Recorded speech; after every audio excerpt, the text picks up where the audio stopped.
trip out about something like that. Like, she texted me.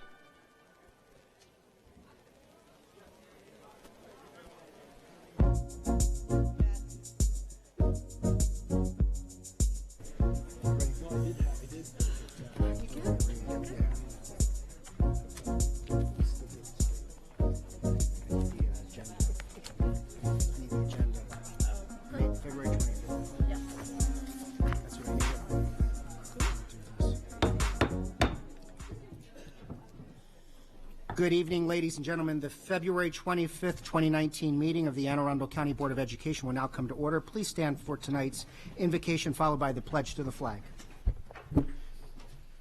O God, we pray to administer that which is just in all educational policies, being ever mindful of your guidance, stir us to action with love, wisdom, and understanding. The pledge, please.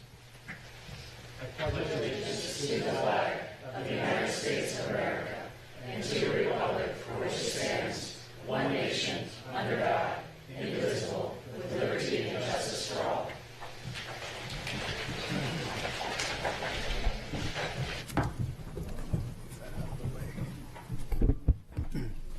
Welcome to this meeting of the Board of Education. This meeting is being televised live on AACPS TV and live streamed on the internet. General information and protocols for the meeting are posted on the sign by the doorway as you enter the room, so please make sure you read those if you have not already. Item 2.03 is approval of the minutes. Is there a motion to approve? So moved. Is there a second? Second. Any board members like to change anything that's on the minutes? Seeing none, we'll approve by consensus. Thank you. We now have item 2.04, establish agenda order. Ms. Urea.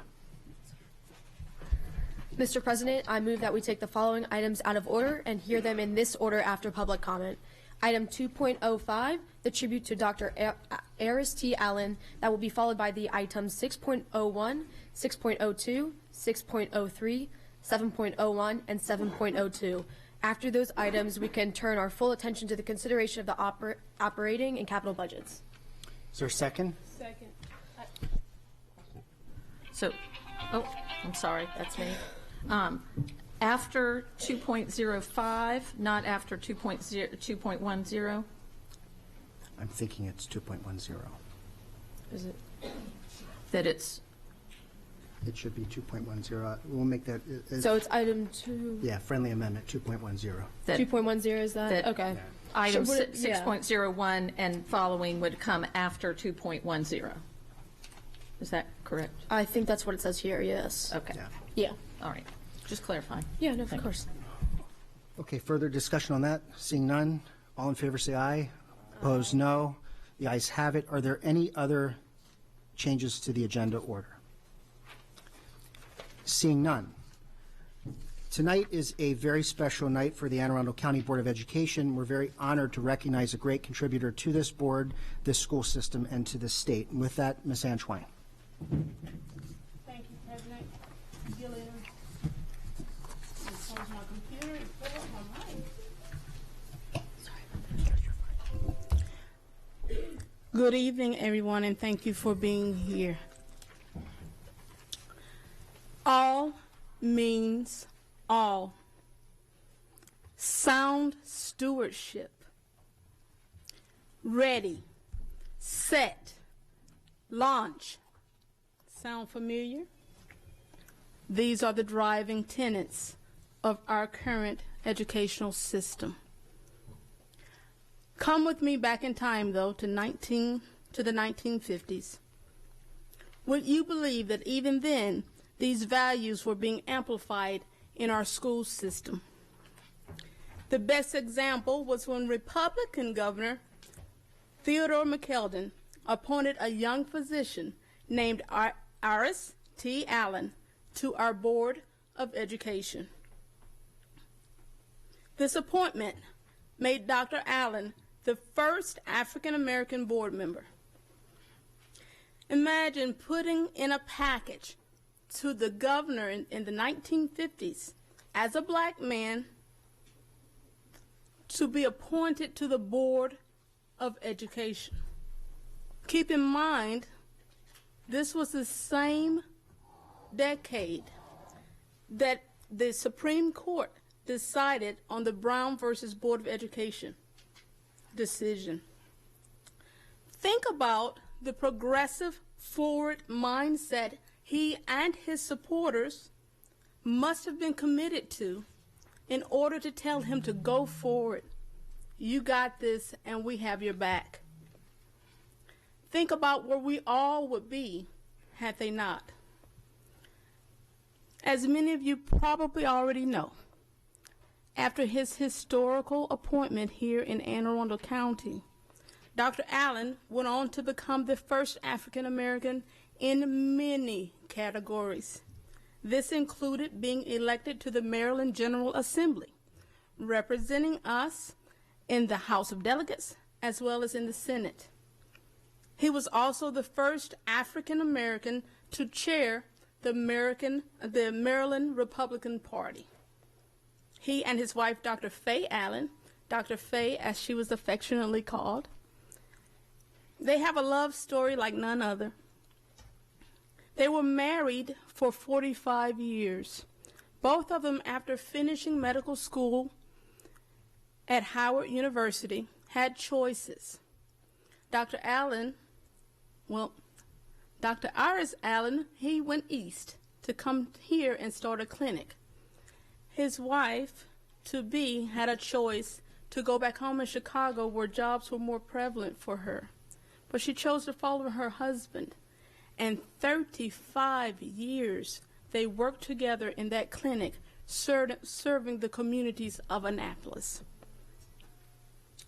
So tonight, we pay tribute, we give homage and grand respect to the Allen family, as well as to Dr. Allen himself for the pioneering that he did, the strong leadership that he contributed to us, and the opportunities that he has afforded us and our entire educational system.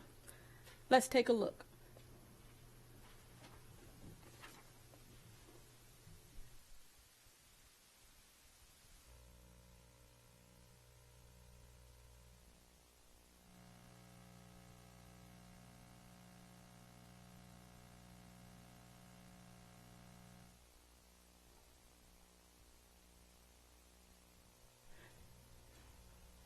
So while we're doing that, let me let you know that these are coming from the students of Anne Arundel County.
So while they're doing that, our technical difficulties are posing problems.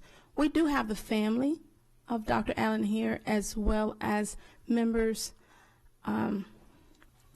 So you guys have to forgive me. I just say we have the alphas here. Is that okay? So we have Dr. Allen actually started, I understand he started the Anne Arundel County branch of the alphas. And we have them here. If you all would like to say a few words while we're getting this together, we would appreciate it. And we'll start with Dr. Allen's family.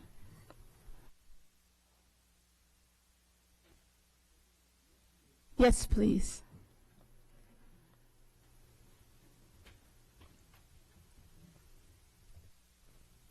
Good evening.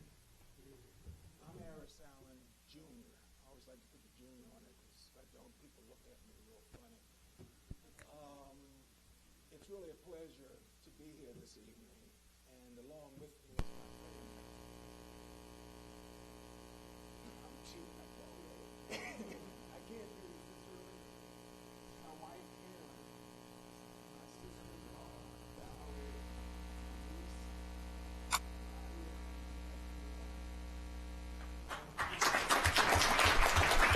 Could you guys stand, please?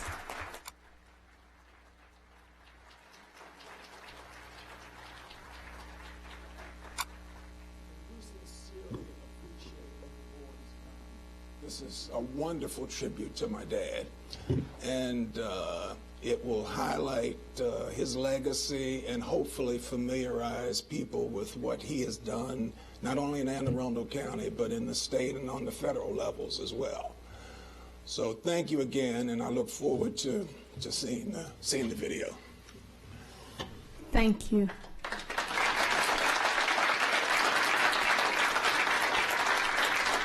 Okay, Alphas. While they are coming, I joined the military because the sororities that I wanted to join when I was in college were all on suspension. I joke about that because most of my family are definitely Greeks, and they poke at me. But I remind them I joined the ultimate sorority and the ultimate fraternity. But thank you. Go ahead. Good evening, President Gillen, Vice President Urea, Dr. Olato, and members of the board. My name is Anthony Alston. I am the Regional Assistant Superintendent for the North County and Chesapeake Feeder System, and the very proud member of Alpha Phi Alpha Fraternity Incorporated. We are grateful for the honor to join you in recognizing our dear fraternity brother, Dr. Aris T. Allen. At this time, I would ask that the brothers of the Eta Lambda chapter of Alpha Phi Alpha Fraternity Incorporated please stand and join me.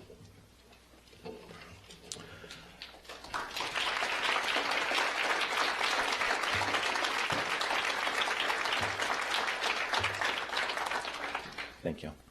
Alpha Phi Alpha Fraternity Incorporated was founded on December 4th, 1906 on the campus of Cornell University by 7 visionary African-American men who believed in their ability to defy the odds. Alpha Alpha has a legacy of strong African-American men who have endured racial, economic, and social hardships and overcame all of them in order to serve the community and change the world from hate to love. Dr. Aris T. Allen is one of those men. He was born in Beeville, Texas in 1910. Despite being born into a racially segregated world just 4 years after the founding of our dear fraternity and 43 years after the last slaves were freed in Galveston, Texas, a mere 3 hours from his hometown, he managed to overcome poverty, systemic racism, and social injustice, become the chief of staff at a hospital where he was previously denied privileges, and the first black chairman of the Republican Party.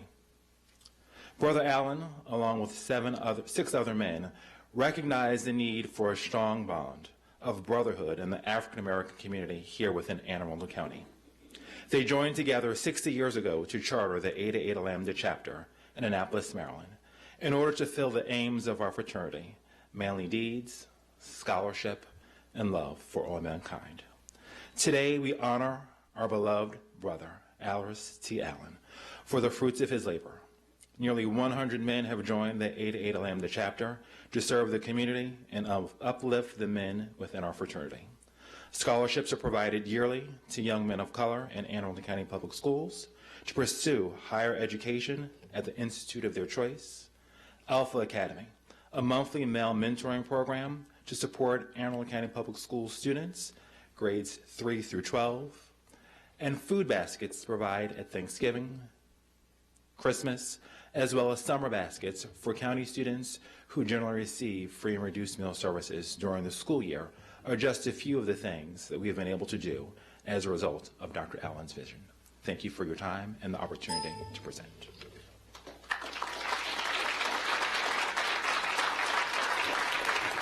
Thank you. Are we good to go now? Okay. Thank you. Were there any other comments from the family or from the Alpha fraternity? Okay, thank you. So now let's take a look at what our students have to share.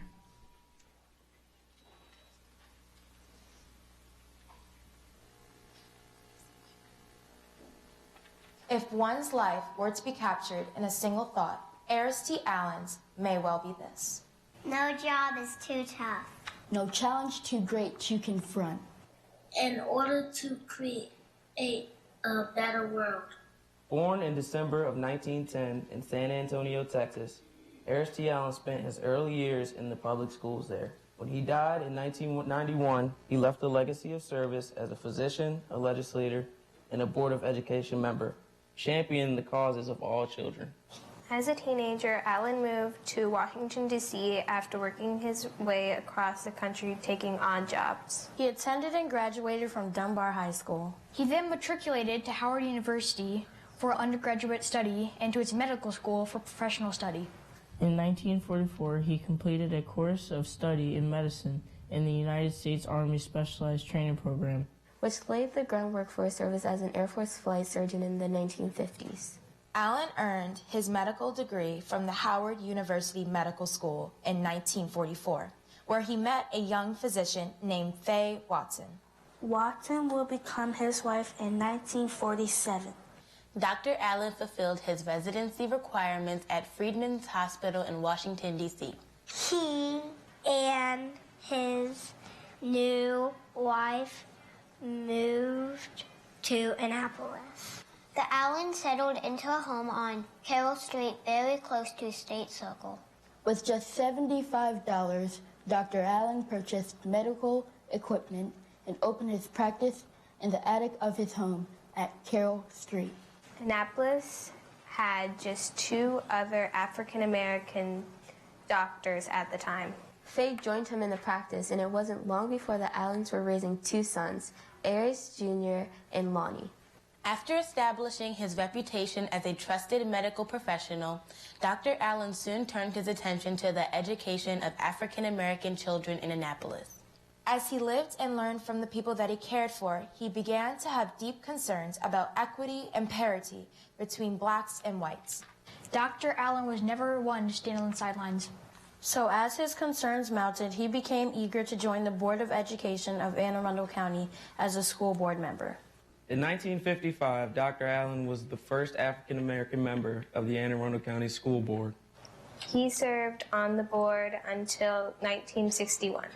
Dr. Allen's interest in civic matters continued to grow, and he championed many causes during his lifetime. He worked very hard to make sure that African-American children and their families were also using the county's public library system, and his influence led to the hiring of the county's first African-American librarian. During the 1960s, Dr. Allen and other African-American gentlemen formed the Eta Lambda Annapolis chapter of Alpha Phi Alpha fraternity, which today remains a vibrant organization that mentors and supports young men.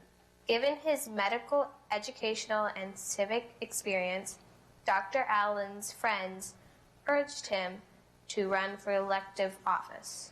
He chose the House of Delegates and broke new ground again by becoming the first African-American member of the Anne Arundel County delegation in 1966.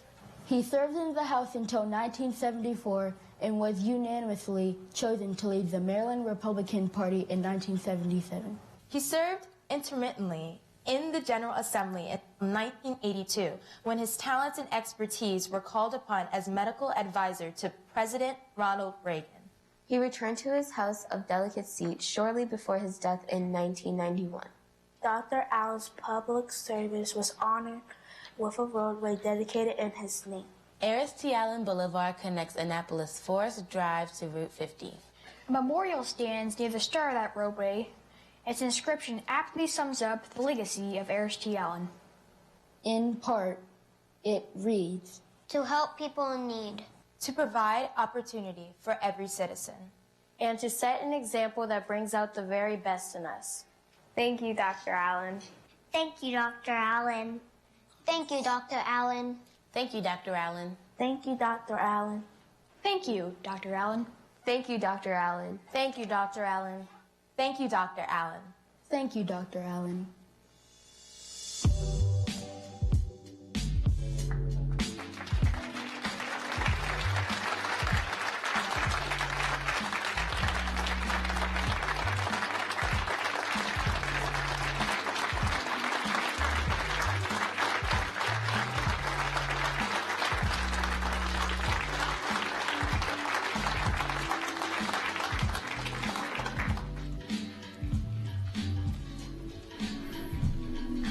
with that, I'll now turn it over to Mr. Grennan to close out the tribute.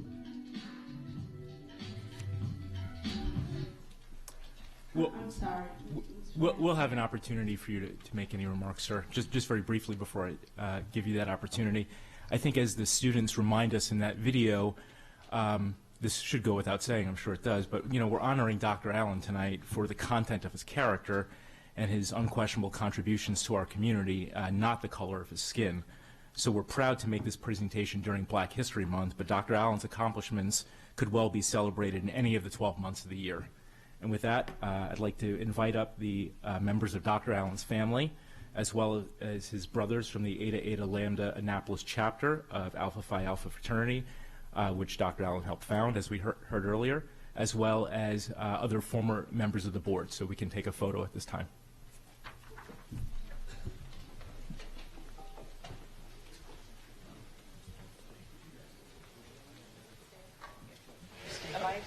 Yes.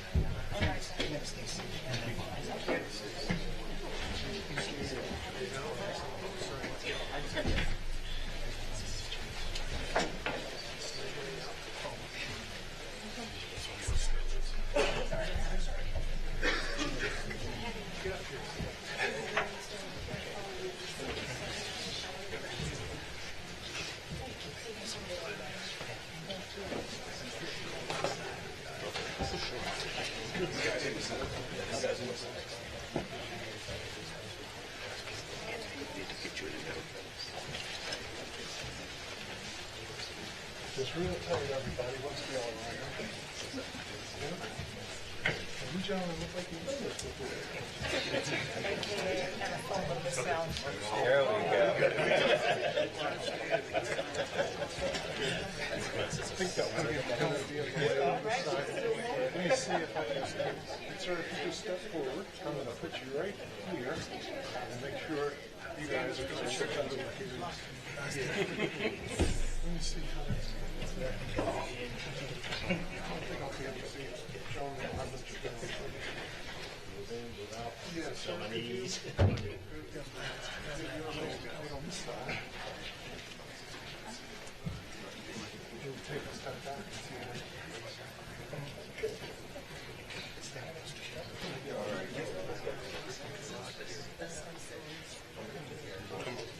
yeah. Yeah, perfect. Thank you. That looks better. I think I can see everybody. Miss Ann, flying that way just a little. There you go. Perfect. All right, everybody. Here we go. We'll take a few of these.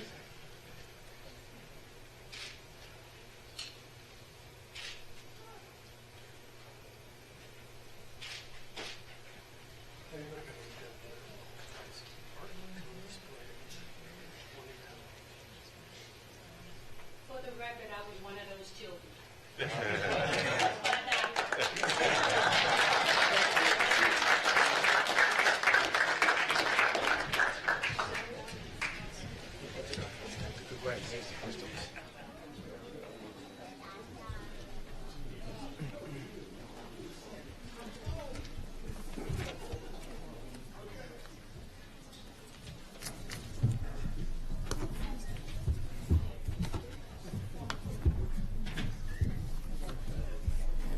Mr. Leggett will.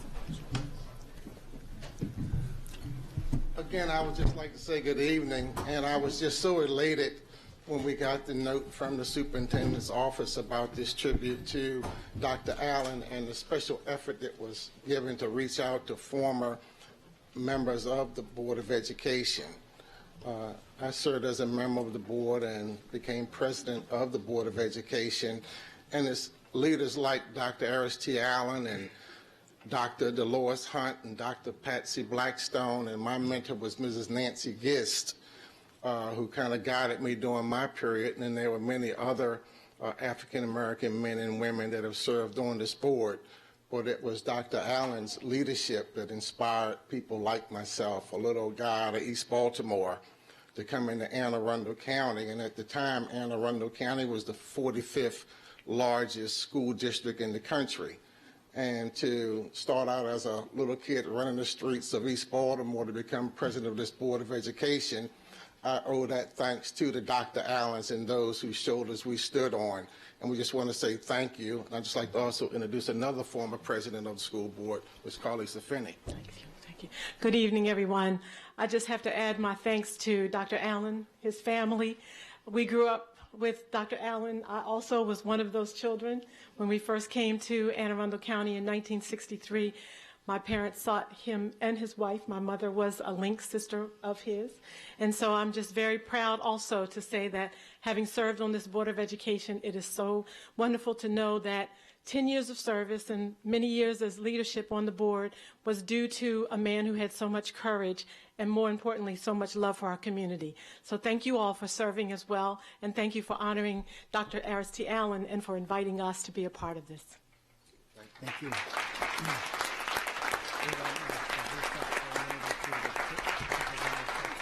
So, President Gillen, if I may, are there any other board members who were invited? If you may not want to say anything, but if you don't mind just standing, please. Familiar face. Thank you. Thank you, Ms. Antoine, Mr. Grant, and everyone. There's going to be a lot of movement, so I've been asked to take a recess for about 2 or 3 minutes just so people can change out, and then we'll resume. Thank you.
Ladies and gentlemen, we're going to, thank you very much, ladies and gentlemen. In the interest of time, we're going to resume.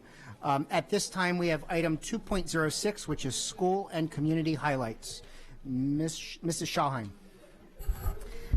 Yeah, it's been a busy couple weeks. So over the last 2 weeks, I had the honor of going to a Broadneck High School robotics open house. I attended a CAC meeting and attended a wellness council meeting, all of which were wonderful. And then, of course, the standard volunteering at Folger.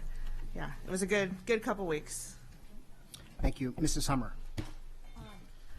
Yes, I had the distinct pleasure of attending the all-county band concert for middle school and high school, and there was a special little gopher trombonist who I was especially listening to, but the whole thing was amazing and just incredible.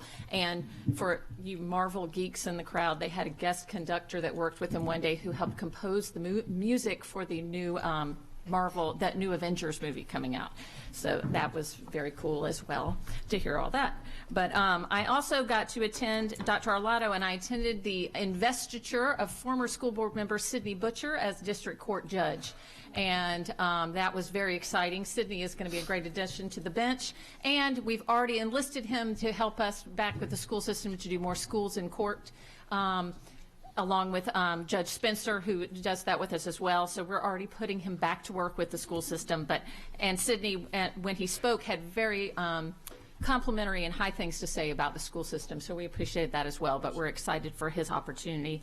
And I also had the pleasure of attending a recruiting event for future teachers with some of the staff from HR, and that was great to be able to tout our school system to people and see the candidates that are coming out and want to work for us. So I enjoyed doing that this past weekend as well. Thank you. Mrs. Corkadal. So the theme, You Are Worthy, was echoing with loud applause and claps as Miss Jessie Funk visited Southern High School's students for one of the most energizing assemblies I think I've seen in many, many years. So she came in under their kindness campaign, and we had a nice, wonderful, brief reception to meet her and intervene with our Business and Community Advisory Council, and then she got up there and she started singing. So she was a professional singer, and that's part of her story. And she got those kids clapping, and they had their little fake lighters on their phones going, and it was a great time. The most important was, I think, what every student went away with, and that's the idea that you are worthy. And that's what she was there for, and to talk about that kindness at that core level. And I look forward to many more programs like that around the county. And mega hats off to Southern High School. I know it was a collaborative effort to pull that together. And Ms. Howells, who's the president of their Business and Community Advisory Committee, extra special thanks. Thank you. Ms. Antoine. So my highlight starts with the Knights at North County. I would like to congratulate the 29 inductees into the National Honor Society for Science. Congratulations, guys. I was actually there for our equity and accelerated student meeting with Dr. Gillens, only to be welcomed by at least 4 of the new inductees. I encourage you all to continue in science, continue making waves, and continue being whom you are. Speaking of the Equity Board meeting, Dr. Gillens, it was a wonderful opportunity. What the community and you are doing is just incredible, and the words I jotted down here do not do you justice. We talked about supporting the community where they are, helping them, from the children to the parents to us as other community leaders, how we can all engage to ensure the best for the students and the community at large, especially in North County. Your work is incredible. It was just impressive. We talked about even a new food bank that's set up like a grocery store. You go in there, you get like a cart and everything. You pick out the items you want, and it was designed to make people feel special, not feel that they're here because of a need they truly have or feel obligated to act a certain way. I thank you guys for what you do. I thank you for allowing me as a board member to be part of it, and I'm looking forward to future events. Thank you, President Gillen. Thank you, and go Knights. Ms. Urea. Thank you. I also had the wonderful opportunity to attend that that campaign with Ms. Corkadell. It was amazing. I heard so much good feedback from students at Southern about that. I also this month was very important because I got to meet one-on-one with many of my SMOB Advisory Council students, talking about the budget with them and asking for their priorities and what they think should be included in it. And one special thing that I will never forget is one of them goes to Annapolis High School, and she told me about her experience graduating from the ESOL program and the importance of ESOL teachers and bilingual facilitators.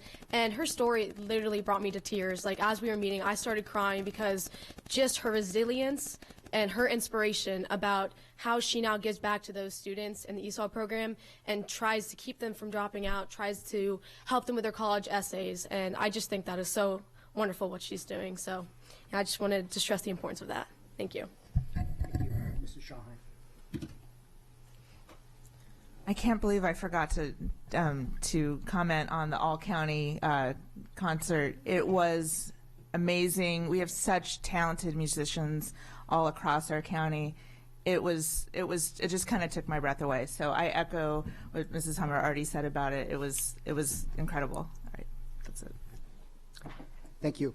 Item 2.07 is the superintendent's update, and in the interest of time, Dr. Arlotto has decided to forego his update so we can move to the budget and the other items. But in place of that, though, I've been asked on behalf of Dr. Arlotto and also Mrs. Corkadell to welcome Boy Scout Troop 840 from Lothian, who are here tonight to observe our meeting. So thank you for being here.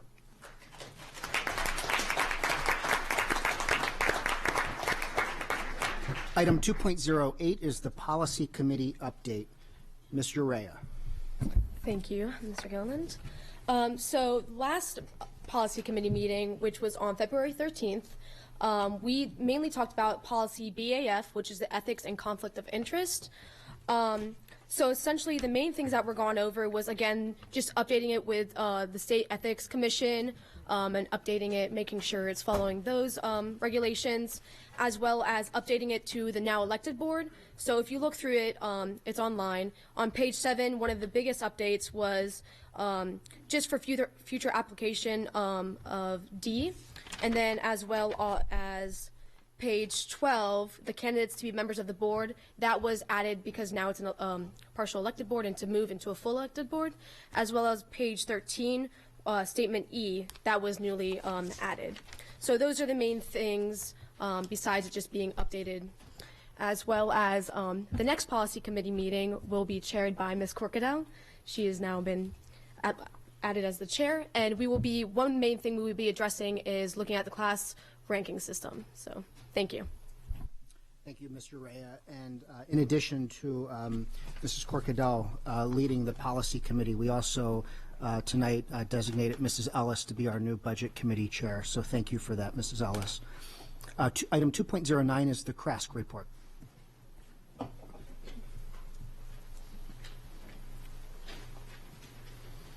And while you're coming up, Judge Sidney Butcher told me he hopes you're doing well. All right. Ooh, a little short. Good morning, or no, it is not morning. Good evening, President Gillen, members of the board, and Dr. Arlotto. My name is Savannah Quick. I attend Northeast High School, and I am Secretary of Education for CRASC. We've been incredibly busy since my last report. On February 5th, 3 members of CRASC attended the American Cancer Society's Cancer Action Network Day in Annapolis. We were introduced to 3 pieces of legislation on cancer prevention, Tobacco 21, the raising of the minimum tanning age, and the protection and increase of funding for important women cancer screening programs in the state. Once we were familiar with the legislation and received a crash course in the hook, line, and sinker advocacy method, we had the opportunity to meet with our Anne Arundel County senators and delegates to discuss the bills. In addition, we were invited by Senator Riley to attend the Finance Committee meeting. The experience was educational, interesting, and of course fun. On Saturday, February 9th, 8 members of CRASC attended the Maryland Association of Student Councils legislative session at Northwood High School in Silver Spring. Students were divided into high school and middle school groups, as well as their familiarity with the legislative session.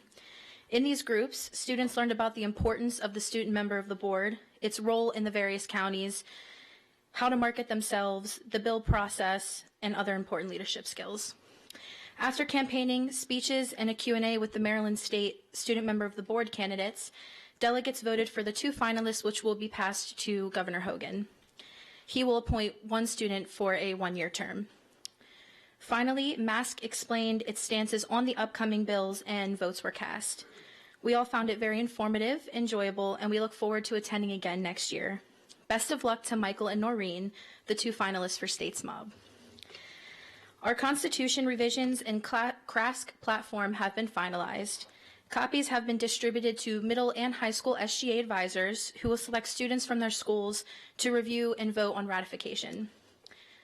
Video presentations explaining the important changes have also been sent. The ballots must be returned to the CRASC office by March 15th. The proposed Constitution and platform are posted on www.aacps.org/CRASC. Special thanks to Ms. Jeanette Ortiz, Legislative and Policy Counsel, for reviewing our changes and offering suggestions. Our student member of the board campaign season kicked off on February 6th. We have met lots of potential candidates from all over the county.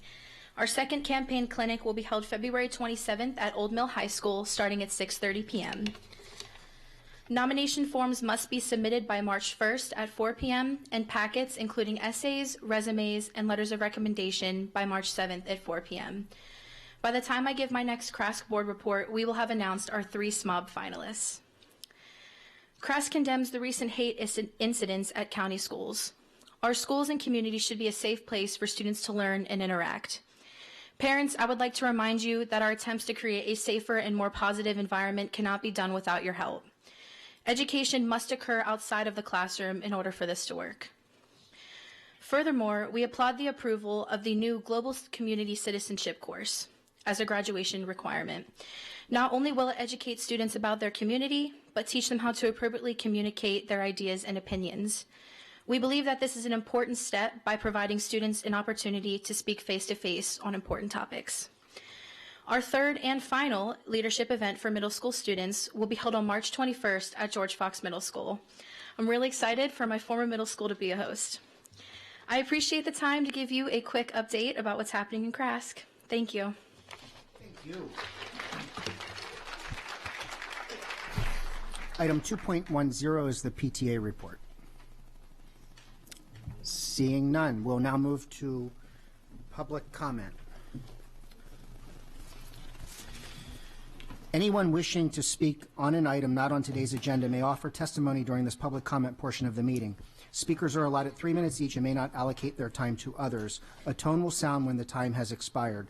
The board asks that comments remain civil and appropriate for the various audiences that may be watching or viewing this meeting. Student-specific and personnel matters are confidential and cannot be discussed in this forum. It is not the board's general practice to engage in question and answer session with speakers. For the record, please give your name before speaking. Handouts should be given to the board assistant. And we have 6 cards tonight and 6 seats. And feel free to use the podium if you like. Cheryl Johnston, Brendan Johnston, Sebastian Serrano, Samantha Weaver, Andrea Zamora, Dr. Mary Dodoni.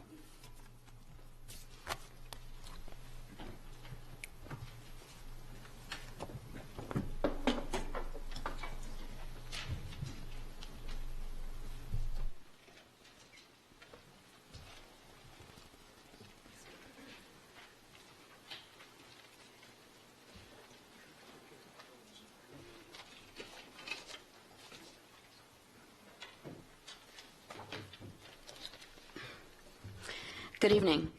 My name is Cheryl Johnston, and I'm a parent of 2 children in Anne Arundel County Public Schools.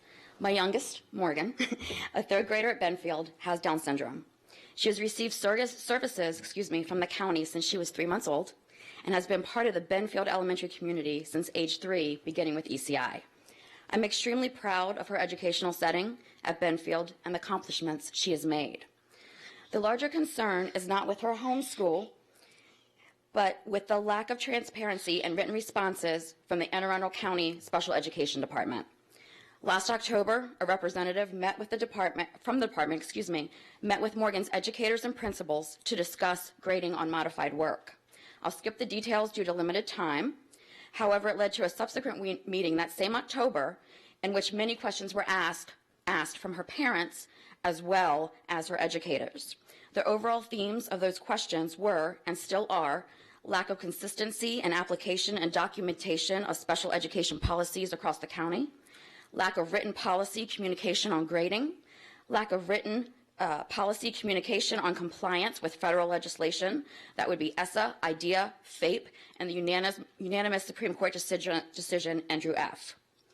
Pushing of students with special needs off the diploma track and into segregated classrooms in early elementary school, and out of compliance with federal law by advising families if alternate assessments are taken, then students will be moved to an alternate curriculum certificate track. It is February 25th. I have received no written or consistent responses to those questions I asked in October, particularly in response to my child's grading. So here we are in the third marking period. Her parents nor her educators know how to evaluate her per the county recommendations that came through in October. We have no idea why taking an alternative assessment takes you from the diploma track. It's a clear violation of ESSA. We have no idea why there is such a huge push to take our children off the diploma track in early elementary school and place them in segregated classrooms learning life skills. We have no idea why our child can't stay in general education and have modified work and continue to grow. We have no idea why our child should not have the same opportunities to learn history, math, science, social studies, language arts as other students. We have no idea why the department perceives parents who wish to keep their children on the diploma track as delusional or unrealistic in their expectations of their child's abilities. Shame on anyone for thinking that's what a parent believes. We view diploma-bound education as expecting success, not predetermining failure. It's February. Would a parent of a typically developing student wait this long for answers? The answer is no. My question to you is this: does all mean all, or does all mean all except for those students with special needs? Thank you for your time. Would you do me a favor and meet with Dr. Lucarelli, our associate superintendent, so she can get information directly from you? Absolutely. Thank you.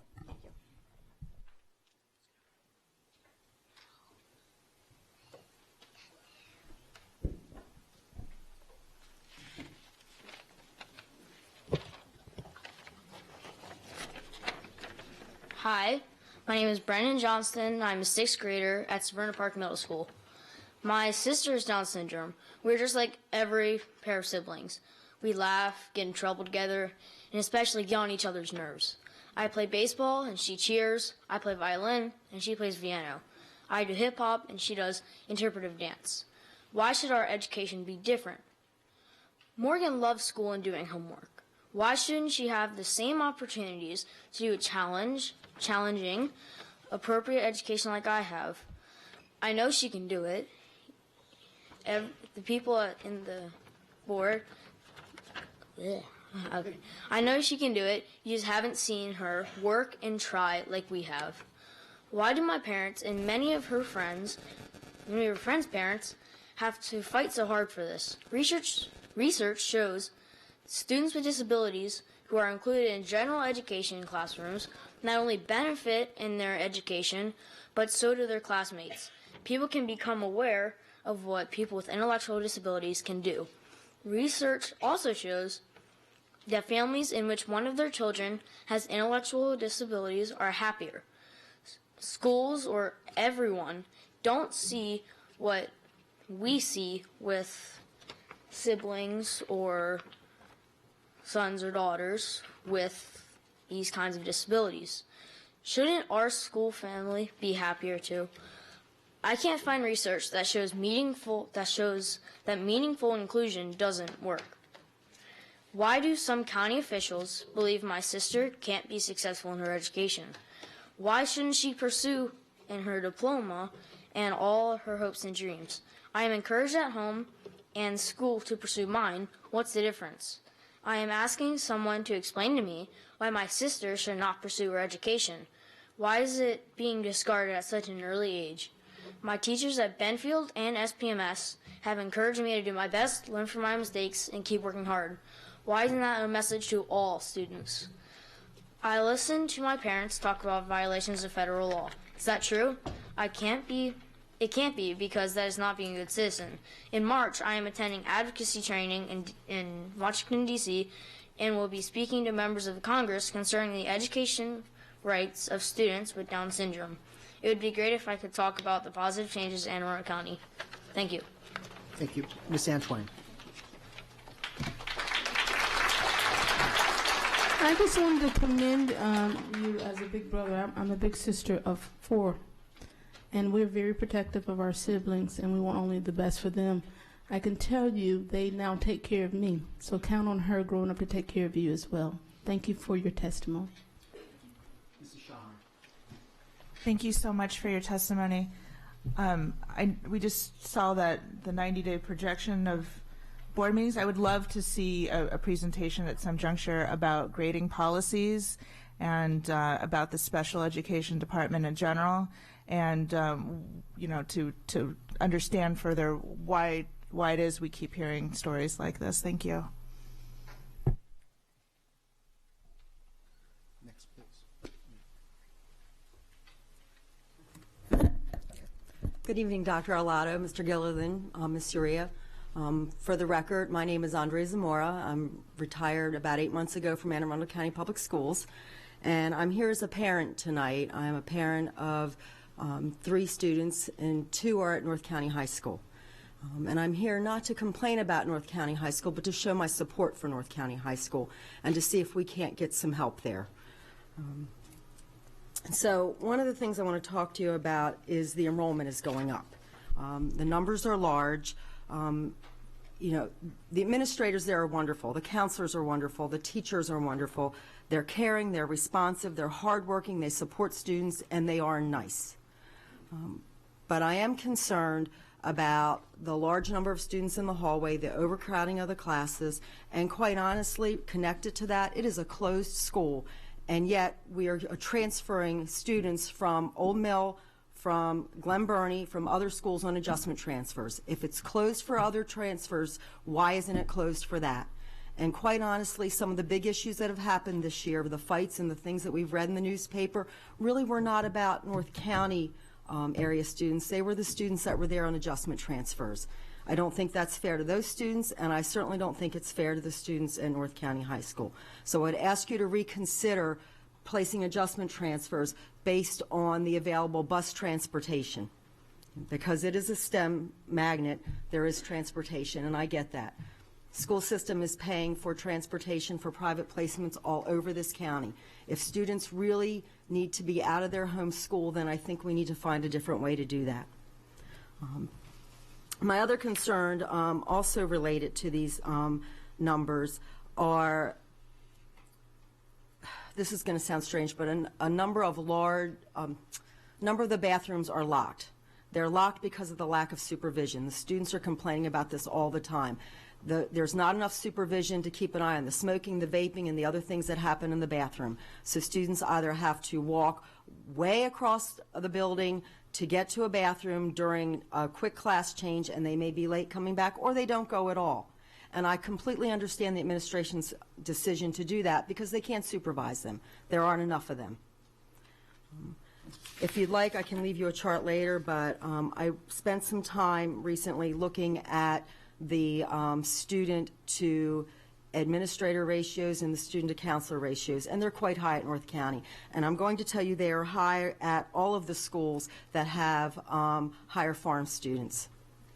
It's not happening as much at students elsewhere. I can leave you a chart. You know, if you take a look at Southern High School, their student to administrator ratio is 254 to 1. At North County High School, it is 326 students per to administrator ratio, and for counselor, 351. So I'd ask you to take a look at that. Would also like you to take a look at perhaps redistricting in the future. There's plenty of room at some other schools. Thank you.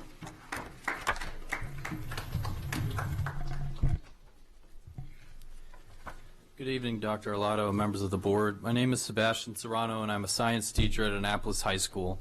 Tonight, promises must be fulfilled. On Tuesday, January 8th, I testified on behalf of colleagues who currently have well over $10,000 of lost income. And in addition to that solidarity, I made a request. I asked for a data table of number of teachers on each step sorted by certification. No personal identifiers were necessary, and they were not requested. With this information, I could establish a price tag for a revamped salary scale, yet in spite of as many as 4 board members telling colleagues or me that this is a good idea, and I greatly appreciate your support, and in spite of several compliments from both central office officials and TAC members, the request was denied over a month later. Apparently, a few Microsoft Excel spreadsheets are perceived as negotiating outside the bargaining table, which I found strange for informational purposes.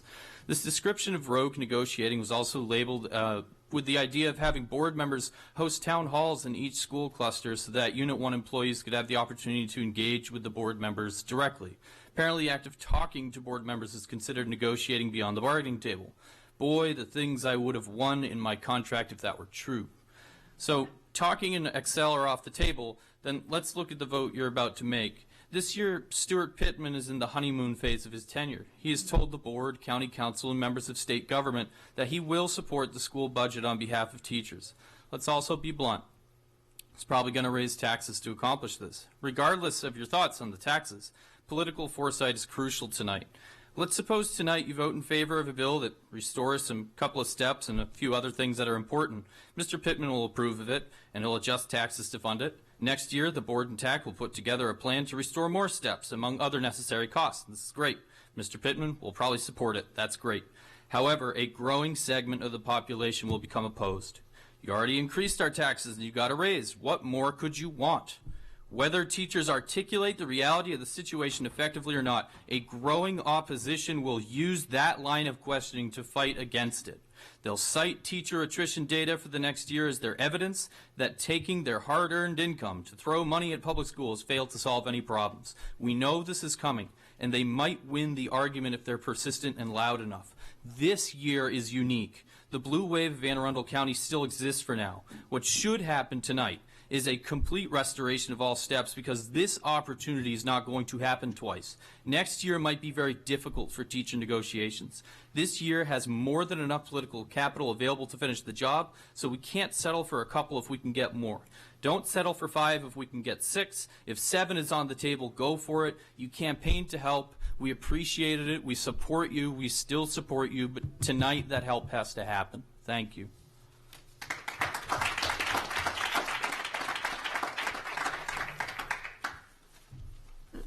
Dr. Arlotto, President Gillen, board members, my name is Samantha Weaver. I'm here today to discuss the redistricting process for the new Crofton Area High School. On February 12th, the public briefing was held at Arundel High School, where AACPS Senior Manager of Planning, Mr. Greg Stewart, presented all 4 redistricting options. I would like to take this time to personally thank Mr. Stewart for his presentation. Not only was it very thorough, he also very patiently and professionally answered upwards of 30 questions from the audience. It is those questions which bring me here tonight.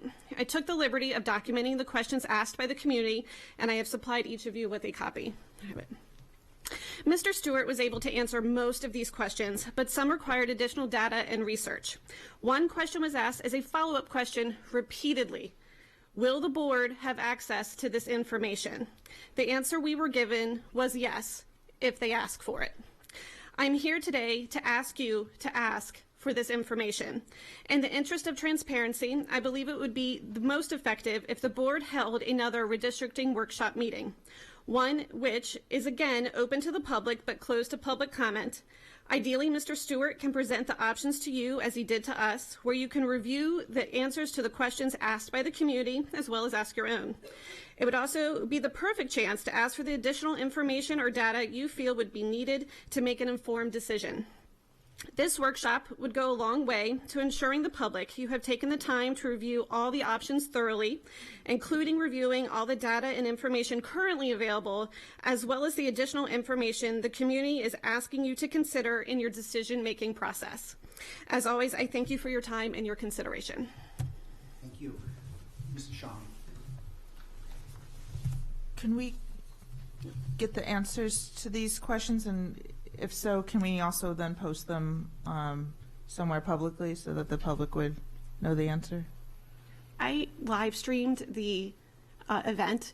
It's on the Nantucket PTA Facebook page. I didn't put the answers down there because I was hoping they would be asked. Okay. So your questions were answered? They were answered, yes. Thank you. That's yes. all I wanted to know. Great. Thank you. Mm-hmm.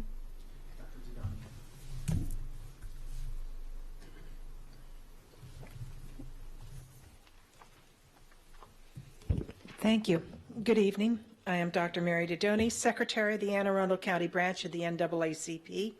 I'm here tonight representing Branch President Ms. Jacqueline Boone Alsop and the Anne Arundel County Branch of the NAACP. A little over 2 weeks ago, this board voted to approve the Global Community Citizenship course as a graduation requirement. Within days, a flyer opposing this decision was placed on the windshields of cars at South River High School. Clearly, this board's approval of making the Global Community Citizenship course a graduation requirement has alarmed some persons. The overall tone of the flyer in question was one of attack and what seemed to be uninformed mischaracterization about the intent and content of the course.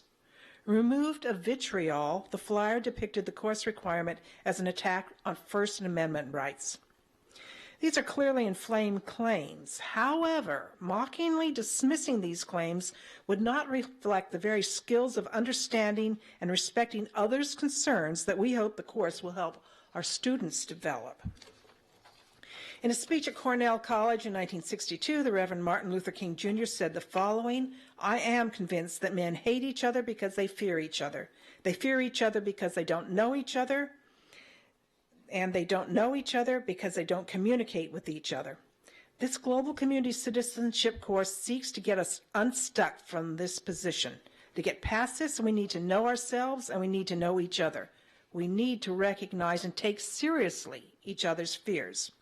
As the nation's oldest civil rights organization, as the organization for which Medgar Evers and others gave their lives, the NAACP takes very seriously any concerns about violation of First Amendment rights. However, we do not see that fear as applicable to the Global Community Citizenship course. We wish to remind this board and the audience that at the same time you are voting to establish the Global Community Citizenship course as a graduation requirement, a Fourth Circuit Court of Appeals panel ruled that Charles County High School and its administrators did not violate a student's First Amendment rights during a world history class that included lessons about Islam. One member of the three-judge panel that reached the decision wrote, "School authorities, not the courts, are charged with the responsibility of deciding what speech is appropriate in the classroom.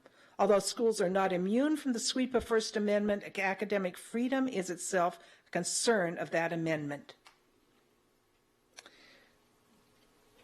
Therefore, we, the NAACP of Anne Arundel County, again offer to stand with AACPS in support of this course. And I do so tonight knowing there are persons both in support of and opposed to the Global Community Citizenship course present in person and watching online.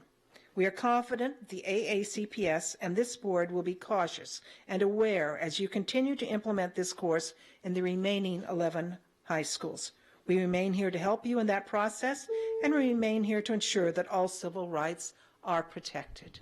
Thank you. Thank you very much. Thanks to everybody who testified tonight. At this point, we're going to start to take items out of order per our revised agenda. My hope is that these next few items will be very quick so that we can move to the budget, so fingers crossed. Consent items, award of contracts. Is there a motion to bundle items 5.01 and 5.02? So moved. Second. Second, any discussion on bundling? Seeing none, all in favor say aye, opposed no. The ayes have it. We now have a bundled package. Dr. Arlotto, your recommendation, please. Yes, sir. I recommend board approval of the contracts as listed on today's agenda, 5.01 and 5.02. So moved. Is there a second? Thank you. Any discussion? No board discussion. Is there any public comment on these? Seeing none, Mrs. Connolly, would you please call the roll? Ms. Urea. Aye. Ms. Antwine. Aye. Ms. Shawheim. Aye. Mr. Lyde. Aye. Ms. Ellis. Aye. Mr. Grannon. Ms. Corkadell. Aye. Ms. Hummer. And Mr. Gilliland. Aye. 9-0, motion passes. Thank you. Item 6.01 is the placeholder for administrative personnel appointments. There are none tonight. Thank you. We now move to our second reading calendar. Item 6.02, Health Education Policy IFG. Ms. Ortiz. Good evening. For the record, Jeanette Ortiz, Legislative and Policy Counsel. So we have IFG, Health Education, on second reading. We did not receive any public comment on the proposed revisions to the policy or regulation. However, during the public comment time period, MSDE sent information to all school systems around the state, just providing information on health education, requirements, and aspirational things. And so based upon that, I decided that it would be good to tweak the regulation a little bit to include some of these additional requirements. And so you'll see specifically the language on the bottom of page 1 indicates the comprehensive health education program shall cover various topics in accordance with state law and regulations, including, and so that including is not meant to be exhaustive, but list some additional items. And if you go to page 2, we included cardiopulmonary resuscitation information, age-appropriate education on the awareness and prevention of sexual abuse and assault, and then that's D, and then E, instruction on drug addiction and prevention, including heroin and opioid addiction and prevention. So we're already doing those things, and some of them are covered in other policies and regulations, but we just figured let's just make sure it's all covered in this regulation so that there's no question about that. So that was the change in accordance to just what the information the MSD sent out. Great, thank you very much. Are there any board questions or comments at this time? Seeing none, is there any public comment at this time? Seeing none, thank you. We'll now move to item 6.03, items of legislation. I noticed Section 1 Board of Ed vote requested there are no bills requiring our vote tonight, but do any board members have questions about any other bill listed? I'm loving this. Seeing no lights. Is there any public comment at this time? Seeing none, thank you. Thank you. We now have review items. 7.01 is the monthly financial status report. No report? No report tonight, thank you. 7.02 is award of contracts. Any questions on contracts? Okay. Thank you. We'll now move back up on the agenda to item 4.01, which is the superintendent's recommended fiscal year 2020 capital budget. And in anticipation of this item as well as the next, just have a brief statement to read. Board members have indicated their interest in proposing a number of amendments to Dr. Arlotto's recommended budgets. In order to facilitate an orderly discussion and avoid unnecessary redundancy tonight, I've worked with our communications officer to organize the amendments by subject matter in the order presented in the superintendent's recommendation. Each amendment will be proposed by way of a motion, which will be offered by our vice president. If seconded, the board will then vote. The board will move to discussion of the motion. In addition, because there are some amendments that multiple members indicated they plan to introduce, For any motion that is seconded and before any board discussion, I will ask if any members want the record to reflect that they join in making the motion. This is simply to avoid multiple identical motions and is separate from the substance of any discussion and eventual vote, which will proceed in our usual fashion for deciding motions. A member who happens to join in offering an amendment may still vote however they wish to the motion on the floor. So with that, item 4.01, the capital budget. Are you going to make a recommendation? Dr. Arlotto, your recommendation, please. Yeah.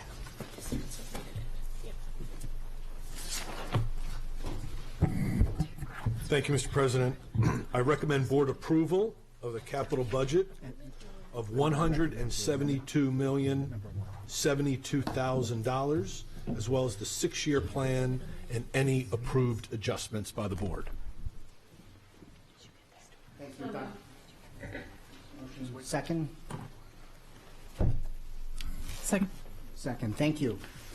At this point, we have one amendment that we'd like to recognize. Ms. Urea. Amendment number 1, I motion to add $130,000 for playground equipment at schools. Second. Is there any board discussion on this amendment? It's still you. Or you? Oh, no, sorry. Any public comment?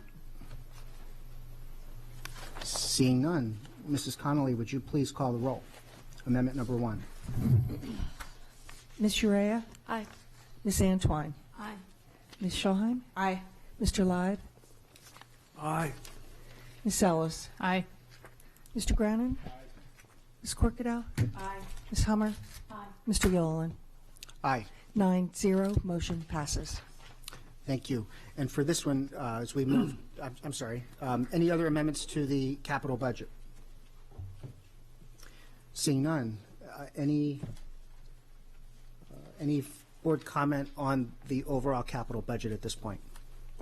Seeing none, Mrs. Connolly, would you please call the roll? Ms. Urea? Aye. Ms. Antwine? Aye. Ms. Schulheim? Aye. Mr. Lyde? Aye. Ms. Ellis? Aye. Mr. Grannon? Ms. Corkadell? Aye. Ms. Hummer? Mr. Gilliland? Aye. 9-0, motion passes. Thank you, Mrs. Connolly.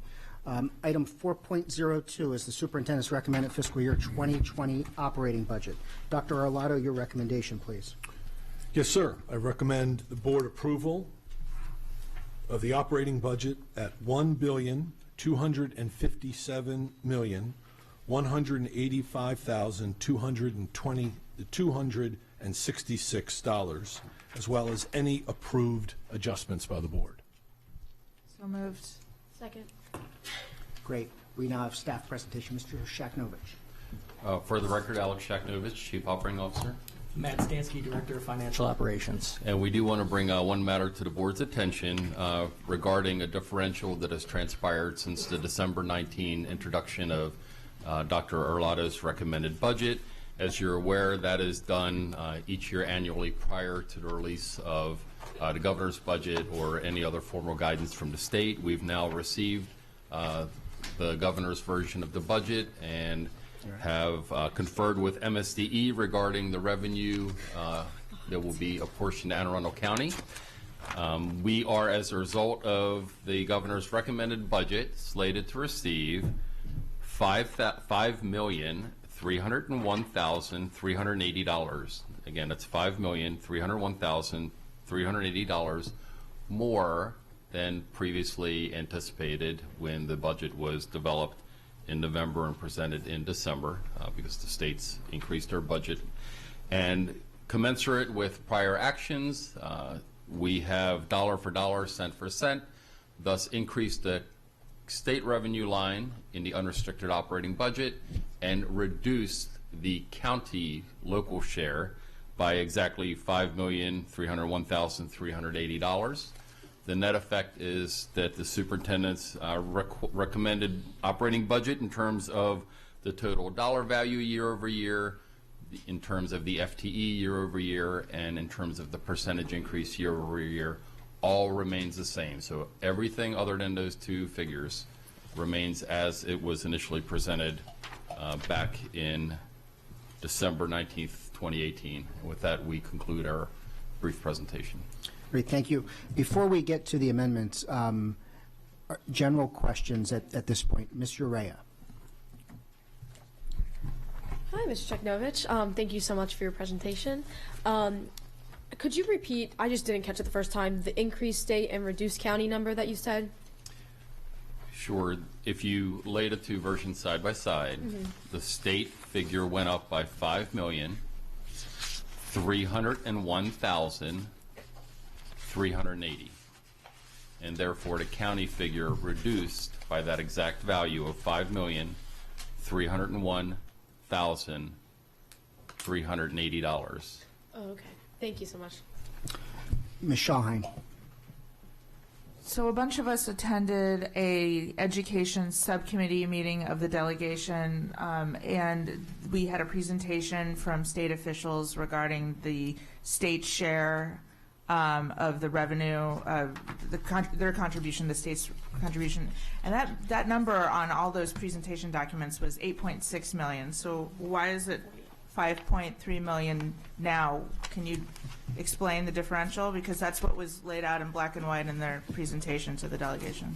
We're going off of the governor's budget as introduced to the General Assembly. What ultimately transpires between now and the first week of April, I'm not sure, and I'm not sure of the DLS figures you're referencing. We weren't there. We weren't invited. So we're going off of the governor's budget. MSDE takes the figures from the government budget and then breaks it down for the 24 jurisdictions. So the governor introduces a budget, the state agency, in this case MSDE, translates that, breaks it down on a jurisdictional basis, conveys that information to us, and that's Yeah. the latest that we have at our disposal. You all knew about the meeting because Bob Mosier was in attendance as well. So yeah, I would like to know why those numbers don't square, because 8.6 million would sure be nice, as they outlined in that packet I for have us. a question to contribute to this discussion. Is it my understanding from that meeting with the delegation was that there are some, I guess, some variables within our county that changed so that the funding formula ended up giving us more. Would that have been accounted for in the governor's budget, or could that be the difference? No, the wealth indices, things like that you're Yeah, there's referring various to, things. Typically, those are accounted for in the governor's budget and accounted for by MSDE when they translate the governor's budget. But we'll be happy to look into it if we And can get a there's- copy of whatever Okay, it's whatever not just document wealth. you're referring to. It's like student data. I don't remember what specifically goes. So you think all those things are accounted for? Historically, MSD has done a fantastic job of translating the governor's budget for us, and we typically rely on their information. They're closer to the source than we are, and they receive their information from OMB, Office of Management and Budget, Secretary Brinkley. So typically the state agency squares their budget up with OMB so that they align. Okay. Ms. Antoine. So I'm piggybacking on what they just shared. We kind of, it was made very clear to me that that number would not change up or down, because I advocated for it going up, of course. So it would be important to us as we move forward to understand what the delta was and why. It could be, I think it was called the ECI that we were advocating change for. But if that doesn't come through you guys, if you can just let us know whom to talk to about getting that information, because that's very important to this bottom line budget. Can I offer a clarification? Is that me? Somebody had their phone close to me.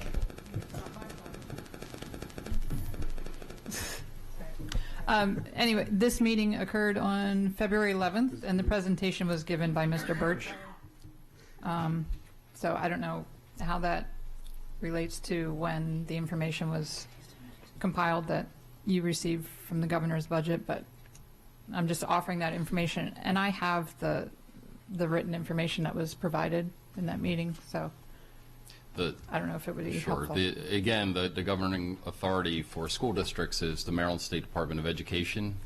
If they change their figures, we'll be happy to change our figures in alignment with them, but we're not going to run counter to what the state agency that is the agency that essentially distributes the dollars to us. So we'll be happy to look into it. We'll be happy to contact MSD or DLS or anybody else. But, we're going to stick with what essentially our governing authority is, and our governing authority is MSD, the state agency. And when did you receive the new numbers, the numbers you're presenting tonight? It was the day of the governor's release of the budget. Which was when, please? I'm sorry. Second Friday of session. Yeah, second Friday of so we session. may So have middle gotten- of January. I think Okay, we have so- more recent information then because. So what we'll do is take what you guys have and compare it to what we have first, and then let's work together to figure out where the delta is, please. And then we'll move forward with the state. So we're glad to do that. Also, I'm saying if that number changed from the time the governor released his budget to now, the state would have notified us. So the MSDE, again, as Mr. Sheknovich is referring to, would have notified us, as they did at the time of the release of the governor's budget, that there was now a change greater or less than. Right, and none of us doubt that, but I don't understand why the state would tell the delegation something wholly different than, $3.3 million is not pocket change. And we can't explain that either. Mrs. Ellis, your light is still on. Are you? Okay. Awesome. Okay, any other general comments before we move to the amendments? She's on an amendment. Okay, before we move to the amendments, just in the interest of time, if I may just take a moment of personal privilege, I want to, this is something we would normally do, Mrs. Hummer last year and others have always just said a general thank you at the very end, but given our scenario, our circumstance tonight, I just want to get it out of the way early, and that is to say thank you first to the staff. This year, there were over 600 questions presented to you with follow-ups for budget research, and I appreciate all that you, Mr. Stansky, and your team have done, as well as all of the program leads. And tonight, for the operating budget, we have a record number of amendments that I know many people have been working on pretty steadily for the last 2 weeks and even up through the weekend into last night. And Dr. Arlotto, at the risk of missing anyone, I just want to say thank you to you and your entire team for the work leading up to today. And then lastly, if I just may, to Mrs. Connolly and Mrs. Howe, thank you both for your support as we've moved through this. So the public is aware. We're going to have a couple of procedural motions momentarily, but we have 80 amendments tonight, 80. I think by way of comparison, last year we had 9 or 10. So in advance of us beginning, I just want to say it's going to be a lengthy night. Did you have a general comment? Or okay. We've got first Mrs. Corkadell. Mr. President, I would like to put forth a motion that under in the proposed amendments in front of the fellow members, there is amendment number 48. It is actually specific to the Superintendent Board of Education tab as presented by the Superintendent under Internal Audit Unit, and so I therefore move in the interest of conformity to take amendment number 48 out of printed order and move to be heard immediately following the proposed amendment number 6. Second. Okay, we've got a motion second. Any discussion on that? Seeing none. Mrs. Connolly, would you please call the roll? Aye. Ms. Antoine. Aye. Ms. Shahan. Aye. Mr. Lyde. Aye. Ms. Ellis. Aye. Mr. Grannon. Ms. Corkadell. Aye. Ms. Hummer. Mr. Gilliland. Aye. 9-0, motion passes. Thank you very much. Ms. Urea. So, Ms. Corkadell, just for clarification from my notes, 48 after 6. Yes, ma'am. Okay. And I would also just take a couple seconds to follow up on Mr. Gilliland and say thank you for the staff and everybody. I know you guys worked your Saturdays, and I just couldn't appreciate you anymore. You guys are amazing, and thank you so much for the timeliness of your responses as well. I know we asked quite a few questions.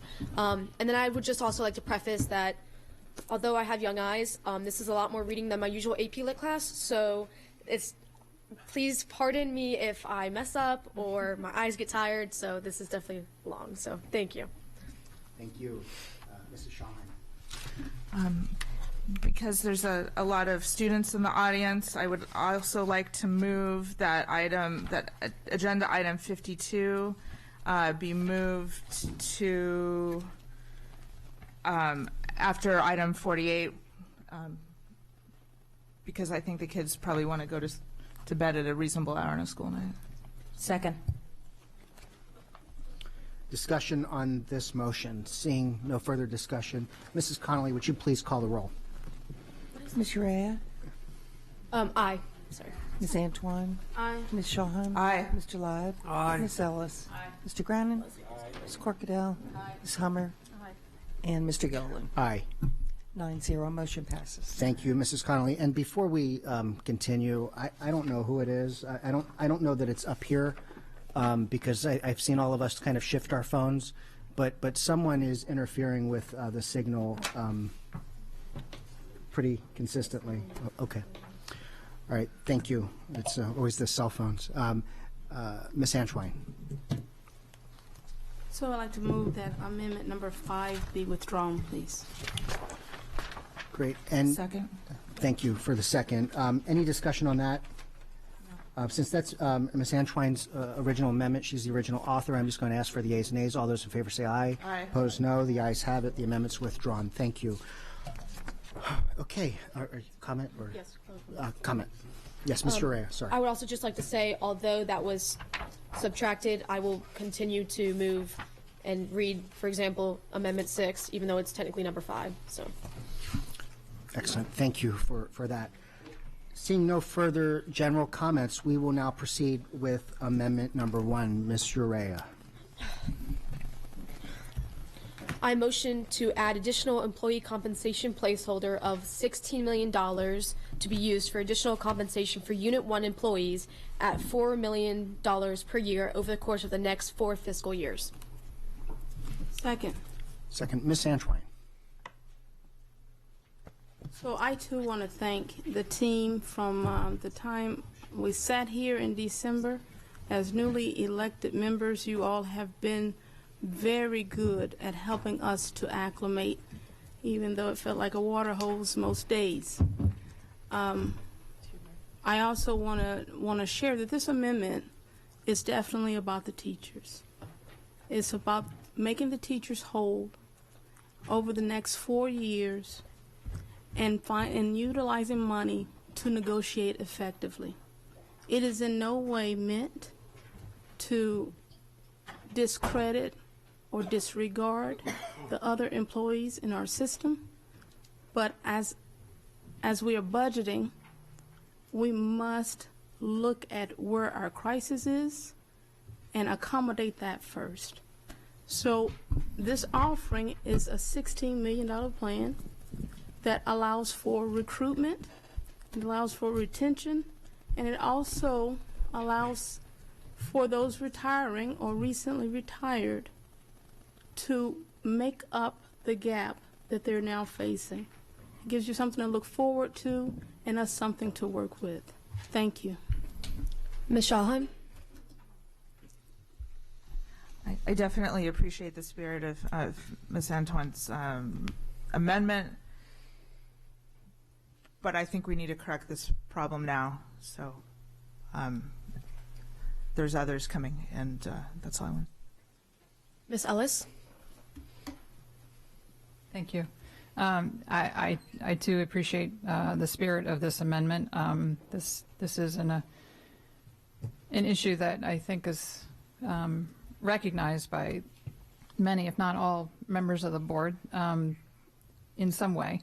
My concern with this particular amendment is if we were to take this dollar amount and implement it now rather than spread over 4 years, because I believe what you're asking for in the amendment is to put it into this year's budget. And so if we were to put $16 million into this year's budget, I do not see why we would continue having staff who have been here pouring their life stories out to us, why we would continue to leave many of them behind when we would have the opportunity to restore all of the steps at this time so that everyone is paid their market value for their work. Thank you, Mrs. Ellis. Mr. Rea. Sorry. Mr. Rea, sorry. I would just like to say I will not be voting for any amendment that does not include all the units, because I believe that, yes, teachers are extremely important, but we cannot forget about the other employees, the custodians, the teachers' assistants, the facilitators that also lost those steps. And I think it's important that we compensate all employees. Thank you. Ms. Antoine. So I'll take one first and the other second. Since December, you all have introduced variables to us at every level. Internally to the school system, externally, you've given us formulas, you've given us solutions. What you see here is based on that. Time taken to consider the variables of the known variables that we have now, as well as the unknown. In budgeting, we must also forecast. There may be something that comes up that we have not considered yet, and we have to budget for that as well. It is my understanding that the current gap that has been the focus of a lot of the teachers' concerns, as well as other employees, that gap is estimated at 12 to 14 million. This is a $16 million plan. If we get the money from the county, we can incrementally put that into play over the next 4 years to encourage retention, to encourage recruitment, and to encourage what we really want to do and work on is adjusting pay overall. So we're not excluding, we're just managing a concern in an incremental fashion to allow us to make good decisions with the money we're putting forth.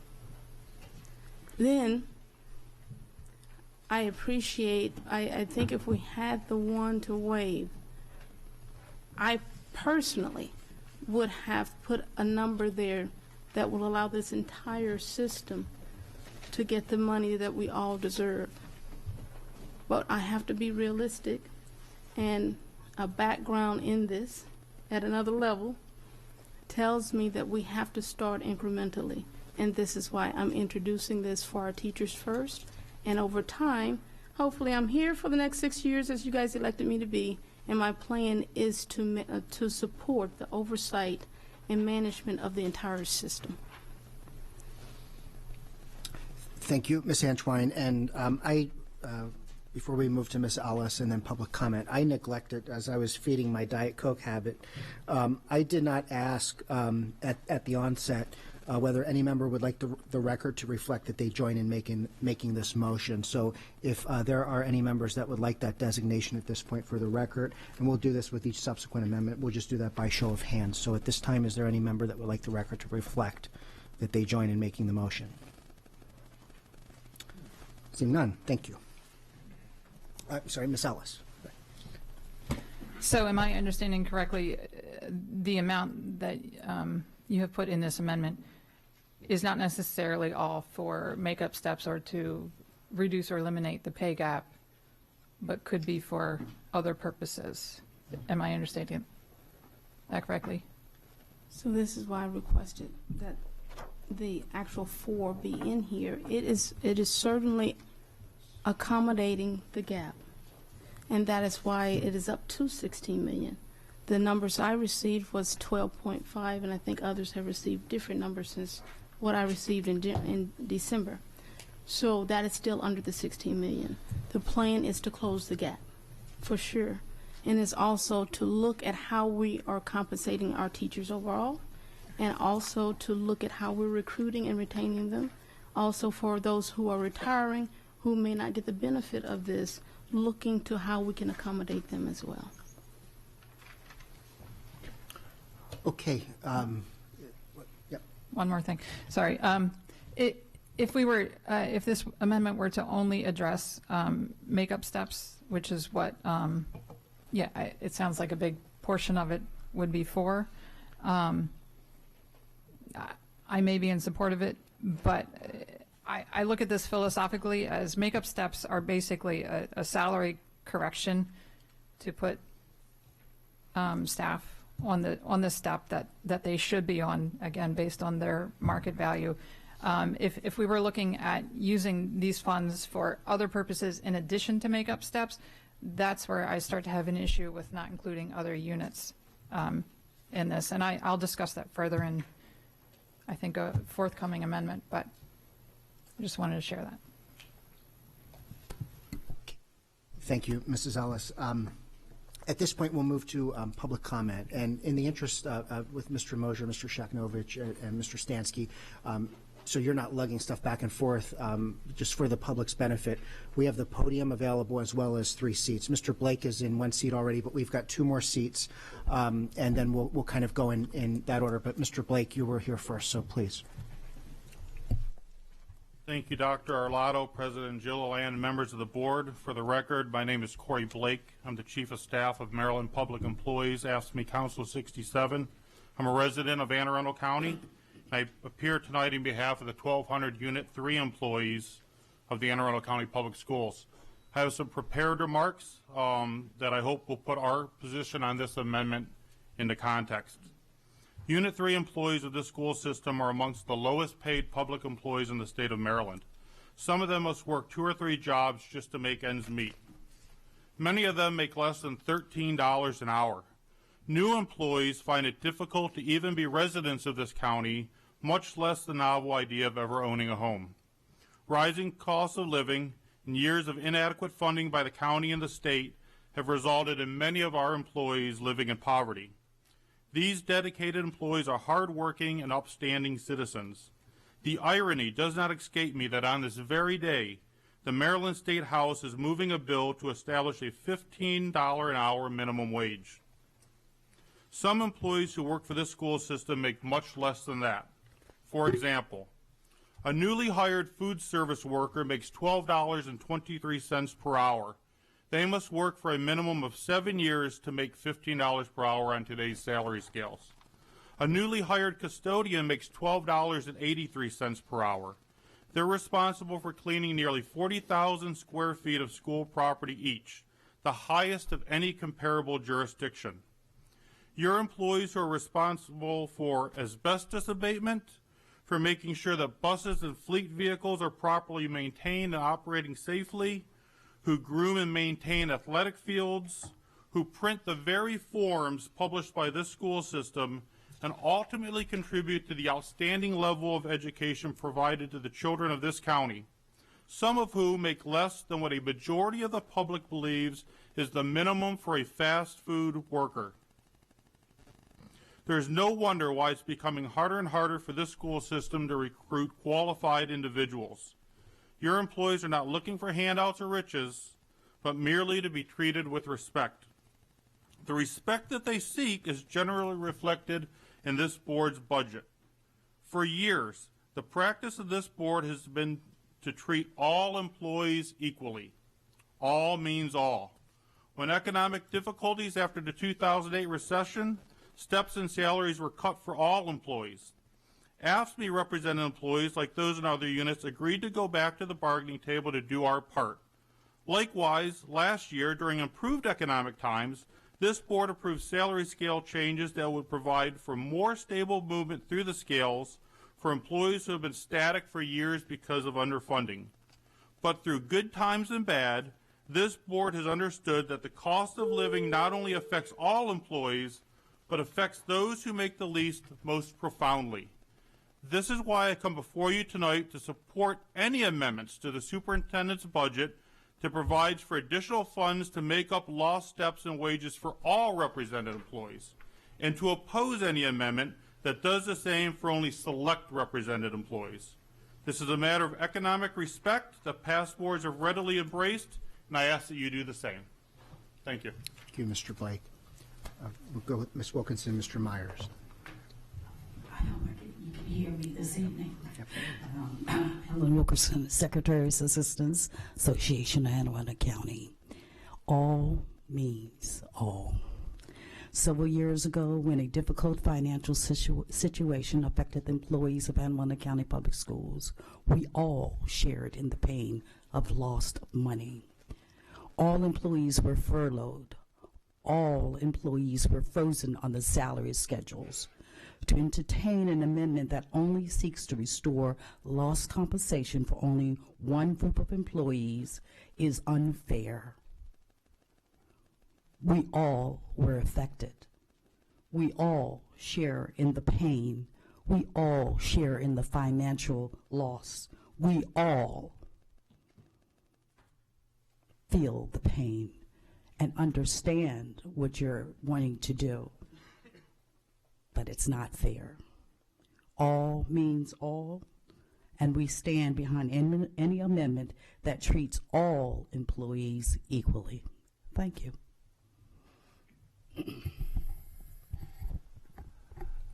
Well, good evening. For the record, I'm William Myers. I am president of the Association of Educational Leaders. We represent all the principals, assistant principals, board level coordinators, and special assistants. And I am the proud principal of South River High School. And we don't let one flyer paint our school in any light whatsoever. I'll say that up front. I also have my spot of red on tonight. I fully support every penny that you would devote to the teaching ranks. They deserve it. They're the hardest working group, bar none, in our county, perhaps. Saying that, I must tell you that I could not support any amendment that did not call for equity in pay compensation for all units in this county. I must remind you that 99.9% of the people I represent were teachers before they became administrators. I have over 97 members that are 4 steps behind. I have another 50 who are 3 steps behind in their compensation package. They talk to me all the time about why can't we catch up? Why are we left out? You know, I've heard the all means all and the equity. Well, we must have equity when we're talking about compensating all of our employees fairly. I did send you a letter not long ago to that effect. You know, leadership comes at a cost. Being a principal in this county or assistant principal, the difficulty of the job has just increased tenfold over a short period of time. You need quality leadership. You have to compensate for that leadership. We do this willingly. No one's not going to do their job because we will not let a student fail. We will not forget to write a recommendation. We will do what we have to do to keep our schools safe and orderly and to promote civil discourse amongst all the people we represent. We are the face of every school in this school system. It needs to be a good face. It needs to be a happy face. You can make that happen tonight by reconsidering the initial amendment and including all in your package. Thank you.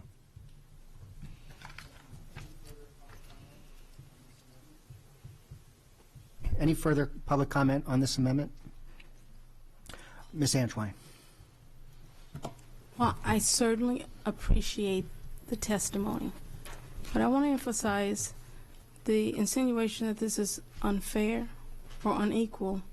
If your pays were across the board the same, if the work that needed to be done was the same. There are, as you know, sitting there as educators and as a person committed to the fight of education every day, you know that we have to do this incrementally. We cannot realistically compensate everyone at one time, but we can work on it. And that is what this amendment is doing. This amendment does not exclude, but it is a start to something that frankly should have been done before I sat here. But because it isn't, we're offering solutions to an ongoing problem. And we're asking if you'll see for the rest of the night, we are addressing some other things that will affect all as well. We just need to be able to do it. We need to be able to do it feasibly. And we need to be able to offer to our new county executive something that he can put into motion as well. Thank you. Thank you, Ms. Antoine. Seeing no further lights, Mrs. Connolly, would you please take the call? Ms. Urea? Nay. Ms. Antoine? Yay. Okay. Ms. Schallheim? Nay. Mr. Leib? Nay. Ms. Ellis? Nay. Mr. Groningen? Nay. Ms. Corkadell? Ms. Hummer? Nay. Mr. Gilliland? No. That's 1-8. When the affirmative, 8 in the negative, the amendment fails. Amendment fails. Now move to amendment number 2. Ms. Urea. I move to add $14,500,000 as an additional compensation placeholder for make-up steps for all Unit 1 staff members who are more than one step behind their years of experience. This amount will provide funding for each Unit 1 member who is currently compensated 2 or more years below their years of experience to be placed on the step equivalent to 1 year below their years of experience. This applies to all Unit 1 staff who did not receive contracted step increases and or were hired at a step lower than 1 year below their years of experience. This would not fund make-up steps for staff at the top of the pay scale or for years lost to personal leave. Second. Okay, would any member like the record to reflect that they join in making this motion? By show of hands. Okay, so we have Mrs. Ellis and Mrs. Schallheim. Excellent, and at this point, comment, Mrs. Ellis, thank you. Thank you. So this amendment, I think it is in the same spirit and similar to Ms. Antoine's, but I'm going to explain the rationale and some of the differences here. First, I do want to address the concerns that were just expressed, and I do understand in the testimony following the previous amendment.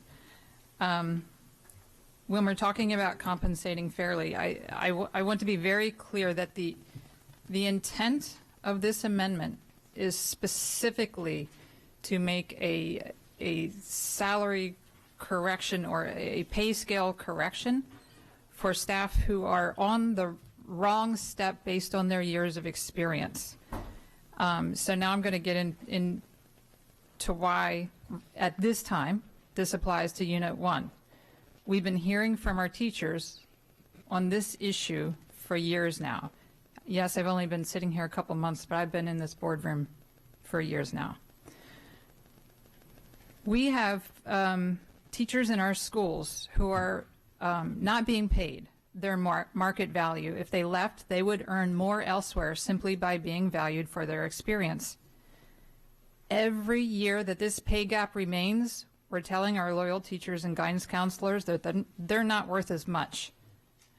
And I know no one feels that way. No one does.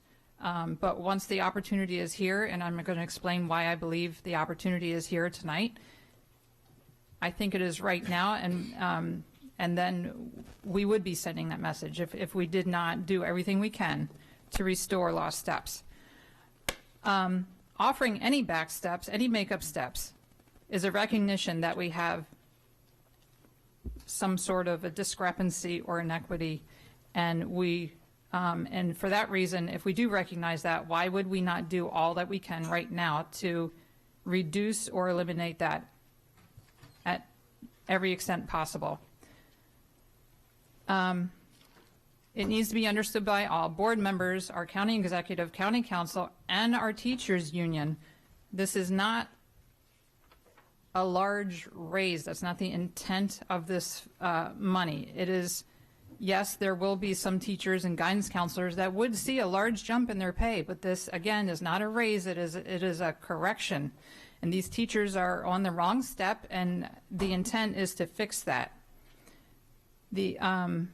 As far as who this applies to, the argument has been made that teachers who were hired at a lower step do not deserve make-up steps because they agreed to come in at that step. But why should they be penalized for coming to our school system during hard times while their more recently hired colleagues with the same experience earn more than them?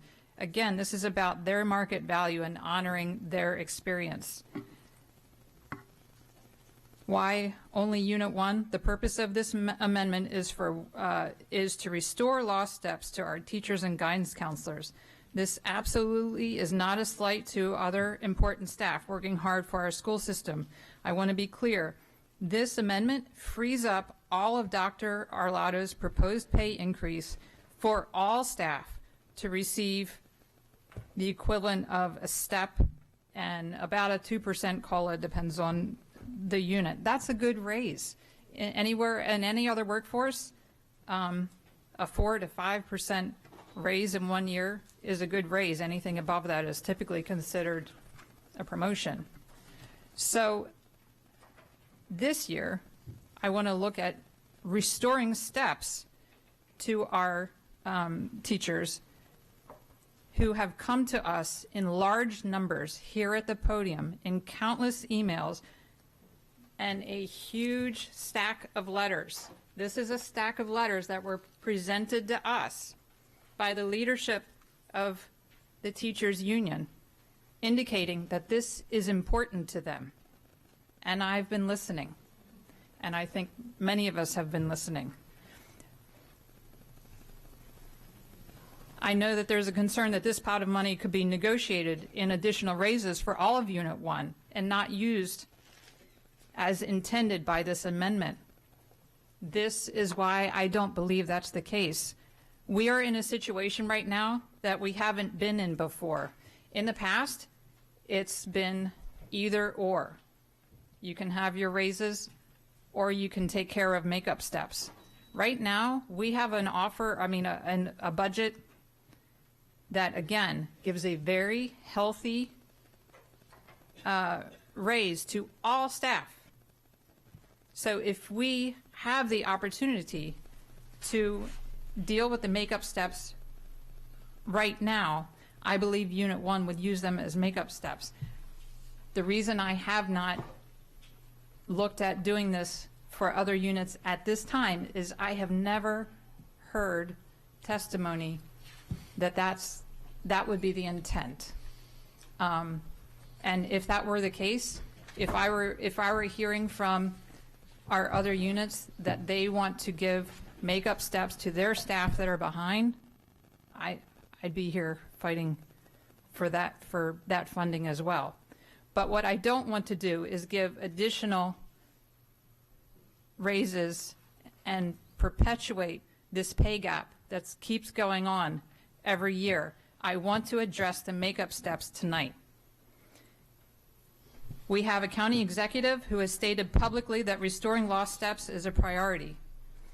We have an almost entirely new county council that includes a teacher, all of which heard from our teachers and are well aware of the pay gap, and I believe that a majority of the county council will be favorable to fixing this. This year, perhaps energized by the election, our teachers have united in a way I haven't seen before, speaking out in huge numbers, and I've been moved by even our most veteran teachers who stand to gain nothing financially from makeup steps, but are speaking out for their colleagues who are behind. This year, we have 4 new board members who had teachers reaching out to us throughout our campaigns, and that had parents reaching out to us, asking us to represent our teachers. I believe the stars are aligned right now, and I'm not sure we'll ever be in this place again. We heard testimony this evening from a teacher concerned about if taxes were raised, there might start to be more resistance to meeting this need. So if we have any opportunity to meet this need, and I believe we do tonight, I think we need to stop prolonging this.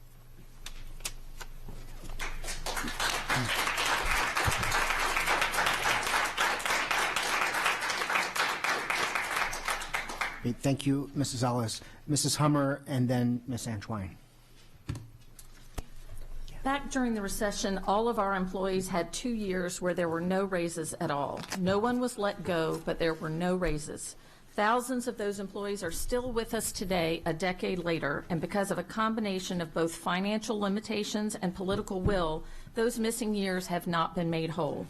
We are now in a stronger financial position as a state, county, and a school system, and we have newly elected leaders who have clearly indicated the desire to begin to make up the sacrifices of the recession for our loyal employees.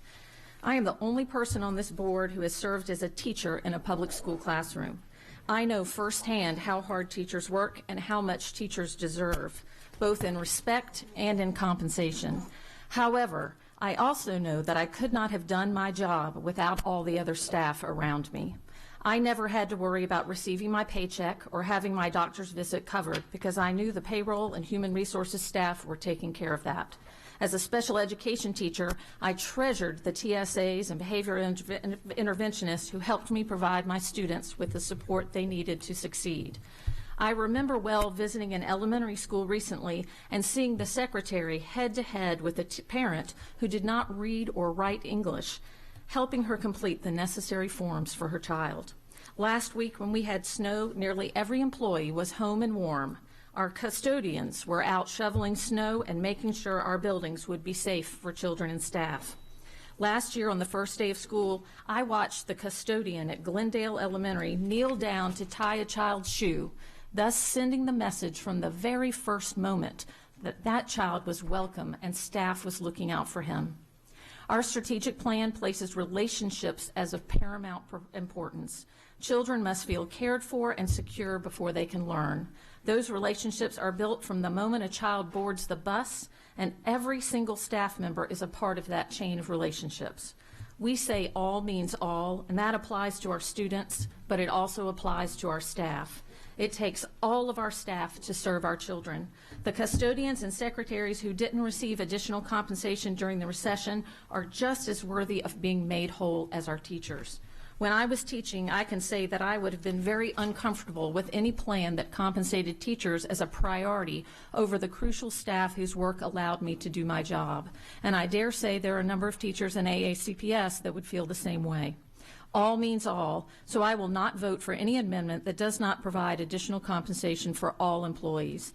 Such an amendment sends a demoralizing message to our committed and hardworking staff across the school system that their contributions are not as valuable as others. Thank you, Mrs. Hummer. Ms. Antoine. So these are amendments. They're in addition to. Dr. Arlotto recommended that you all get something. Everyone gets something. And I realistically believe that we are diverting from the real truth here in terms of these amendments. Because mine failed, it's still my goal to ensure the teachers and the gap that they are experiencing is compensated. So I plan to support this amendment as well. Thank you, Ms. Antoine. Go with Ms. Urea, then Mr. Live. I've always been told that true leadership is not only listening to the majority, but also watching out for those minorities, and that it's being proactive. So I don't think as a board that we can say that just because we've heard from the teachers, as we've heard a lot from the teachers, that not hearing from other people doesn't mean that their voices aren't valued. And as the person on this board that's been in the high school in the last 10 years, maybe 20, no offense, I just know the importance of a classroom, that the teacher doesn't know how to work the projector and you have to have that teacher's assistant or that technician come in, or else the lesson's just done for the day. Or walking in every day and seeing that secretary smile, being like, hi, welcome. Or the custodian, as Ms. Hummer said, shoveling that snow on when everybody else was able to sleep in. And yes, we all know that we value teachers. They're the ones that teach us. But we have to remember that the lessons that we learn from that support staff are just as equivalent to importance as teachers. So that is, again, as I stated before, while I will not vote for any amendment that doesn't include compensation for all units. Thank you. Great. Let's go with Mr. Live, Mrs. Ellis, and then we'll take public comment before summary argument. Thank you. Thank you, President Gillihan. I join Ms. Hummer and Ms. Urea in stating that I will not vote for an amendment that does not include all of our bargaining units. All our units have step structures. They're all set up a little different. Each one has different needs and different requirements. In the recession, all our employees suffered. They suffered together, along with the county employees. I was in county government at that time, and everyone sacrificed in order to maintain their jobs. I just look at this. I recall back when I was still with the school system. That's a little while ago. But I saw a survey or something was done that went through and said in public school systems, you know, who are the most not respected, but who presents the best face of a public school system? And it came back, and it says it was the secretaries in the front offices of our schools. It was the custodians who were there every day, day in and day out, interacting with our kids and our moms and dads. And it was our bus drivers who are making sure our kids are getting to and from school safely. And to discount them in our approach to this does not do our employees justice. Therefore, I'm proud to join Ms. Hummer and Ms. Urea in not supporting any amendment that does not address all the employees of Anne Arundel County Public Schools. Mrs. Ellis, are you okay? Sorry, taking a note. Okay. I fully agree that the other staff do matter. I would say equally, this school system cannot be run on teachers alone, on guidance counselors alone. I fully agree with that. And that is why I support Dr. Arlotto's compensation increase in his recommended operating budget. I am not suggesting that we take from others to deal with makeup steps. It was suggested that it's demoralizing to deal with this in one unit and not the others. But the fact is, I don't think anyone here has confidence that the other staff who are behind in their steps, if the money were introduced tonight, that's how that money would be used. This amendment is specifically about staff who are behind, and they're working alongside colleagues with the same experience and making less than them. That is what's demoralizing. Our teachers are training incoming teachers who have the same experience, the same education, the same certification, and are potentially making $10,000 more than them. That is demoralizing. That is the issue that this amendment is about. It's honestly, it's not about our teachers. It's about dealing with this issue among a group of our staff that have indicated the will to address this issue. And if that will is communicated to us on this board throughout the next year, I will be the one to introduce the amendment to restore makeup steps to every single staff member in AACPS who is behind. Let's remember, those staff members who are behind, every year that they're behind, that's an income loss that they will never recover. They will never recover that. This is such an important issue. I have a human resources background. I worked for a company that dealt with this very issue, and as soon as we became aware of it, we instantly addressed it. It was an expensive fix. It's an expensive fix here. $14.5 million is a big price tag, but it's something that I think we can achieve in this budget, which I don't think we've been in a position to do before, and I'm not sure we're going to be in that position again. There's a lot of change coming over the next year. We don't know what's coming from the state with the Kerwin Commission. Our hands are potentially going to be tied a lot more with how we'll be able to use our budget. So we are in a place right now to fix this issue.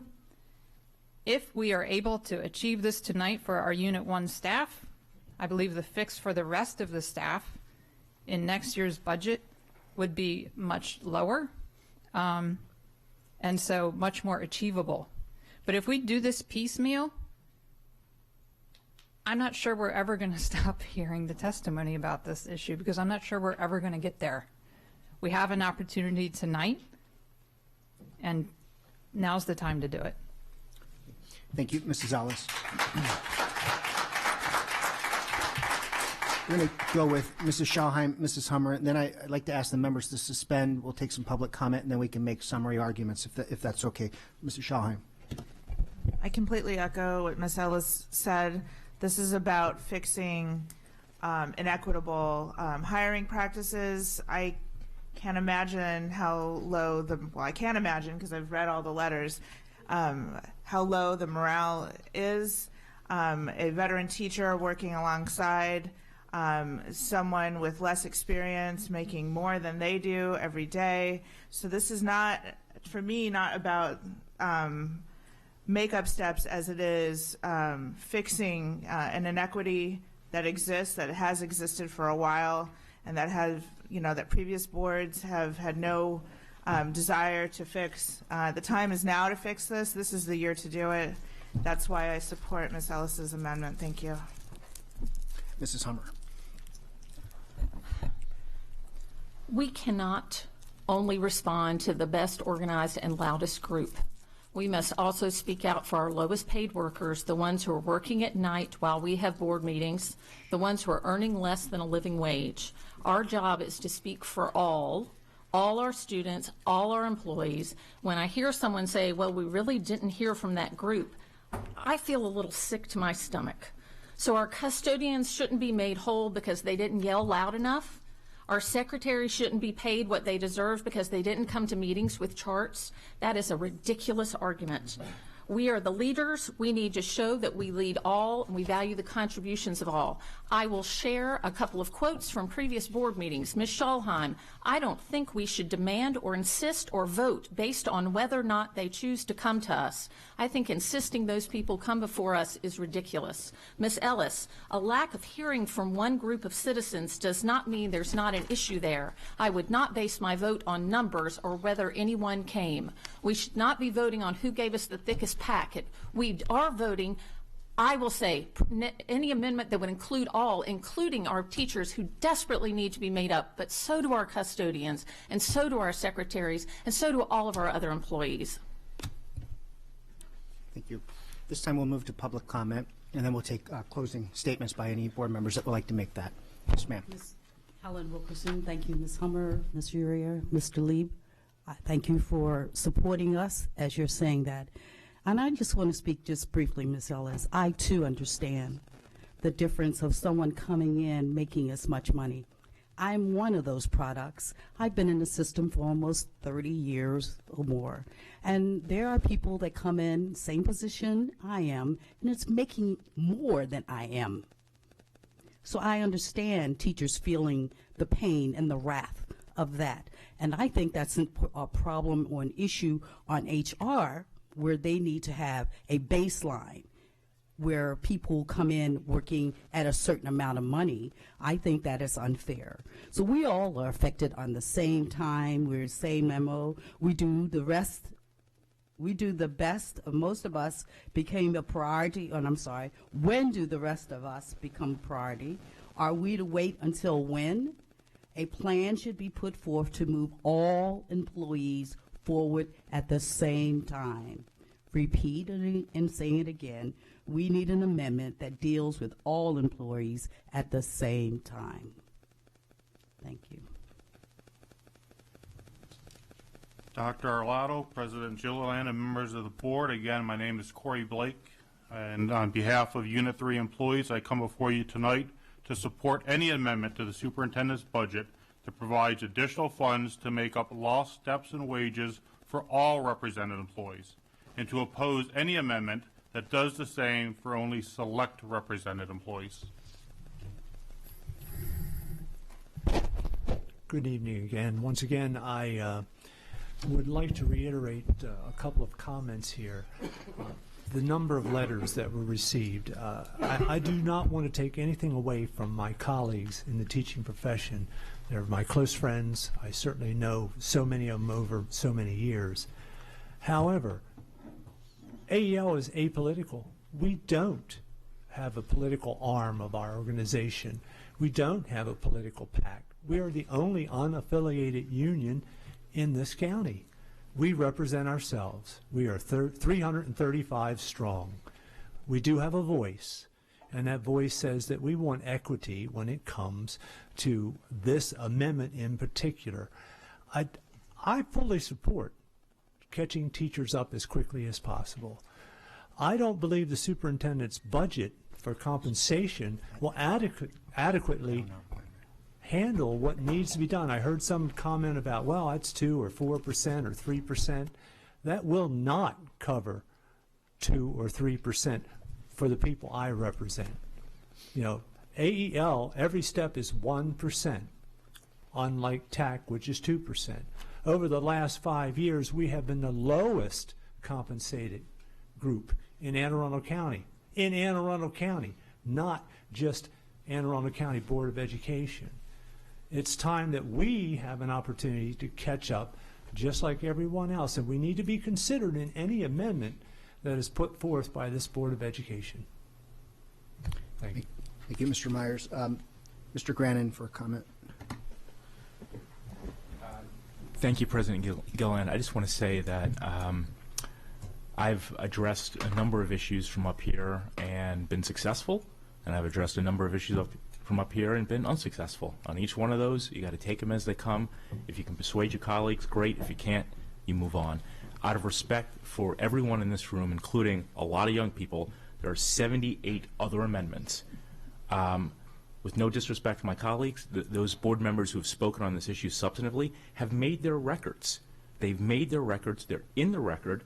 And we've heard from 3 members of the public. The same 3 have made their records. And I think, again, there's 78 other amendments here that we have to get to tonight. And I respectfully ask that my colleagues, you've made your records. Let's vote on this and move on the other 78 amendments, please. Second. Okay. All right. By way of parliamentary procedure, motion's been made and motion's been seconded. We need 2/3 vote to stop debate. Mrs. Connolly, would you please call the roll? Ms. Urea? Nay. Ms. Antwine?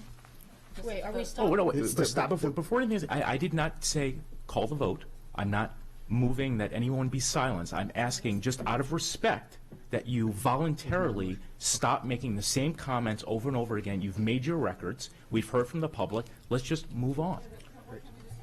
Okay, well, that was not an motion, as he just clarified, so.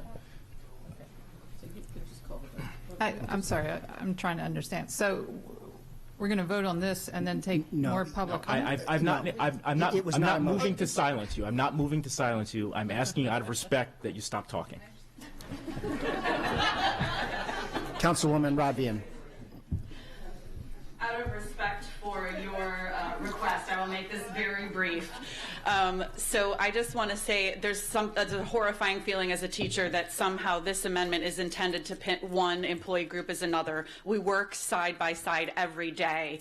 I can't do my job without our school secretaries. I can't do my job without our custodians. I certainly can't do my job without the folks that come down and take an unruly student and walk them down to the administrator's office who do their job. So we all work together. We are a team. And I don't think there's anything in this amendment that precludes an additional amendment to add compensation for other other employee groups. So I hope that you consider that. And I can't speak for the entire council, but I certainly would support make-up steps for the other impacted groups. As a teacher, I'm just not as familiar with how they have been impacted. So I've relied on my organization's tax advocacy to, give us that information. And I can't fully speak for the county executive, but I sense that he would be willing to support that compensation, those compensation make-up steps as well. So I'll leave it at that. Thank you. Thank you, Councilwoman. Ms. Urea. I call the question. Thank you. Is there a second? Second.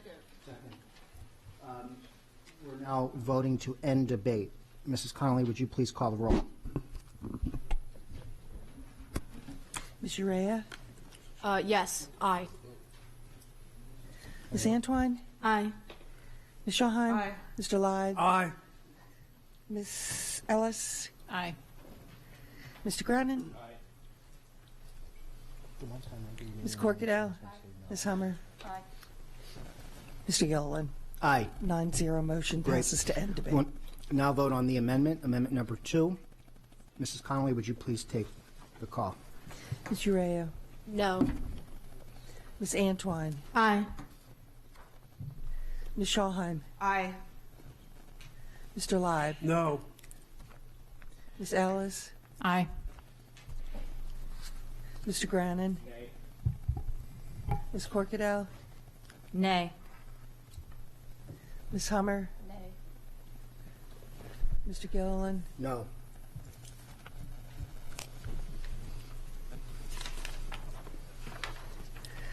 Three in the affirmative, 6 in the positive. Motion fails. Okay. Motion fails. Amendment number 3, Ms. Urea. I move to add additional employee compensation placeholder equivalent to a makeup step for eligible employees from the 2008 to 2009 school year as follows.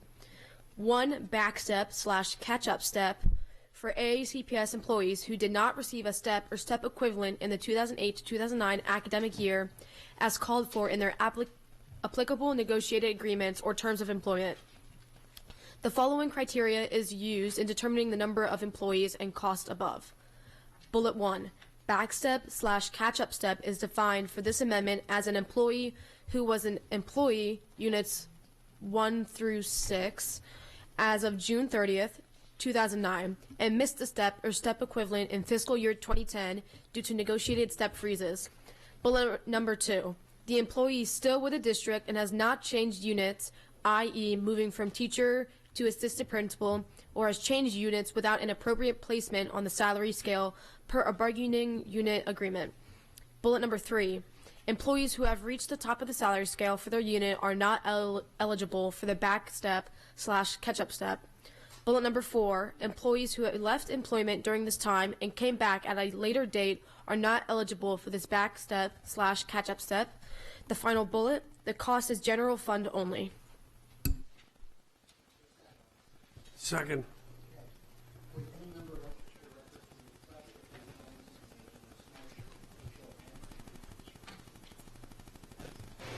Excellent. Mrs. Hummer.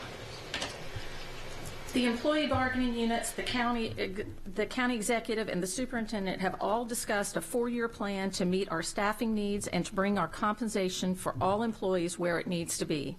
Along with Dr. Arlotto's recommended compensation that is equivalent to 2.5 steps, this amendment and the one that follows will add the equivalent of 2 more steps for our loyal veteran employees who have been with us since the recession. This would be a significant step toward bringing all our employees to where they deserve to be. Thank you, Mrs. Hummer. Any other board comments? Any public comment? Councilwoman Rodvian. While she's coming up, Yeah. so you mentioned the next one. Did we want to cover that one now, or you want to do it differently? Okay. Okay. Yes, we could have bundled them. Yes, we could. Gotcha. Thank you. All right, I'm speaking in my own personal capacity as a teacher who is not employed in Anne Arundel County Public Schools as of June 30th, 2009, yet is 7 steps behind, who would be ineligible for any back step in this plan. So this would be devastating to a huge number of employees who just do not fit this definition, which is narrowly drawn to unfortunately exclude a lot of very impacted employees. Thank you.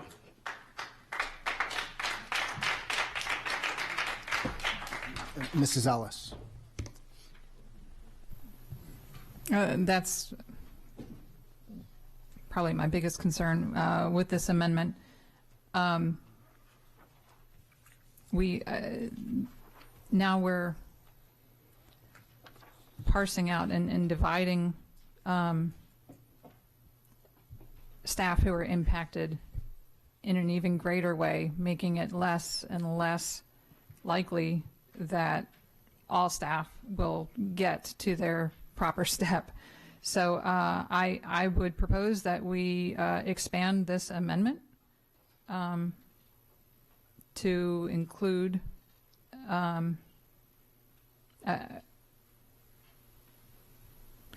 perhaps staff go by number of steps staff members are behind, rather than very specific to when they were working here.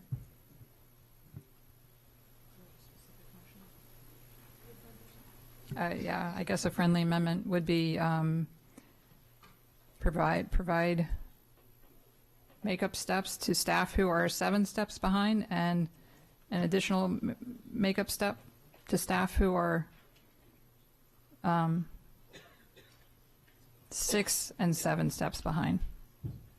I think that would include more staff members.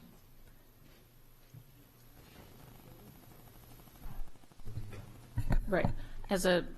I don't accept it as a friendly amendment. If you'd like to make a separate motion to have, but I don't accept it as a friendly amendment.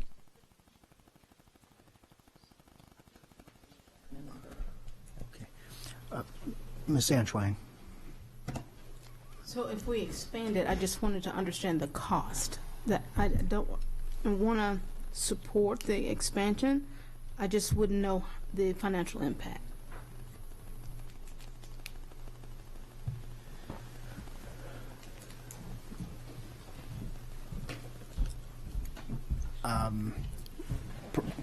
We'll work on getting an answer.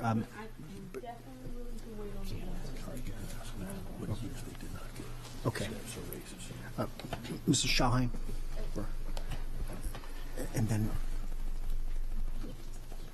I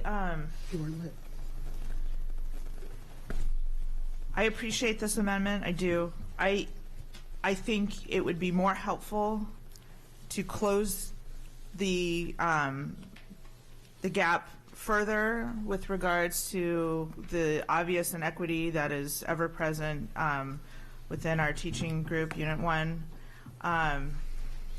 And so I therefore move to, can I move to amend this? I don't know how this works. If it would be considered a friendly amendment if it keeps the same intent and spirit of the amendment, but if it starts to draw from it, then it may be better separate. So I'm not even sure how to do this. No, I know. I'm just trying to find the words. So I think we need to add something to this that addresses staff members working side by side that with the same experience and have vastly different paychecks. And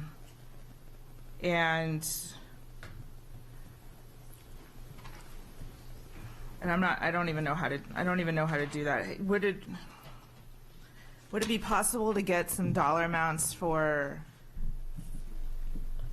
or some sort of knowledge of how many people we're talking about with regard to Unit 1, that some of them were hired in with 3 steps removed while others were hired in with 1 step? I know, I see your face.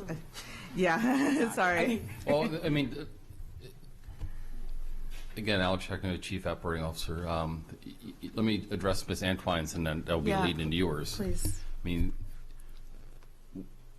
we can fundamentally price anything you want, but you have to define exactly what that is. I mean, this was done in a collaborative fashion, I believe, to some extent with the exclusive bargaining agent for this group.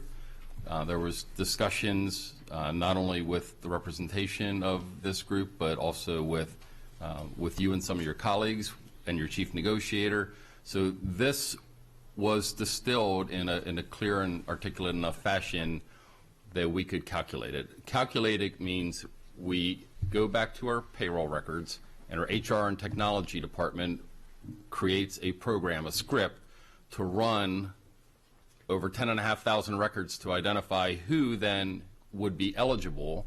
The list of the eligible folks, that eligibility list then gets translated to budget. Budget essentially goes person by person, name by name. It figures out what salary they are, what the dollar value would be assigned to that person. So we can clearly do it. It would not be done today. You define the problem enough for us that we can go ahead and run those computer scenarios and then have our budget staff price it, and we'll be glad to bring that question back to you. But absent that, quite honestly, I don't see how we could do it. But we'll be glad to do it. We're just going to have to modify how we're going to run the rest of this board meeting and decide how we're going to run the rest of this calendar between now and when the budget's due to the county executive. So I appreciate that, the not getting that number for us to make an informed decision on this amendment. I got it. But I also want to address that each one of the amendments concerning this had those same variables introduced by you guys, and so they did take that time.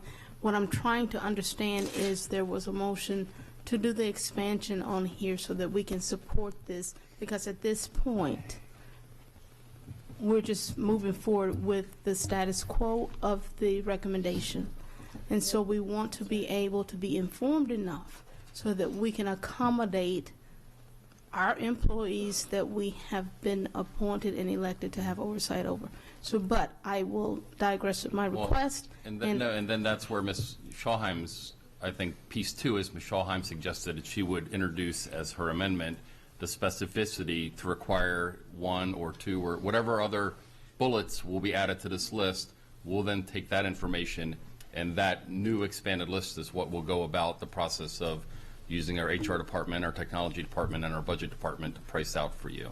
And so would you be able to get it to us before the end of the night? No, ma'am. Okay. For example, like my technology department isn't even in this building, Gotcha. and I could try to call them back in from wherever they live, but that might be impractical. Sure.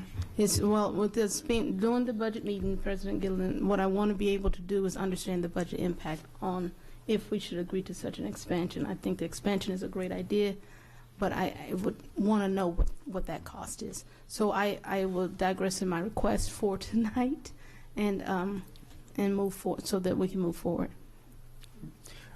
Mrs. Corkadella and then Mr. Grannon. Observing the good intent of every single member here, I would like to suggest that, number one, that this amendment had the same spirit and intent of the prior ones with the same due diligence.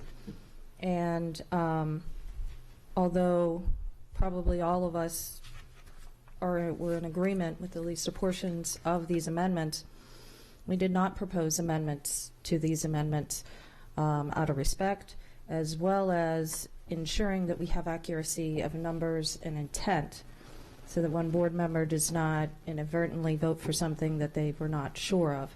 I would strongly suggest that any members proposing an amendment do so as a separate, and I'm happy to stay here later tonight to add to our list for those endeavors, but I would strongly discourage amending something with this level of specificity just to achieve a continuation of another objective. Mr. Granite. Okay, this time I am moving to call the vote on amendment number 3. Okay, is there a second? Second. Okay. I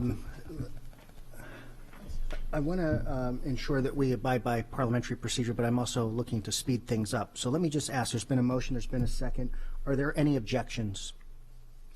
Seeing none, all in favor say aye. Aye. Opposed, no. The ayes have it. Mrs. Connolly, this is now a vote on amendment number 3. Correct. Ms. Urea. Aye. Ms. Antwine. Aye. Ms. Schallheim. Aye. Mr. Lyde. Aye.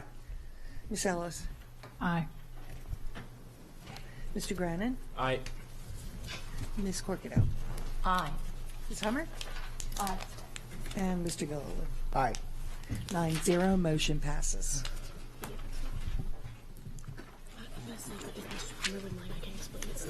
Yes. Okay. Amendment number 3 passes. Amendment number 4, Ms. Urea. For the sake of time, I'm essentially going to say that Amendment 4 is the same as Amendment 3, but for units 1 through 6, employees as of June 30th, 2010, who missed a step on equivalent of fiscal year 2011. But if Ms. Hummer would like, I can explain it step by step. No, I think it's clear. Okay, there's a motion. Is there a second? Second. Any board discussion? I'm sorry, I'm sorry, getting ahead of myself here. Would any member like the record to reflect that they join in making this motion? Okay. Thank you. Yes, Ms. Urea. And Ms. Connolly, could you just add me to the previous amendment as my hand raised? I didn't raise my hand for some reason. Thank you. Okay. Seeing no board comments, any public comment? Seeing none, Mrs. Connolly, this is a vote on amendment number 4. Please call the roll. Ms. Urea. Aye. Ms. Antoine. Aye. Ms. Shahan. Aye. Mr. Lyde. Aye. Ms. Ellis. Aye. Mr. Grannon. Aye. Ms. Corkadell. Aye. Ms. Hummer. Aye. Mr. Gilliland. Aye. 9-0, motion passes. Mrs. Shahan. I move to add an amendment right now because we need to clear up the inequity that Unit 1 has been facing. With all due respect to the others, we just passed these other two. And so recognizing that $14.5 million and $16 million didn't get it done, I move to add another amendment to add we'll go $10 million as an additional compensation placeholder for makeup steps for all Unit 1 staff, et cetera, like, just as the Amendment 2 had stated, but the changed dollar amount. Second. There's a motion, there's been a second. Board discussion. Ms. Antoine. So, doing my dirty math that I have to do up here, that's an additional $20 million towards compensation, with $10 million of that going towards closing the gap on teacher compensation. Is that what I'm looking at? I'm asking. She's proposing $10 million. We just passed about $10 million. That equates to about 20, and $10 million of that is going towards teacher compensation based on what I'm adding up here. Yes. Yes. Okay. But the bulk of the prior two amendments go to Unit 1 teachers as well. So we're adding to that another 10 mil on her motion, and that's what I'm to understand. No. Yes, because I want to make the statement that we ran on this. We care about the teachers. We care about making things equitable. And remember, this is an amendment. It has yet to go to the county executive and the county council. And we're not the funding authority. I just want to be bold. This is the 1 year we've got to do this. I don't think there'll be the political will in the future, and so that's what I am.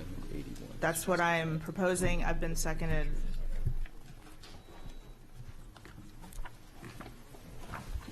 Mr. Grannon. Ms. Shahan, just out of respect for this process and to give Mr. Shaknovich and his staff some time to put some meat on those bones, would you agree to have this be Amendment 81 so that the amendments can be taken in order and then that information can be provided in the interim time? Sure, if they need it, but honestly, it's the same as Amendment 2, just dropping the amount to $10 million. So that's, But yes, if that's what they need, sure.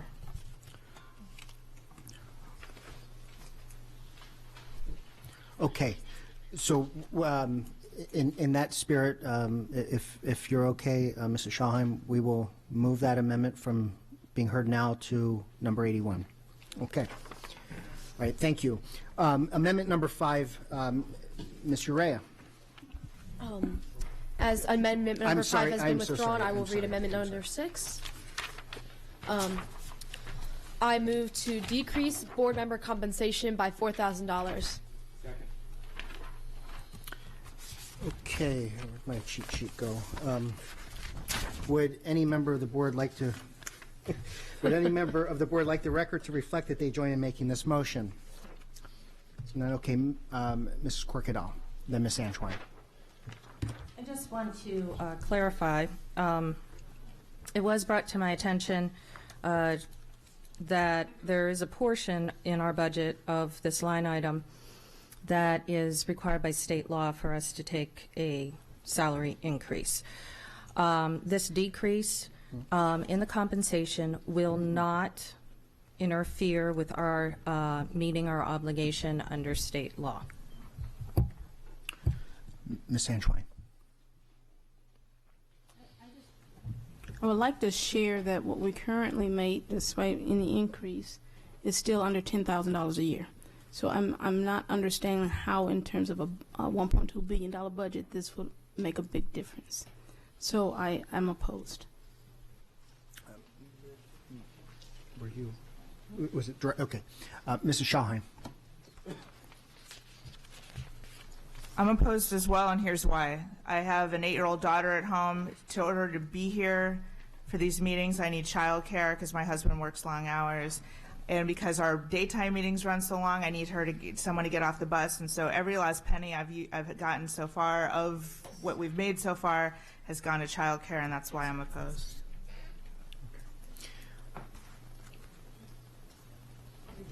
Okay, Mrs. Ellis said.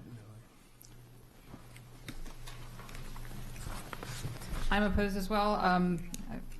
I think it's pretty clear none of us are in it for the money or took this position or ran for election for a paycheck. No. However, It's technical. I left the workforce. I was a human resources manager when my daughter, shortly after my first daughter was born. I'm raising 4 children. And this is my first foray back into the workforce, and the impact that this has had on my family, and to see my kids look at me with pride for what I'm doing. This is a big step in our family, and so I accept my, what is it, $8,000 proudly. I put in innumerable hours, as most of us here do, and so for that reason, I'm going to oppose this. Okay, Mrs. Corkadal. Well, I was not anticipating speaking on these amendments, but I feel compelled now to expand on my proposal. There is an increase that will transpire with or without this amendment. I also know that we spent 45 minutes in discussion about our teachers and our staff and our janitors. I'm not the person in the school making the decisions that make the children great. I knowing what the compensation was, understanding that it is probably the most amount of part-time hours that a human being can possibly put in, but I do so willingly and wantingly. And I made sure before I signed up that my family was prepared for that impact, because I don't want to take another penny more than I am required to by law until everybody is restored to whole.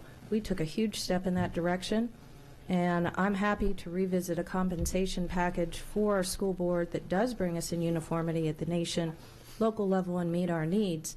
But I think that needs to be done independently, not arbitrarily, by someone who can advise us to that best capacity. So this, as I said, decreases the amount of increase. Everybody's getting an increase. It's just not as much as the superintendent had recommended, but is what is recommended by the state, our governing authority, and I think it would be an excellent show.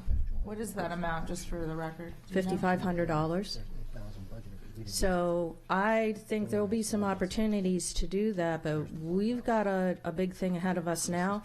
And for me, this is about all of you out there, not about me taking more money. It may seem like little, but then I also see things for additional materials and supplies for our secretaries too. I think $4,000 is a big deal. In my universe, I'm a person that still clips coupons, okay? So I understand that value. And I do appreciate the that I also share. I have kids at home too. I have to make those sacrifices. I pay out of my pocket all of those, but we also receive, compensation for our expenses. I just think that we should be sharing in that suffrage until such time that these people are made whole, and or we can get some actual expert advice on what our compensation should be. Mr. President, if we could interject, so the compensation that is attributable to each board member is established within state law.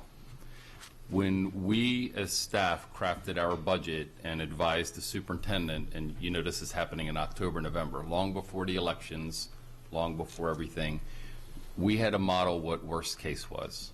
So we knew by position what the state law requires in terms of compensation. We knew what seats were available. We didn't know how the elections we were going to turn out. We didn't know at that time who the officers were going to be, et cetera. Because again, we were talking about the October-November timeframe. So as conservative budgeteers, we had essentially calculate that as what is our maximum exposure. Now knowing how the elections have turned out, now knowing who is newly elected, who is still retained and has 2 years to serve, et cetera, knowing that, we now know in an exacting fashion that we have over budgeted that line item by $4,000. So we can cut that line item by $4,000 and still fully comply with the state law and fully provide each Board of Education member the exact dollar value compensation that state law requires and not need these $4,000 extra. So it's a technical adjustment. It doesn't impact anybody individually. Honestly, if the amendment's not adopted, this $4,000 is just going to fall to fund balance because we've already budgeted it. So. Okay, seeing no further lights, and thank you, Mr. Sheknovich, for that explanation. Any public comment? Seeing none, Mrs. Connolly, would you please call the roll on amendment number 6? Ms. Rea? Aye. Ms. Antoine? Still a question. You're saying that budget-wise, well, why was the amendment made then if, I'm confused in terms of you're saying that the 4,000 is a moot point. Why are we even voting on it? It confuses me. It's not a moot point. The superintendent's recommendation included a worst-case scenario budgetarily to fully fund the compensation requirements of each individual board member. And depending on how the elections turned out, depending on who was retained, who was replaced, who came off the board, who came on the board, and where they are in a term, the state law very explicitly provides what the compensation level is for each person. Because we work on an appropriation-based budget, we have to prepare ourselves for what would be our maximum fiscal exposure. So we ran all those possibilities, and we calculated that exposure at the maximum level. But now reality has transpired. Again, those calculations were done in October, November. The elections, took place in December. Now we're sitting here in late February. We know the results of the election, and we can confidently say that if you so choose, you could reduce your budget by $4,000 in this line item without doing any harm to any board member, nor would you be jeopardizing the school system in any way from us complying with what the law requires. Yes. Okay, so we don't have the power to set our own salary, folks. It's set by statute. Yes, sir. Aye. So because I'm confused and still don't know what's going on here, it'll have to be a nay for me. Ms. Schallheim? Now that I get it, aye. Aye. Aye. Mr. Grannon? Aye. Ms. Corkadell? Aye. Ms. Hummer? Aye. And Mr. Aye. So it's 8-1. 8-1. Motion carries. Thank you. Amendment, and now this was where we decided we would take some amendments out of order. Amendment number 48. Ms. Urea. Amendment number 48. I move to add $56,563 to the Office of Internal Audit to prepare a comprehensive scope of work, RFP development, and implementation for a value for money audit, VMA. The VMA shall be comprehensive and shall incorporate input, systems, and output. The scope of work shall not be limiting and shall potentially incorporate outcome objectives sometimes found in integrated operational audits and similar. The final scope of work shall be approved by the motion of the Board of Education, and the board would be updated regularly by the audit department as appropriate. Expense for this audit shall be determined through procurement RFP response outcomes in 2020 and therefore would occur in fiscal year 2021 and shall include staff burden impact costs typically associated with audits involving employee and customer data collection. Shall the expense exceed the will of the board to incur wholly in one fiscal year, the audit shall separate input, systems, and output, with the order being as such. Second. There's a second. Would any member like the record to reflect that they join in making this motion? Okay, great. Thank you. Mrs. Corkadell. In the interest of time, I will entertain any clarification questions from staff or fellow members. Otherwise, I'm good to go. Okay. Seeing no further lights, any public comment? Seeing none. Mrs. Connolly, this is a vote on amendment number 48. Would you please call the roll? Ms. Urea? Aye. Ms. Antwine? Aye. Ms. Schallheim? Aye. Mr. Ladd? Aye. Ms. Ellis? Aye. Mr. Grounan? Aye. Ms. Corkadell? Aye. Ms. Hummer? Aye. Mr. Gilliland? Aye. 9-0, motion passes. Thank you. Amendment 48 passes. We'll now move to amendment number 52. Ms. Urea. Amendment number 52. I move to add $40,000 to athletics and extracurricular programs for stipends for high school robotics clubs. Is there a second? Second. Would any member like the record to reflect that they join in making this motion? Mr. Shaw and Mrs. Corkadell. Oh, and I'm sorry, Mrs. Ellis, sorry. Hand was a little lower over there. I'm not paying attention. Okay. Seeing no lights? Mr. Shaw, yes, sorry. All right. So I'll be brief in the interest of time. This is to address an inequity. Currently, there are two, and this is also just for the record for high school robotics clubs. Currently, there are two high school robotics clubs, South River and Chesapeake High School, who get more money for their robotics clubs than any of the other robotics clubs, and that's inequitable.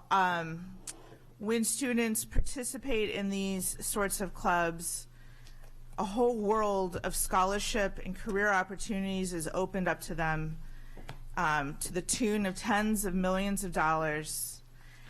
And I don't understand why living in one part of the district yields some support at a level that is higher than if you live in another part of the district. And so this amendment is to create some equity and to establish a pool of funds from which any robotics-centered high school club can then access to use to seed their club and or to grow their club. If they want to do VEX, great. If they want to do FIRST Robotics, we shouldn't say no. Clubs have been told no, despite the fact that other clubs exist and are funded at a higher amount, significantly higher amount than just over and above advisor stipends. And so that's why I'm proposing this amendment, and I believe in it. Okay, thank you, Mrs. Shahan. We've got a couple of lights. Mr. Leib, then Ms. Antwine. Thank you, Mr. President. While I support and commend Ms. Schallheim for the spirit of her amendment, I believe this is something that would be more appropriately handled through a policy level or a restructuring of how this is done throughout our system, and that the superintendent would be able to address in his time, and I don't believe it fits itself appropriately to be a budget discussion. Sanchwein. So I looked up and saw all the signs. I'm afraid to say what I want to say now. I certainly support anything associated with STEM. I most certainly do. It's just when you put the term club, in terms of budget, it does take on another kind of spirit. And if you introduce $40,000 for any type of club, we may be on the hook for introducing more money for all the other clubs that are out there. So my question would be to Dr. Arlotto, actually, how is money distributed to the clubs, with the understanding that the clubs are school clubs, but a lot of times they're supported partially within the school, it's my understanding, and then a lot of the funding comes from outside of the school. Yes, ma'am. So that's correct. So the answer to your question is yes. Yes. That the majority of funding from the system to the schools to support clubs is in the form of stipends for the teachers or coaches, the folks that are brought in to support those clubs and work with the students. And whatever might be robotics is a prime example of that. Then there are monies from different departments to help support where we can some of the competitions and travel, but really most of that is done through fundraising by the clubs at the local school levels to support those things. But what comes from the school system is, in the majority, comes in the form of stipends for the adults working with the students in that club. Sure. So thank you for that, Dr. Alana. I just want to say we understand, too, that the wave of robotics in the robotics club is fairly new to the system, as to many educational systems. Thank you for that. As to many educational systems, without understanding how they're being funded right now fully across the board, it would be difficult for me to say that we can support this amendment unless we know how across the board all of them being funded. And I understand that some schools may not have as much money as others, and that need is there. I just want to ensure that if we put that $40,000 there, that those schools are already, and there's an insinuation that those schools are already benefiting more than the other schools. Perhaps if they come and request these funds, they're still allowed to get those funds, which would continue the delta that we're addressing here. Right. So to date, that hasn't been the case. So right now, South River and Chesapeake are allowed to have a FIRST Robotics Club, and they are given $6,000 per year above and beyond advisor stipends. Broadneck asked for the same, all means all again, and were denied repeatedly. So I'm trying to clear up an inequity, and I want to establish a pool of money that they can then access. And the application process would be worked out by Dr. Arlotto in coordination with club staff. Robotics is very, very, very expensive. Some clubs spend tens of thousands of dollars. This does not mean that they would not be fundraising as they would have to do, and they have to do that already every single year. But and if they participate in a club that is competitive, if students go to one competition per year, that opens them up, all of these young folks out here, up to scholarship opportunities in the tens of millions of dollars. So right now, those opportunities are afforded to South River and Chesapeake. They are not to the rest of the county as far as I'm aware. And so I just want equity. And that's what this does. So my question would be, you're saying that they are being denied, but what I'm hearing is the money is put there across the board, and then at the principal level, they decide how that money is distributed. Yes, but on top of that, two first robotics clubs in this county are given extra money. Other clubs have asked for the same amount and have been denied multiple times a year. And the reasoning is in the latest round 11 of our thing. It came on the private site 20 minutes before I left to get here. Right here, Michelle. Yeah, so you can look through that. That might answer some questions. So why is it that two clubs in this county can have more money to participate in FIRST Robotics when other parts of the county are told no? I have a problem with that. You know, this again is above and beyond advisor stipends. These are existing sanctioned opportunities for kids at schools. And so you're saying if they don't live in certain parts of the county, that they don't have access to that extra money, which can mean the difference between being competitive and not being competitive, which means the difference between scholarship funds and career opportunities for some students over another.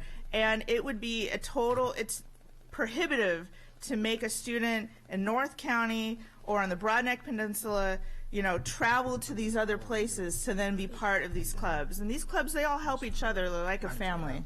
And so, you know, it's just disheartening to see some club have all and other clubs not have all, and have then been told no by the administration. And an email about that is in our packet that Mr. Rea was trying to show you. Okay, we've got a number of lights here. Let's go with Mr. Rea and then Ms. Corcadell.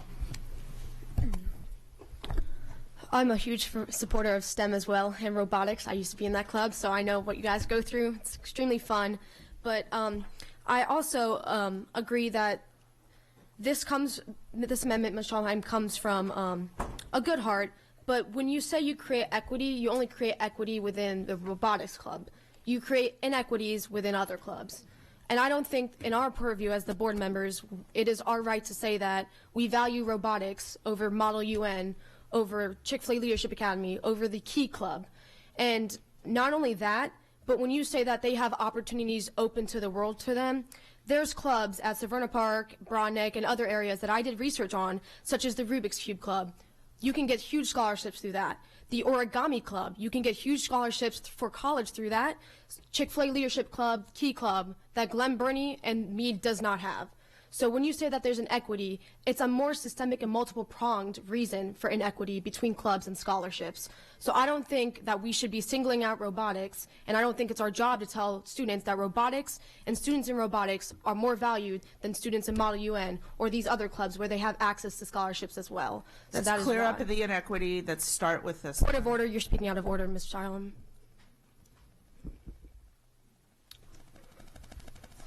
Ms. Corcadell? So I'm going to take a little different spin here and just share, because this is out of my character.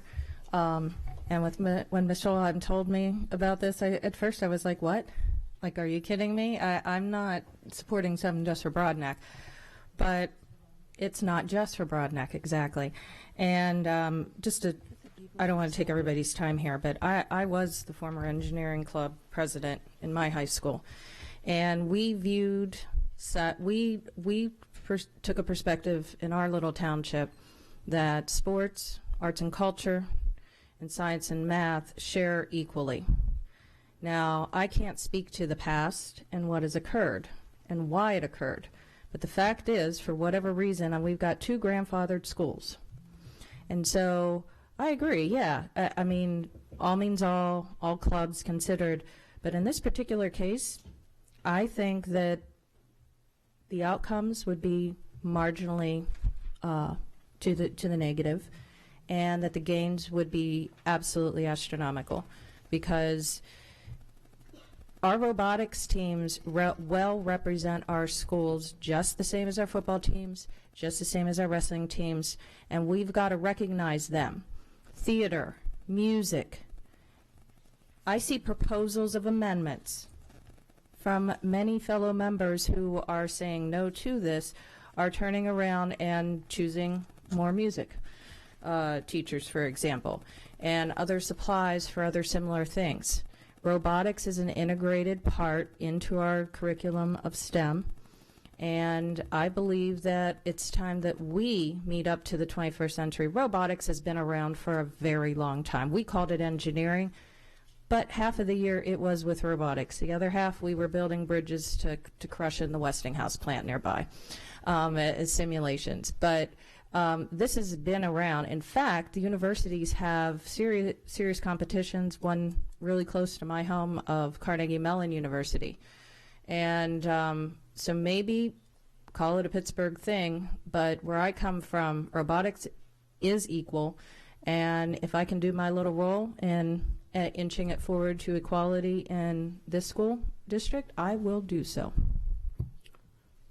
Okay, Mrs. Hummer, then Mrs. Ellis. So from the email that's in here, I want to quote, as the school system, as our knowledge grew, we've moved to support VEX robotics clubs in high school instead of the FIRST robotics clubs. Our limited funds go much further when we support less expensive quality clubs, and more students across the county are able to be involved in robotics offering if we are able to support more clubs. VEX costs are approximately 1/3 to 1/2 of FIRST robotics costs. That's why the decision was made not to support FIRST robotics. It was not to support robotics, but to be able to spread it more. And in addition to that, while Chesapeake and South River maybe get some more funds for that, they also must fundraise significantly more in order to afford the FIRST robotics. And their booster clubs have raised, both of them, over $20,000 in the past year to support those. So to make these more affordable overall, I agree with Mr. Leib that I think this might be something that's better addressed for us as a policy issue overall, is to look at the overall structure of how we're funding clubs and what they are done. I'm hesitant to go to single out one club, no matter how important and wonderful robotics is, which I believe it is. But if we're settling out one and saying this one is inequitable, we have no idea what the other ones are. We may find that there's other things that are more inequitable, and I think that before we jump into this decision for one, we should have full knowledge and really explore the issue. Thank you. Mrs. Ellis, then Mr. Grannon. I would like to visit this in terms of policy, but we also, I believe we have budget line items that address athletics, so I would like to go ahead and move to put something as important as robotics in our budget as well. Mr. Grannon? I just have a question for clarification from Ms. Schalheim. This is a pool for stipends such that if the money is not requested and used by clubs, it will not go to waste, and it will just revert back to the general fund, correct?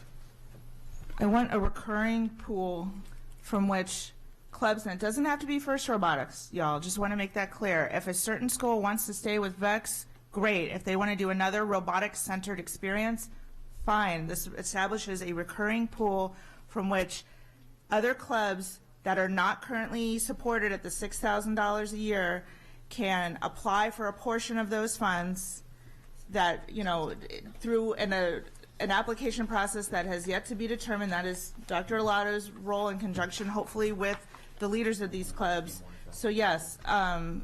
But it's not foisting the money on anyone. If it's No. if it's not used, it's not going to go to waste. Correct. Great. Okay, Mrs. Schalheim, you had your lights. Okay. Okay. Any public comment at this point? Please, we've got 3 seats and a podium. Nope. Wherever you like. Okay. I'm like nervous. Last time I was here, I was at a spelling bee. Don't be nervous. All right. So, I'm Zoe Clark. I'm a 9th grader at Annapolis High School, and I think that there's. I can't speak for what happens in the budget. I'm class treasurer, and I still don't know how money works. But I just think that, like, my school compared to a lot of other schools, we don't have a lot of money for robotics and other clubs like that. Even though we have the IB program to make up for the area that we're in, I guess. Like, we still have a lot of issues like paying for things and stuff like that. So I just think that if we had more money I need words in this fund to go out to clubs that need them to make things more equal and equitable for everyone, that would just be more helpful for schools like mine, to compare to schools like Broadneck or South River or something like that. Thank you. Thank you.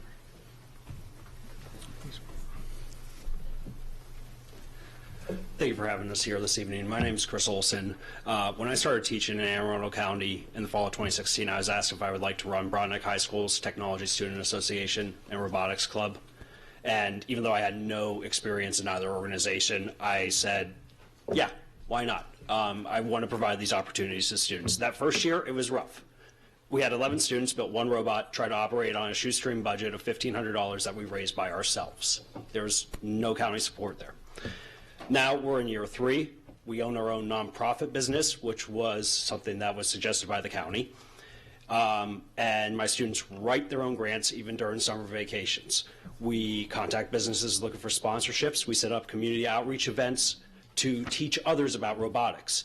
This year we have 60 members, 3 VEX robotics teams, a sailbot, international robotics sailboat competition team, and are competing in 11 different STEM competitions at this year's TSA state event at North County High School.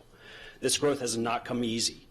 I've spent countless hours year-round to provide my team with the best opportunities I can, and since we currently do not receive any funds from the county, the only way I've been able to allow my students to do and achieve what they've been capable of is by financing the club myself out of my own teacher's pay. I have spent more than the stipend that I've received in the past 3 years to help build a program. Why do this? Them. That's what teachers do. A recent Forbes article looked at the 10 skills that employees want most, as based off of a survey conducted by the National Association of Colleges and Employers. And when you look at the skills listed, problem solving, make decisions, work in a team structure, ability to communicate, ability to plan, organize, prioritize work, and on through the list, the students that are part of my program do every single one of those. Dr. Maya Maddock, a professor at the University of Southern California, notes that given how appealing robotics is as a pedagogical tool, we will succeed in recruiting more students from underrepresented groups. So why don't we support these activities beyond words? Other researchers have noted that a new robotic infrastructure is forming. The change will have a large-scale character comparable to the scientific and technological revolution that determined the beginning of the information era. We need to start supporting these programs. Robotics is a sport. Numerous newspapers throughout the country, have compared robotics competitions to sports. ESPN has televised the VEX World Championship, has televised First World Championship. And there's an increasing number of schools that are actually given varsity letters for this. And like more traditional sports, scholarships. My team entered the VEX competition for the first time this year. Every single one of those students that went, the second they went, they're eligible for $8.6 million in scholarships. You get to first, it's over $80 million. Also, we're providing training for 21st century skills that employers want. AACPS already supports 2 high schools. Why not all of us? Our county spent $7.8 million on sports, but only provided $12,000 for robotics to 2 schools.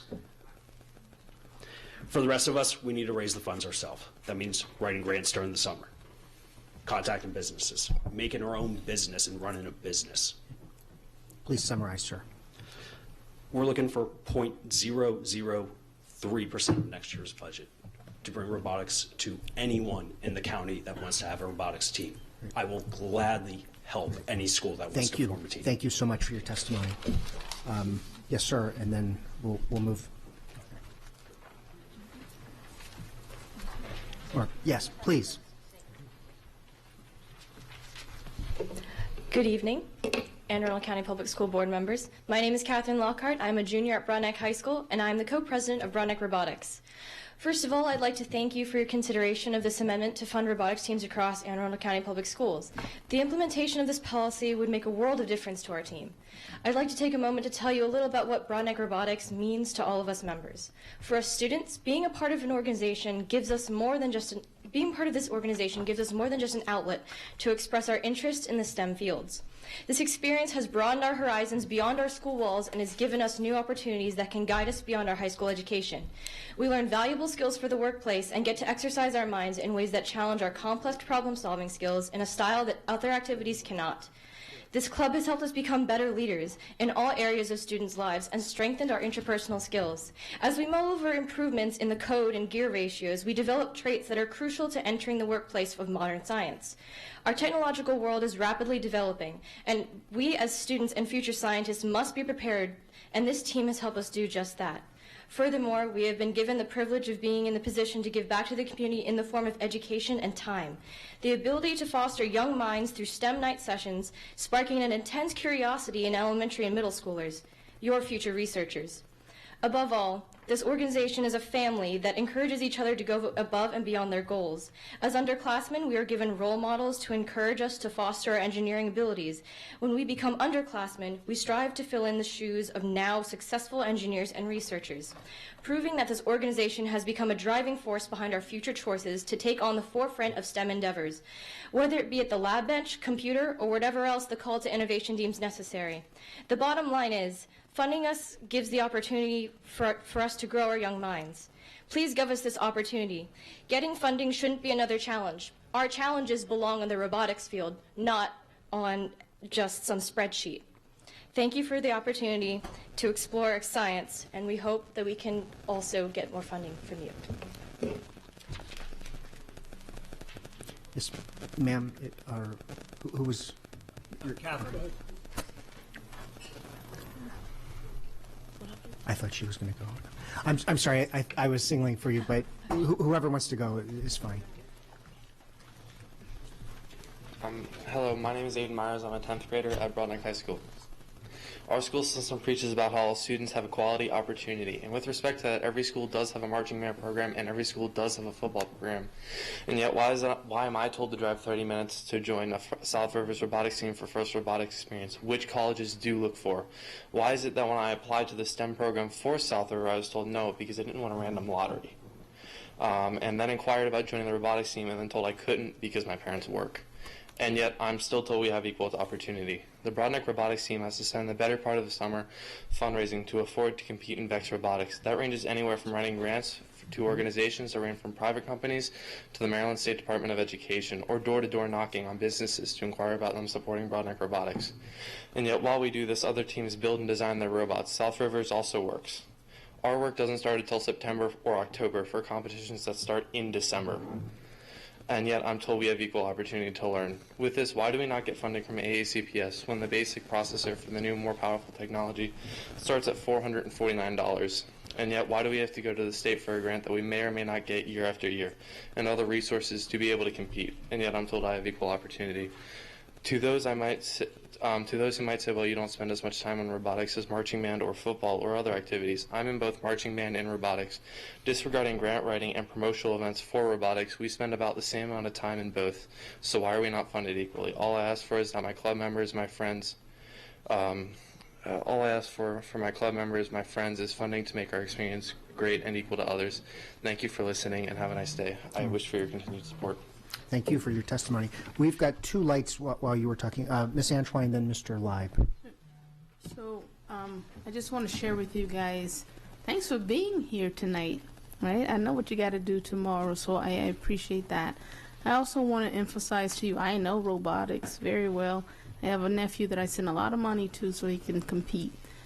So I don't undermine that. I also would encourage that we not compare it to the other school clubs, because as we pointed out earlier, those schools are funded differently. Those clubs are definitely funded differently outside of what the county does supply overall. But I want to share that I support not only funding you, but I definitely support what you do. It's an amazing structure, and it will definitely add to your future. So thank you for that. Mr. Leib, and then we'll go with the last speaker. Thank you, Mr. President. I'd like to thank the students for coming out again. But this shows, I think, reinforces my position in that if we have this sort of a discrepancy between how our clubs are being administered, that it comes to this point in time, at this point, I believe it's more appropriate, if we're going to add funds to something, you don't add it for just one club. You put it in the line item that supports all clubs in our school system, be that in the athletics or extracurricular programs or in the Department of Advanced Studies and Program Funds under Ms. McMahon. You don't single out a single club. I mean, that's not the Board of Education's function. We're above that. So I would much rather find out what's going on throughout the school system and react to that as a whole than to do a Band-Aid now and have that Band-Aid not really be what's needed to enhance the position of all our clubs throughout our system. That should be, I think, what our primary goal should be. And as it gets executed out is how we see how it works. So if this should be changed, the way the amendment reads, it says add $40,000 for high school robotics clubs. Now, I would broaden that to add it into the overall line item, perhaps. And then I would hesitantly, most likely, support it. But I still believe we need, if this is creating this kind of a furor, what has changed since we started our policy for how we administer clubs years ago? Is it because this is the way we've always done it? Or have times changed enough where things have come into vogue and into use that we can find a better way to do it? That's all. Okay, Mrs. Schalheim and then Ms. Urea. The two clubs I mentioned before, Chesapeake and South River, were grandfathered. They are going to be supported, I guess, forever at $6,000 more per year than any other club. So every year we bat this around and don't do anything to fix inequities where we see that they exist, then all these students out here don't have as much opportunity as kids in two of our high schools. So my amendment stands as written. Can I call the question? Can we just vote?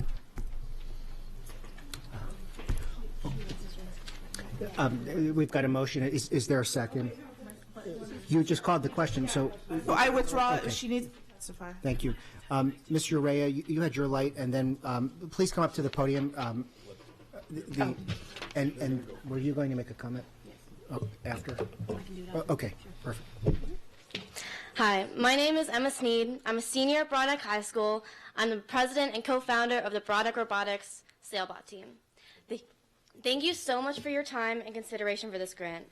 I'd like to take a few moments to discuss the Broadneck Robotics Club. I came to robotics at the end of 10th grade with a passion for engineering and a background in sailing. My friend and I started the Robotics Sailbot team, and Mr. Olson, our amazing robotics advisor, supported us in founding the team and competing in the Sailbot International Robotics Sailbot Competition. We learned new skills and collaborated with so many different people of different backgrounds and skill sets to create our remote control sailbot, affectionately named Jim. This process, Broadneck Robotics, has allowed our sailbot team to build a boat with our own hands, learn unique skills, and become inspired and to pursue other careers. It has truly brightened my future by giving me extremely valuable, practical STEM and leadership experience, especially in the career field I plan to go into. I can now go into college with experience under my belt, and it has shown many others unique opportunities to apply to other engineering fields, opportunities that without adequate funding, many students would not be able to have. I don't think that it's okay that other schools get $6,000 every single year and we don't get anything from the county. I spend countless hours fundraising for not just Sailbot, but robotics as a whole, and I'd like to spend that time actually working on my robot because it needs to be done by the competition date. Thank you. Thank you. Thank you for being here. In the best interest of our community as a whole, I think we need to look at what robotics really is and what this is about. Robotics isn't just any club. This is a club that teaches skills that are the 21st century economy. We're talking about coding. We're talking about programming. We're talking about engineering. We're talking about all of the kind of things.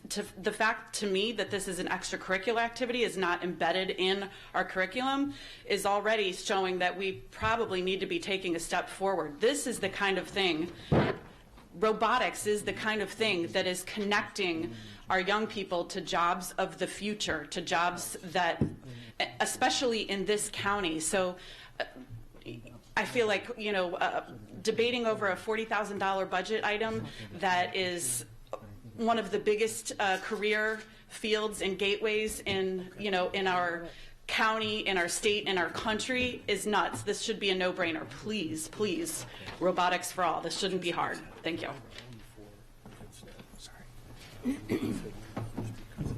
Hi again.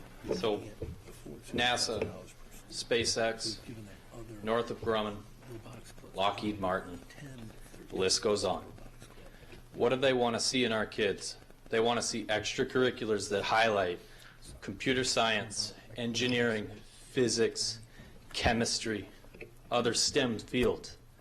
What better way to represent that in our student body than by funding the robotics club?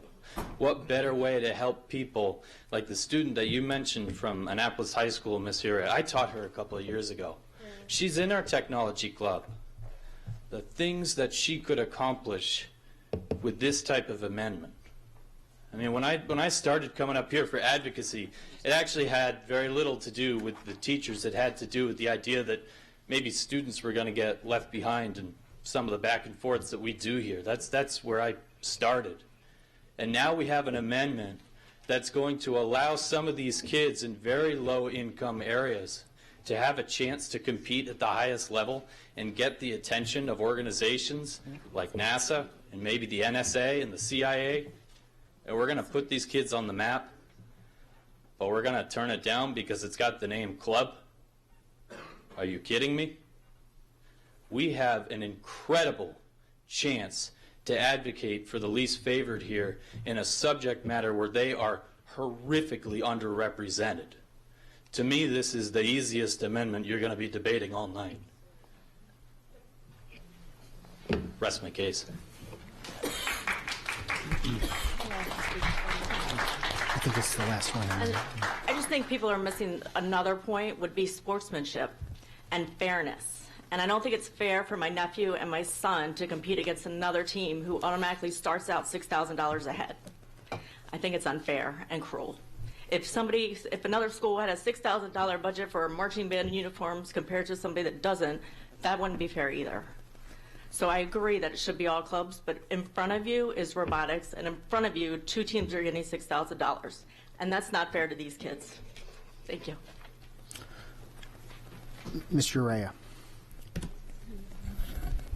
Referring to Mr. Live's comment, I was about to put that amendment in, but then I agreed with you that we should be looking at the policies. So maybe the policy committee moving forward could bring that up at future policy committee meetings with Legislative and Policy Counsel Ms. Ortiz. So, regardless of the outcome of this amendment, I am happy to get that on the docket on behalf of the policy committee. I think it's probably sounds like it's time to review that one way or the other. Mrs. Schallheim. I call the question. Let's vote, please. Thank you. Is there a second? Second. All those in favor say aye. Opposed, no. We now are going to have the vote on amendment number 52. Mrs. Connolly, would you please call the roll? Ms. Uriah. No. Ms. Antwine. Aye. Ms. Schallheim. Aye. Mr. Live. Nay. Ms. Ellis. Aye. Mr. Grannon. Aye. Ms. Corkado. Aye. Ms. Hummer. Nay. And Mr. Gilliland. Aye.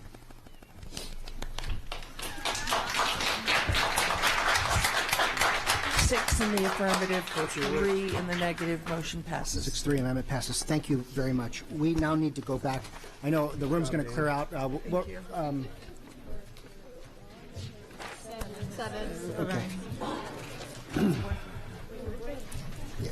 Let's take about a 2-3 minute recess, and then we'll reconvene. Good job. Thank you.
Ms. Urea.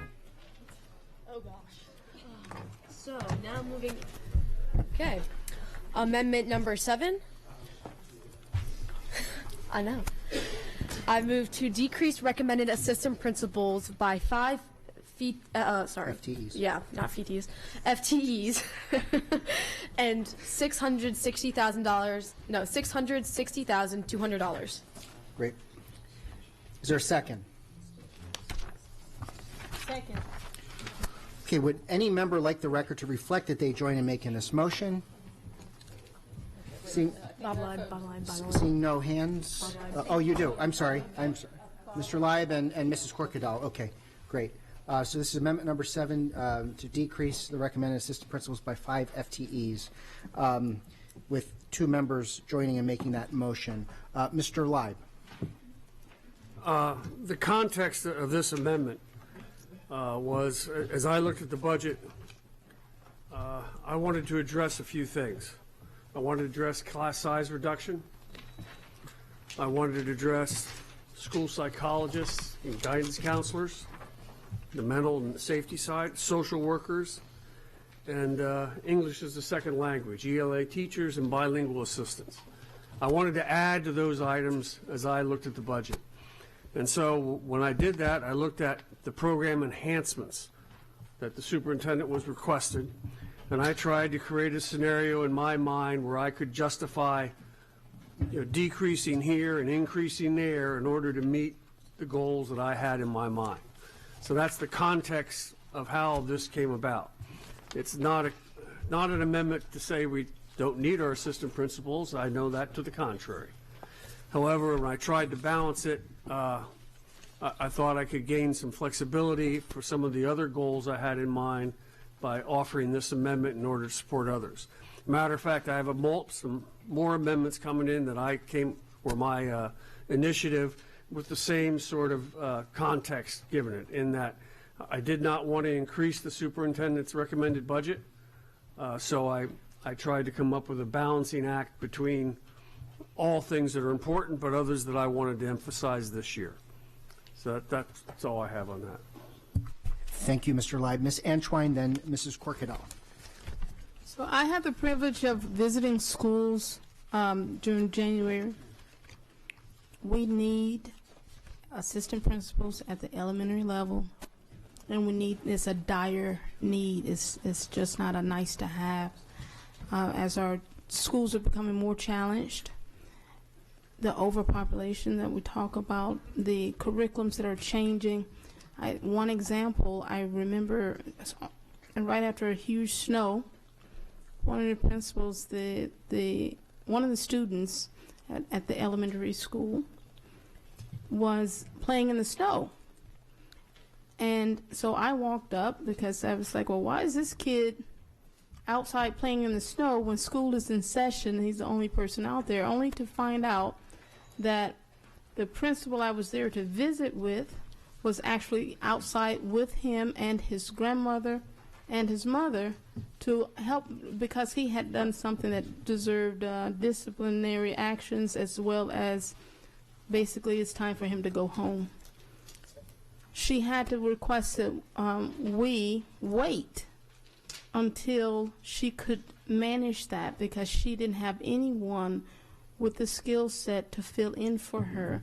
So basically, and I'm not sure which one, if it was you, Dr. Alato, or whom was visiting with us that day, but she had her boss there, her Board of Education person there, and then we had to wait because she had to manage that part of her job first. Therefore, I support having assistant principals, especially at the elementary level, because we're changing drastically, and they need the support. Okay, thank you, Ms. Antoine. Ms. Corkadal. I'm not going to make comment every single decrease that is being proposed and increases moving forward here, but I just want to frame out where my votes are coming from. I share Mr. Leib's commitment to being accountable to a very well thought and constructed budget recommendation by our superintendent, that if my priorities differed, to try to offset that in manners that are responsible. Some of them include not accepting all of the recommended enhancements, and one or two do address where I felt that efficiencies could be created and a reallocation of staff may be in order to meet those needs. So my priorities, to be clear, are maintaining our school security initiatives that we are to enhance them, as well as our mental health, a whole healthy student, and obviously to make sure that we are returning as many resources back into the classroom as possible as we move through. With that in mind, my votes will be reflecting those comments tonight, and so I thank you, Mr. Leib. Thank you. Seeing no more board comments at this point, are there any public comments? Yes, ma'am. And Mr. Myers, too.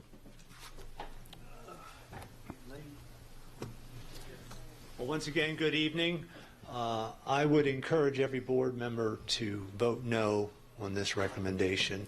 I think we've heard tonight from one of the parents that at North County High School they need even more supervision in the schools. And I know for a fact that some of our very large elementary schools that have over 700 children, they absolutely need an assistant principal. In any small elementary school, if the principal's not there, the reading teacher takes over, or a secretary takes the job on at times. That should not be happening. We absolutely need the staff. We're understaffed. It's plain and simple as that. So I would once again encourage you to vote no on this particular amendment. Thank you.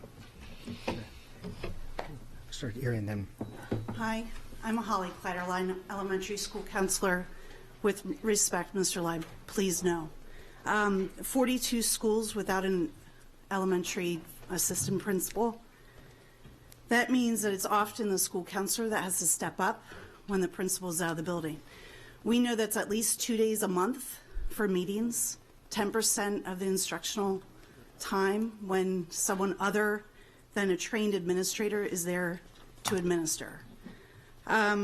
If you want your child with a 504 to have someone ensuring that it's implemented, then you want an assistant principal because they're the ones who take care of the administrative tasks with a 504. If you do not have an assistant principal, often the school counselor is a 504 facilitator. They're scheduling 2 meetings for every 504 case. So that could be 40 meetings in a year. Your school counselor is doing administrative tasks on 504, which besides caseload is the #1 concern of elementary school counselors. They are saying, please, we should not be in charge of 504s. But if you get rid of assistant principals, that's what's going to happen. I can also tell you, as an elementary school counselor, without an administrator, I've done lockouts, lockdowns, tornado drills, tornado in place, shelter in place. I've had to ask parents to leave the building because there's no administrator there. So please do not reduce the number of assistant principals. Thank you. Thank you. Ms. Wilkerson. Ms. Wilkerson, SAAC. I stand opposed to this amendment as well. Student population in our overwhelming majority of our school is up. Issues and concerns of the student population is growing, and we need additional staff. There are opportunities and times where I've seen, like you said, when the counselor has to step up and do things. There have been secretaries that have been left in charge of buildings, and until the principal or there are some schools that do not have an assistant principal. They are definitely needed in the schools, and reducing them is not advocating for our students. Reducing staff only puts the burden on others, and it makes it hard for that day. So please, I agree. I oppose this bill and do not vote for this. We need members. We do not need to be reduced. Not at this time. Thank you very much. Mrs. Ellis and then Mrs. Shahheim. So I'm supporting very few items throughout the evening to add to the budget, and I am going to be in support of many of the cuts that will be proposed tonight. But my overall philosophy is the direct impact on the student, and I do believe that these assistant principals will be a direct impact on the students. So I will be supporting, I will be opposed to the amendment and supporting the addition of our assistant principals. Thanks. Mr. Shahin. I echo a lot of what Ms. Ellis said. I support a whole lot of cuts in here, but not if they directly touch students, and this is one of them, so I definitely oppose this amendment. And I call the question. Okay. Just procedurally, second, all in favor of ending debate, say aye. Aye. Opposed, no. The ayes have it. Mrs. Connolly, this is now a vote on amendment number 7. Ms. Urea? I don't want to decrease, so I would vote no. No. Okay. Ms. Antwine? No. Ms. Schulheim? No. Mr. Leib? Ms. Ellis? No. Mr. Grannon? Aye. Ms. Corkadell? Aye. It's double negatives. Ms. Hummer? No. Mr. Gilliland? No. So it's 1, 2, 3 in the positive and 6 in the negative. So it's 3 to 6. Motion fails. Thank you very much. We now move to good news, bad news. Good news is we're going to start bundling, I think, after this amendment. Bad news is we've got one more single one to do. So, Mr. Rhea, amendment number 8. I move to decrease recommended computer science specialists by 1 FTE and $182,680. $182,680. My apologies. It's late. Okay, is there a second? Second. Okay, there's a motion. There's been a second. Would any member like the record to reflect that they join in making this motion? Seeing none, very good. We've got 2 lights, so Mr. Leib and then Ms. Antwine. This amendment has the same context as my previous amendment. Perfect, thank you. It's the best comment we've had all night, I think. Ms. Antwine. So mine is just a question. Does this FTE currently exist, or is this a recommendation? Okay. Thank you. Okay. Seeing no other lights, is there any public comment on this? Okay. Please.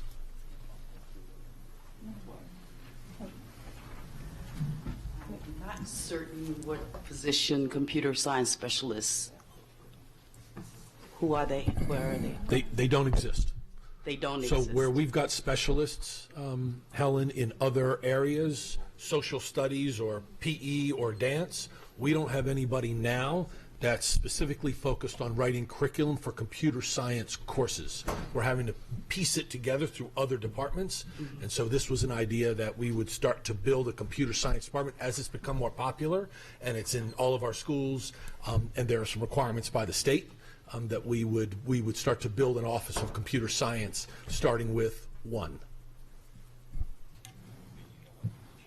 So again, to answer, it's not a position that exists at this time. It exists only on paper in the superintendent's recommended budget. Thank you. Okay, Ms. Urea and then Mrs. Ellis. So I have 2 questions. One mainly for Dr. Arlotto. Dr. McMahon and I met at the beginning of the year, and she told me about computer science classes and talked about the one I took and how they had no set curriculum. So is that what this is for, you're saying? To write that It's to focus and have somebody again, we don't have a department where we've got a social studies department, an English department, and a dance and PE. We don't have a department of computer science where somebody's focused on writing curriculum and supporting teachers in the classroom in computer science. That doesn't exist now. We are piecemealing it together through other departments. So it's that we can write our curriculum for that class? Correct. There are standards that we write curriculum to, so we would be writing that curriculum. Yes. Okay. Thank you so much. Mrs. Ellis. Just for some clarification, we have computer science classes going on in our schools, and this will not impact the number of classes that are offered next year. Is that correct? You mean in terms of the negative? Right. Correct. It would have no negative impact. We hope to build more students into computer science, and this way we'll have the ability to better support those teachers and those classes. Ms. Urea. But it will affect the quality of the education, Ms. Ellis. That's, I think, one main thing that Dr. McMahon talked about with me, is that a lot of these teachers, there's a lot of ambiguity between the way that they're being taught. For example, I learned online. My teacher was pretty much just facilitating us, and so this would essentially help that from my understanding. Yes, thank you. Mrs. Schallheim. I call the question. Okay. Is there a second? All in favor say aye. Opposed, no. The ayes have it. We'll now move for a vote on amendment number 8. Mrs. Connolly, would you please call the roll? Ms. Urea? No. Ms. Antwine? Aye. Ms. Schallheim? No. Mr. Leib? Aye. Ms. Ellis? Aye. Mr. Grannon? Aye. Ms. Corcato? Aye. Ms. Hummer? No. Mr. Gilliland? Aye. And before the final vote, Mr. Schallheim, did you have? I'm sorry. Okay. You get me confused here. All right, Mrs. Connolly. 6-3, motion passes. Okay.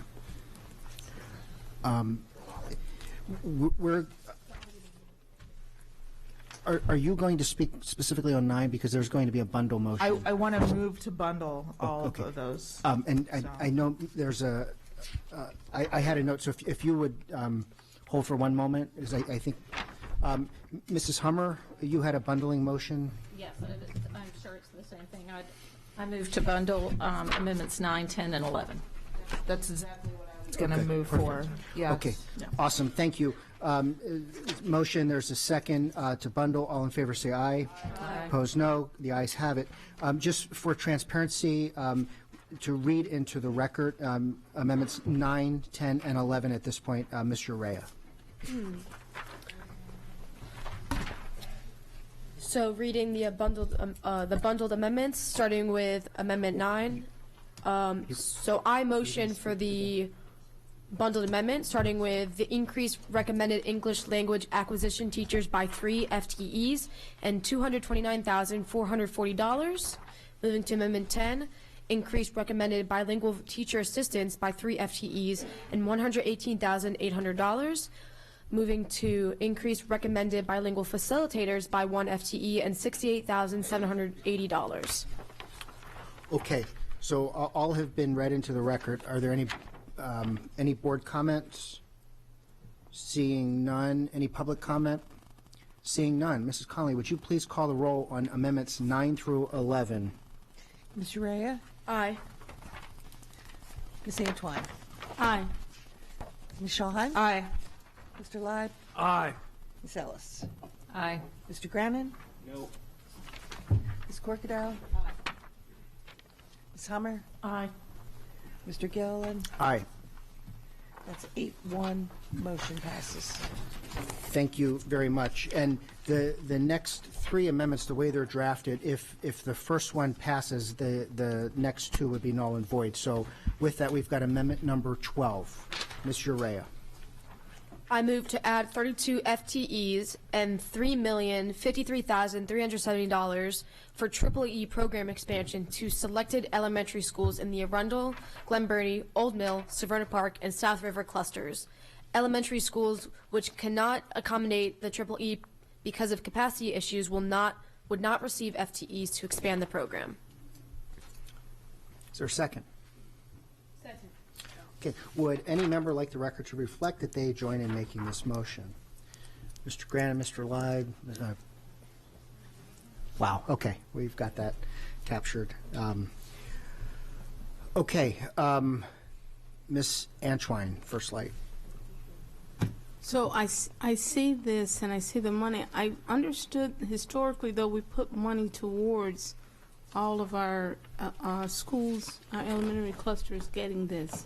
So what happened in that case if they haven't gotten it yet? No, I'm saying it's my understanding that Triple E, there was money put forth for all of our schools to move into a Triple E outfit, so just the clusters. So, okay, so that answers that question. So then my other question would be, so every year are we coming to vote on which clusters get the Triple E? Is that what's happening? Not if this passes. This would expand it to all of them. In the previous, we did one cluster at a time, but this would do all of them. Sure. And Yeah, so for the record, what was said by way of answering, and I'm sorry, it was just, I think a lot of people were answering you at the same time, so just for the record. So what I just said to Ms. Antoine was, in the previous years, it was one cluster at a time, but this would do all the clusters remaining that are able to accommodate this. Okay, and final question, if this the Triple E instructors are incredibly engaged and they are trained at a whole nother level than, you know, what the layman here would understand. So does this amount include the training that they would need to instruct across the board? I believe the answer is yes. So this is not my amendment, but I believe the number that's constructed includes not only the hiring of the FTEs, but the training that would occur, as well as field trips, materials of instruction. We've built these in other clusters, so we've got some numbers to go on. So my understanding is that this would include not only the FTEs, but monies to build the programs in each of the elementary schools that would be eligible based on this amendment. Mrs. Ellis. So a question and then a couple of statements.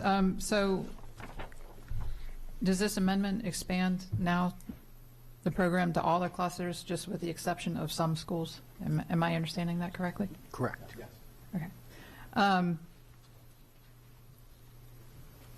I personally would rather see this type of educational experience incorporated into the classroom, into the educational experience daily for our students. This enhances our elementary school students' experience for 1 hour per week. I would rather see these funds used for more guidance counselors, psychologists, and or further class size reduction. Okay. Seeing no further lights, any public comment on this item? Amendment, I mean? Seeing none. Mrs. Connolly, this is a vote on amendment number 12. Would you please call the roll? Ms. Urea? Aye. Ms. Antoine? Aye. Ms. Schulheim? Aye. Mr. Leib? Aye. Ms. Ellis? No. Mr. Grannon? Aye. Ms. Corkadell? Aye. Ms. Hummer? Aye. Mr. Gilliland? Aye. 8-1, motion passes. Thank you, Mrs. Connolly. Can I just get general consent among the board, given the passage of Amendment 12, that amendments number 13 and 14 can be withdrawn? Yes. Thank you. Amendment number 15, Ms. Urea. I move to decrease recommended HR background investigations assistant and benefits assistant by 2 FTEs. No cost savings. Is there a second? Second. Would any member like the record to reflect that they join in making this motion? Mr. Leib, Ms. Schulheim, Mrs. Corkadell. Okay, and lights, Mr. Graham, I'm sorry if I missed you on the last one. Yeah, no worries. It's not that time sensitive. I just want to say that had we proceeded last Wednesday, I would have been happy to stay here with you folks all night long and camp out on the floor. However, I believe I'm correct in saying I'm the only single parent up here. I have a 9-year-old and a 4-year-old, and due to the rescheduling of this meeting due to the snowstorm, I have no access whatsoever to extended child care. So just wanted the record to reflect that. Thank you. Next light, Mrs. Hummer. Yes, so these 2 positions that have no cost savings, but they are utilizing existing funds. So, for instance, the background investigations assistant, we have currently moved to fingerprinting all of our volunteers as an added security protocol, and that means that we are doing background investigations by tens of thousands more people a year potentially to do that.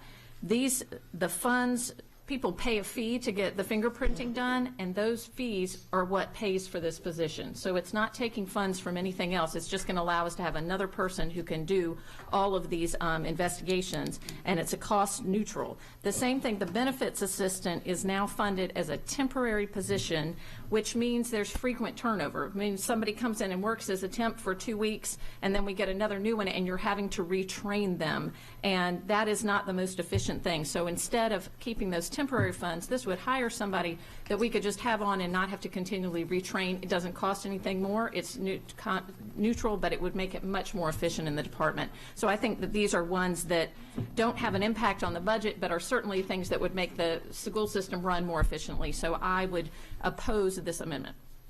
Thank you, Mrs. Hummer. Mr. Rea. I would oppose this as well. As Ms. Hummer said, I know teachers, or not teachers, but parents that can't go on field trips because they have to wait up to 6 months for their fingerprint to come in just because of that. So if this has no cost savings, I don't see the benefit of just cutting them. So. Okay, no other lights are lit up here. Is there any public comment on this? Seeing none. Mrs. Connolly, this is a vote on amendment number 15. Would you please call the roll? Ms. Urea? No. Ms. Antwine? No. Ms. Schallheim? Aye. Mr. Leib? Aye. Ms. Ellis? Aye. Ms. Corkadow? Okay. Ms. Summers? No. No. Mr. Gilliland? No.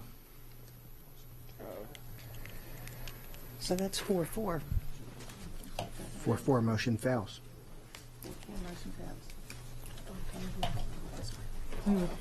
Okay.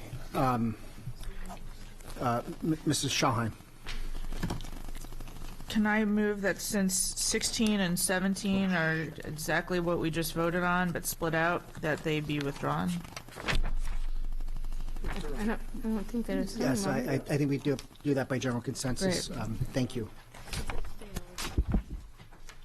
Is 17 the same as 16? 16 and 17. I'm sorry, 17 is different. Okay. Ms. Urea. These double negatives are really tripping me up. So since this failed, does that mean we cut them essentially?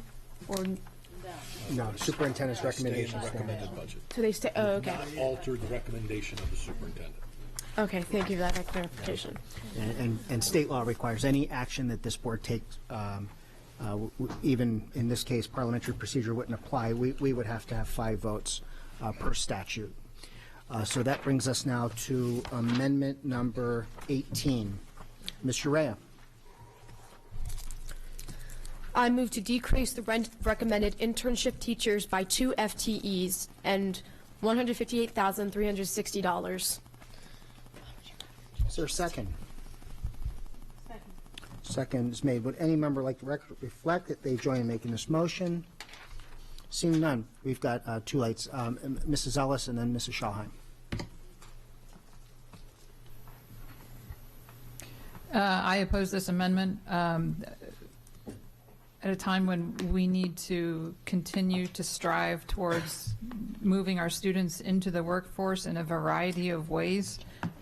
There's a great value in what these internship teachers do.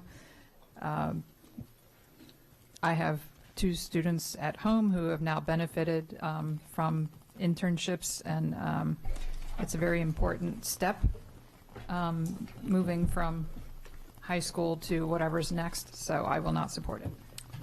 Mr. Schallheim. Nor will I. I opposed this decrease last year. I oppose it now. I recall that, actually. No, I'm sorry.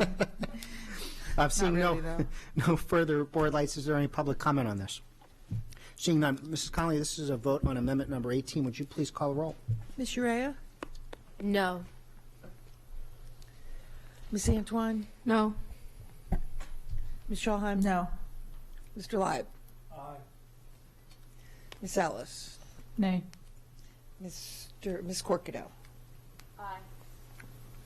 Ms. Hummer? No. Mr. Gilliland? Aye. So the ayes are 3, and in the negative is 5, and 1 absent. Amendment fails. Amendment number 19. Ms. Urea. I move to decrease the recommended professional growth and development specialist by 0.6 FTE and $61,380. Is there a second? Second. Okay. Would any member like the record reflect that they join in making this motion? Seeing none. Any board discussion? Seeing none. Any public comment? Seeing none. Mrs. Connolly, we will now vote on amendment number 19. Would you please call the roll? Ms. Urea? No. Ms. Antoine? No. Ms. Shahan? No. Mr. Leib? Aye. Ms. Ellis? Aye. Ms. Corkadell? Ms. Hummer? Mr. Gilliland? No. All right, 3 in the positive, 5 in the negative, 3. Amendment number 19 fails. Now move. Thank you. We'll now move to amendment number 20. Ms. Urea.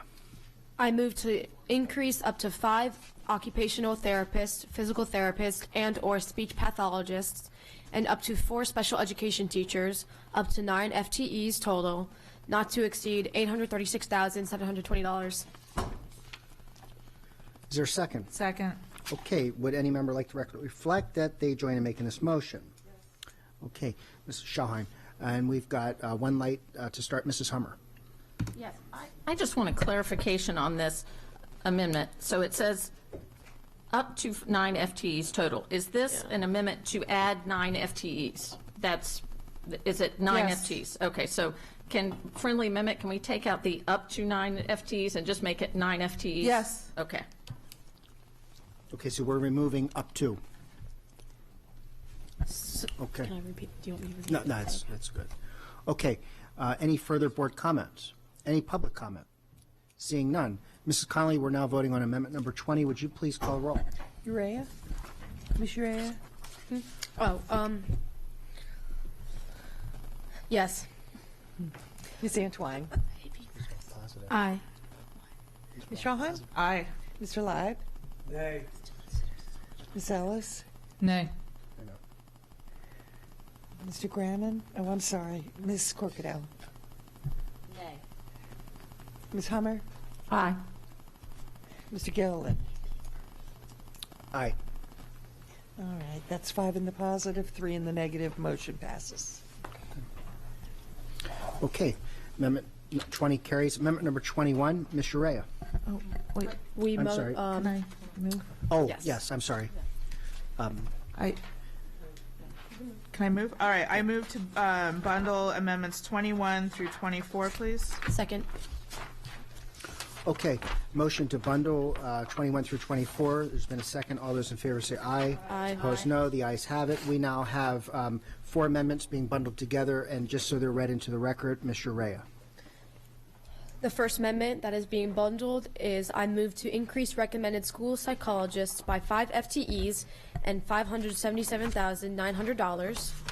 The next is add 3 pupil personnel workers and $373,740, and increase recommended social workers by 3 FTEs and $324,540, as well as increase recommended additional school counselors by 10 FTEs and $1,019,800.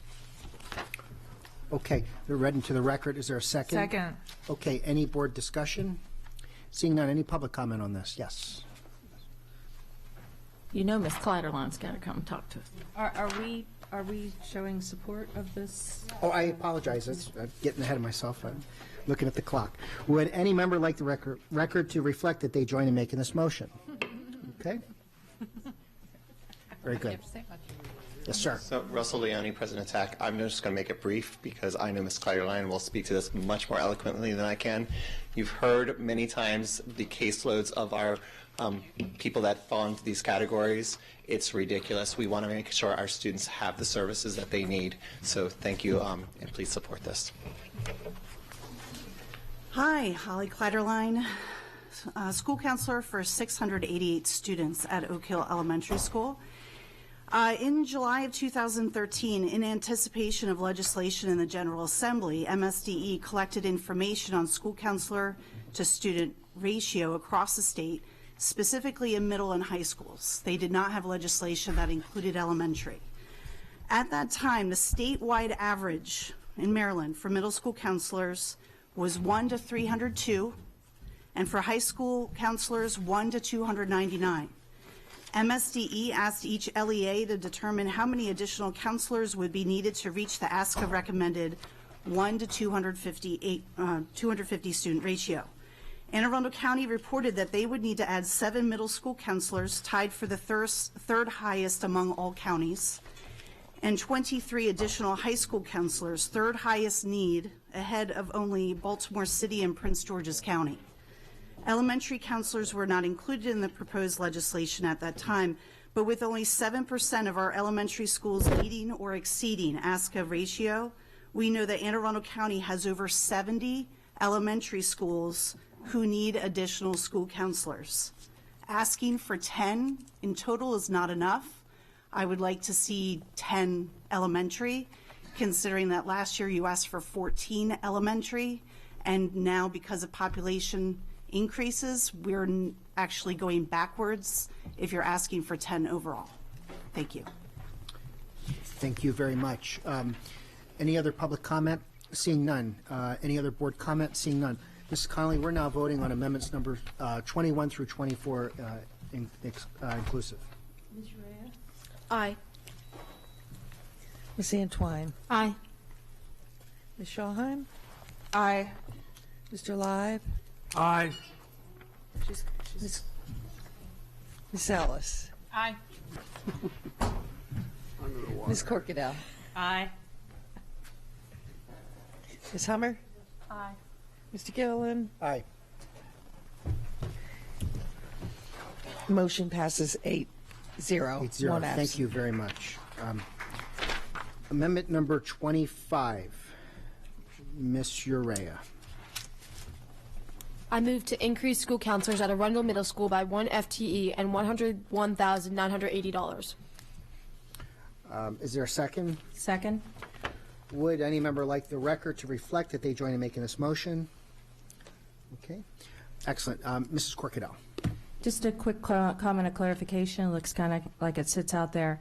Recognizing that regardless of which of the plans for redistricting that we ultimately choose based on the motion that we set forth, that Arundel Middle School will have perhaps unique needs that'll need to be addressed above and beyond our standard reallocation of the ones that we have added to, and I thought it was only fair that we would increase that at Arundel Middle School to best accommodate the changes that we will be imposing on a majority of their school population. With Mrs. Hummer and then Mrs. Shawheim. It's kind of, well, I understand the sentiment behind that. I don't believe that we should be naming specific schools for needs. The school staff under the superintendent, they can best determine which schools need counselors at any given time, especially Arundel Middle School. The redistricting doesn't go in effect until the following year as well. But we have many schools that are in great need, and I'm just reluctant to name any specific one. I would rather trust the judgment of the school system of determining based on individual needs of the school system. Mrs. Shawheim.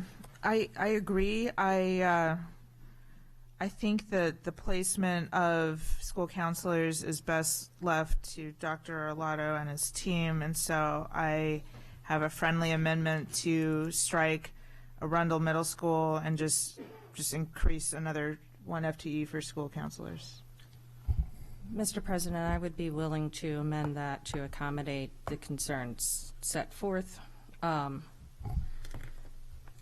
if so inclined. Great. Seems like that same spirit, same intent. Any other board questions or comments? Ms. Urea. I'm very glad I heard that friendly amendment because that does fall, in my opinion, under Dr. Arlotto's judgment. But although I do support mental health and the need for counselors, I just can't support one more, being that we've already asked for a huge chunk. So.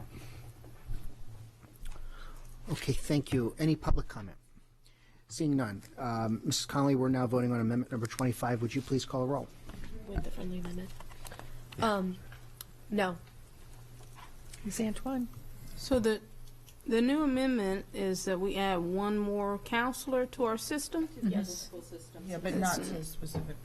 And well, the onus, of course, is on Dr. Arlotto to determine where that counselor goes and how they do their job. Yep. Yes. And it wouldn't necessarily go to a middle school, it just goes to a school of need. It was identified because it was identified in our budget briefing as a need.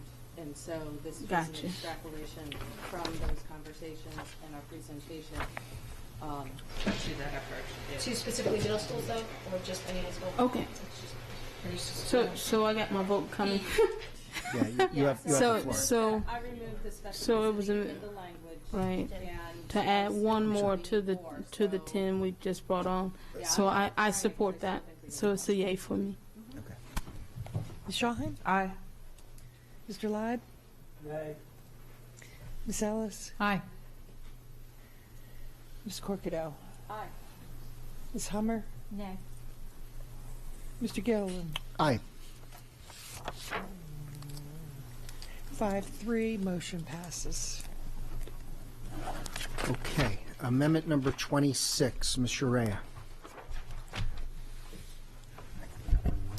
I move to decrease the recommended social studies resource teacher by 1 FTE and $76,480.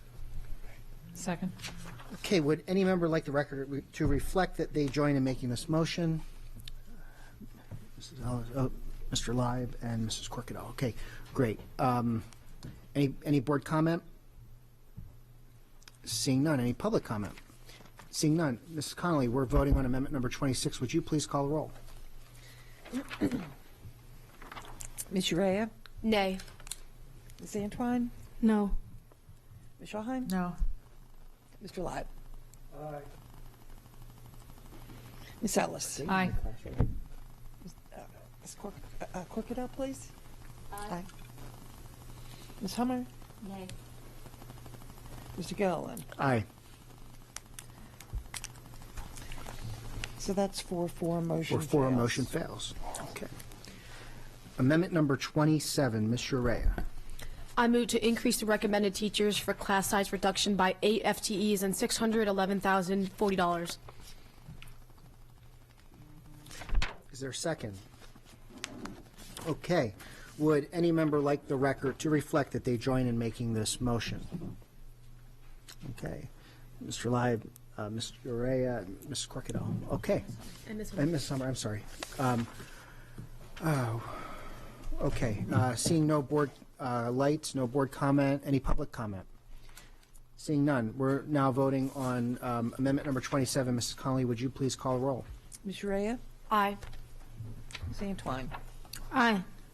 Ms. Shawhan? Aye. Mr. Leib? Aye. Ms. Ellis? Aye. Ms. Corkadal? Aye. Ms. Hummer? Aye. Mr. Gilliland? Aye. 8-0, motion passes. Mrs. Shawhan. I move to bundle amendments 28 and 29, please. So motion, is there a second? Second. Okay. Is this on the bundling? Motion? Is it okay. Motion to bundle numbers 28 and 29. Any further discussion? Seeing none, all in favor say aye. Opposed, no. The ayes have it. We now have two amendments bundled. Procedurally, I'm going to keep it going. We'll do roll call and everything, but we're going. All right, so can we read into the record, Ms. Urea? Starting with the first bundled amendment, 28. I move to increase the recommended elementary school music teachers by 2 FTEs and $152,960. And the second amendment, 29. I move to increase recommended secondary school music teachers by 2 FTEs and $152,960. Okay. Is there a second? Okay. for amendments 28 and 29 combined, would any member like the record to reflect that they join in making this motion? And we've got a number as well. Okay, great.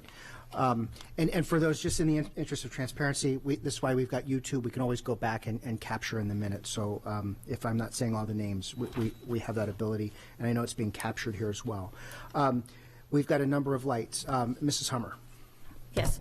I would like to suggest another friendly amendment to these, that we take out what level, elementary school and secondary school, and just say 4 music teachers. And again, leave it to the superintendent to determine based on enrollment, because I know some of our elementary schools are bursting. I've been to some middle school concerts that they can't fit them all on the stage. So I'd like to give the superintendent the leeway that he can place them as needed. Yeah, I'll go with that. Okay.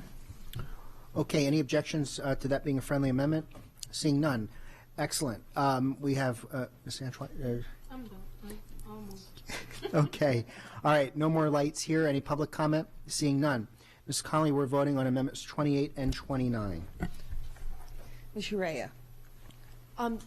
Just a clarifying, so this is essentially just 4 music teachers anywhere? Okay. Aye.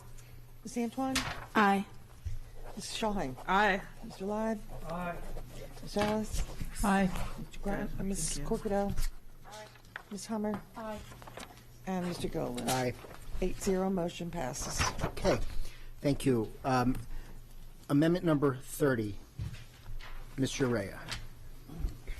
I move to decrease the recommended 21st century digital classroom learning infrastructure by $730,403,000. $730,403. My apologies. Okay. Is there a second? Second. Would any member like the record to reflect that they join in making this motion? Mr. Lyde, Mrs. Ellis, great. Okay, Mrs. Corkado. I wanted to point out that regardless of actual implementation of 21st century digital classroom learning, my understanding is that this money upgrades our schools' fiber infrastructure. And when I look at school security and the need to make sure that our staff and everyone in that building has the ability to connect, representing South County, that is very challenging sometimes. And the opportunity for us to move forward with the infrastructural components of this that'll benefit us here and now, not just with added curriculum, means that there is no way that I can be supportive of this, recognizing the deficiencies. This board has already voted to pause public safety cell towers. This would be the alternative to that in some of these schools, perhaps, that are right now left with nothing. Okay. Thank you. Ms. Antoine. I see that it's totally different. This digital classroom movement, it allows us to go federally to get grants that are needed. It allows that transition into us technology-wise moving forward. We have a new type of generation of student that is being made to learn and tests via CBTs are antiquated. So I would be opposed to this particular amendment because my understanding of the 21st century digital classroom learning is that it's just that, and it's to support the students to in a world that's constantly changing for them in terms of technology. Thank you, Ms. Antoine. Mrs. Ellis. This might just have to do with a philosophical perspective on education, but this is expanding digital learning to the elementary schools, and not that there's no value in that, but I believe a little bit more hands-on and physical type experiences in elementary school, and considering many of the needs that we have, we've already increased the budget quite a bit by adding teachers and mental health staff And so I think the responsible thing to do here would be to delay this. Okay, thank you, Mrs. Ellis. Mr. Urea. Dr. Lotta, is that true? It's only elementary school? No, ma'am. As we reviewed during the budget workshop, we went over this line item, and what is being recommended is something just north of $1.4 million and includes 7 positions. What is being recommended here is almost to cut that in half, in essence. But this is not for elementary digital learning, no ma'am. This is for building our infrastructure, so this includes positions to help with digital safety in terms of students accessing the internet and the infrastructure that we have here at Central Office. It includes staff that can help teachers implement digital learning across all classrooms. So this is well beyond just elementary school. It's not built just for elementary school digital learning. Okay, thank you. Okay, Mrs. Corkadell and then Mrs. Ellis. I just wanted to clarify, because no one else can see the proposed amendments but us, but this is actually broken out. So the next amendment also addresses the same thing that I specifically requested of the members who were proposing us to not bundle this, because this particular piece, as I said, for me, this is about school security, and this taking this opportunity to increase that infrastructural component is important. And this is, I believe, the dollar value that's roughly parsed out for that. And so that is, so I would just caution, because some people were starting to bleed over into comments that are actually more relevant to amendment number 31, that this portion is a different component of that bigger line item than the other. So Mr. President, could we possibly help facilitate the conversation? that would be appreciated with my time. I will yield the rest to. So to pick up on Ms. Corkadell's comment, so the 21st Digital Century curriculum suite of program enhancements includes an infrastructure component, and then it includes a personnel and professional development and curriculum component. So we have now concluded, or with this final year, we will conclude the build out of the countywide high-speed, high-security underground data connectivity element. So that essentially will be completed at the end of the upcoming fiscal year with the support of the county through that partnership. We have already built out internally to the building. So everything I just talked about is external to the building. We have built out internally the capacity to maximize that newly installed high-speed, secure, underground, robust infrastructure at our elementary and high schools. That is completed. The superintendent's recommendation would then allow us to have the routers, the hubs, the switches, the higher speed wiring, and the antenna infrastructure in the elementary schools to bring the elementary school throughput for things like digital curriculum, but also for security, for food and nutrition services, for everybody else that rides the data backbone, to bring the elementary school levels up to the same throughput as our secondary schools already are. But knowing that we have 77 elementary schools and that would be a big financial lift, the superintendent's recommended that we install that infrastructure in the elementary schools, but do it in 25% of our elementary schools per year for the next 4 years until they're all built out to the same capacity. So amendment number 30 does not have any personnel costs in it. It is all hardware, wiring, and infrastructure to do 25% of our elementary school footprint. I hope that helps, sir. It does.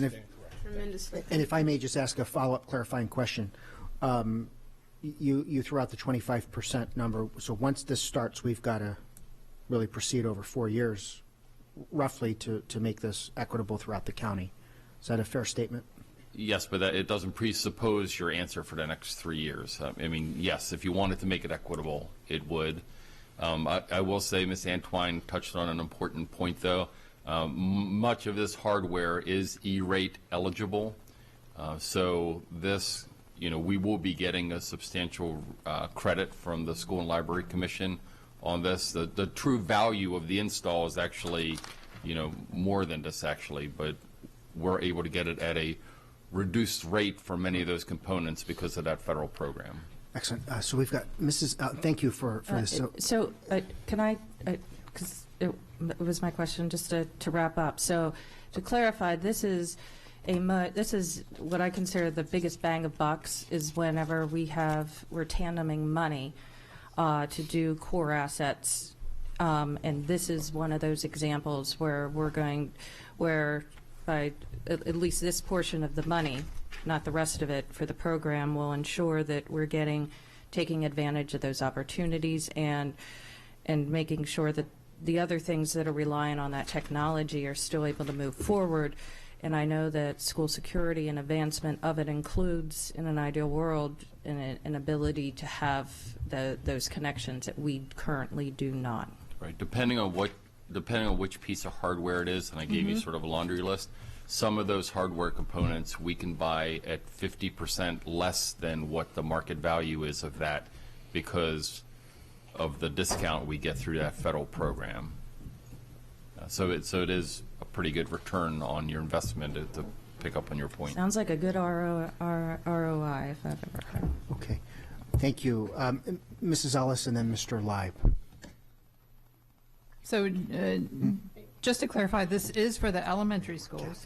And I'm reading the amendment, program enhancement, sorry, not amendment, program enhancement in the budget request.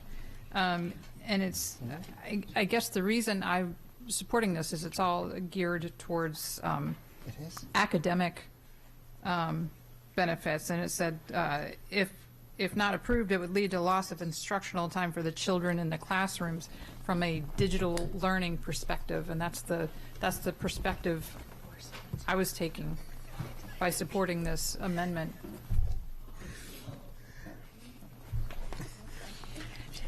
Thank you. Mr. Leib.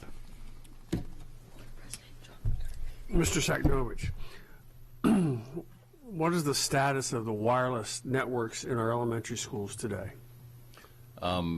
So there's a spectrum. So if you go to an existing school that's been in place for quite some time, Davidsonville, for example, is a relatively new school, and yet it's now newly old, versus a Rolling Knolls that was just put in 2 years ago. The half-life of technology at best is 18 months, and really nowadays that's even shrunk to as little as 6 to 8 months, depending on who you listen to. So, there's a big gap between systems that were put in as many as 10 years ago versus what we're putting in today. And so in our realm, we take a look at where the bottleneck is. The bottleneck in many of these schools used to be external to our building because we relied on a much lower robust Comcast or Verizon type of connectivity to the external world. With the partnership that we've had with the county, we've vastly improved and in fact eradicated almost 100% of that exterior bottleneck. The bottleneck is now shifted inside of our schools, but again, specific to our elementary schools. Our secondary schools, middle and high schools already have this level of internal capacity in place. It's just the elementary schools that are lacking, and it is a spectrum. We would look to bring up the schools that are the oldest, essentially first in the first 25, and then work towards the ones that are newer, but work towards them 2, 3, 4 years into the future. That would be our work plan on the project. Thank you. Okay, thank you. Seeing no further board lights up here, any public comment on this? Seeing none. Mrs. Conley, we're voting on amendment number 30. Would you please call the roll? Mr. Rea? Ms. Rea? Oh, no. Ms. Antoine? No. Ms. Schallheim? No. Mr. Leib? Aye. Ms. Ellis? No. Ms. Corkadell? I'm sorry. No. Ms. Hummer? No. Mr. Gilliland? No.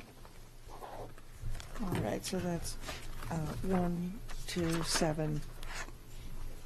1, 7, motion fails. Okay, is this the comment on? I'd like to withdraw amendment number 31. Okay. Second. All in Second. favor, say aye. Opposed, no. Amendment number 31 is withdrawn. Amendment number 32. Ms. Urea. I move to decrease the recommended 21st century digital classroom learning support by 2 FTEs, 2 programmer analysts, and $236,800.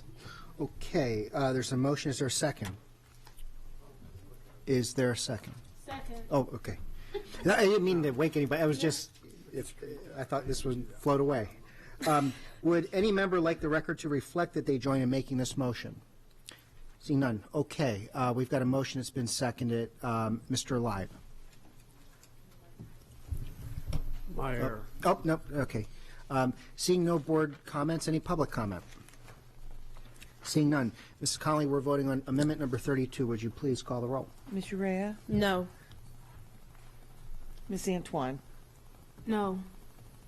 Ms. Schulheim? No. Mr. Live? No. Ms. Ellis? No. Ms. Corkadell? No. Ms. Hummer? No. Mr. Gilliland?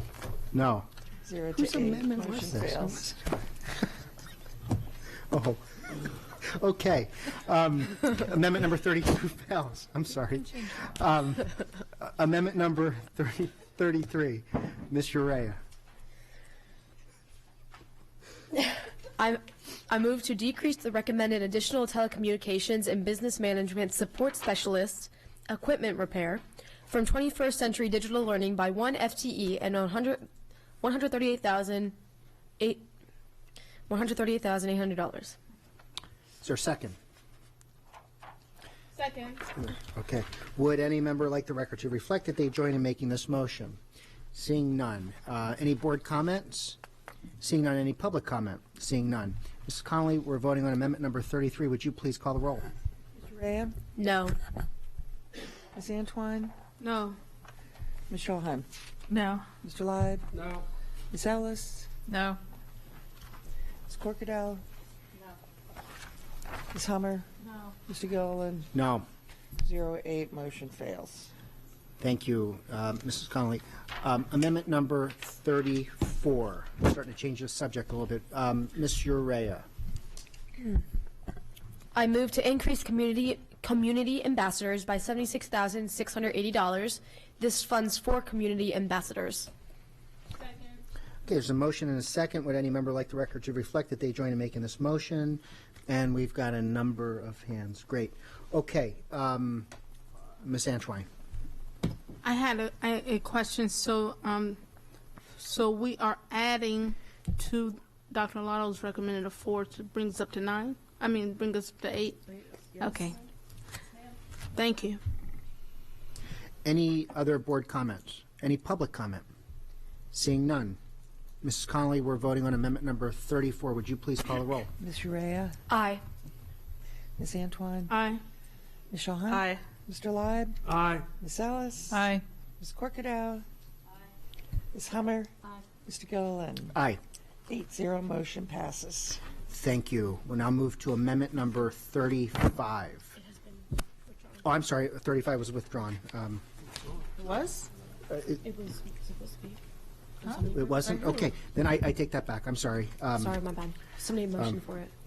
Okay, so amendment number 35, Ms. Urea. I move to decrease human resources assistant managers by 1 FTE and $100,819.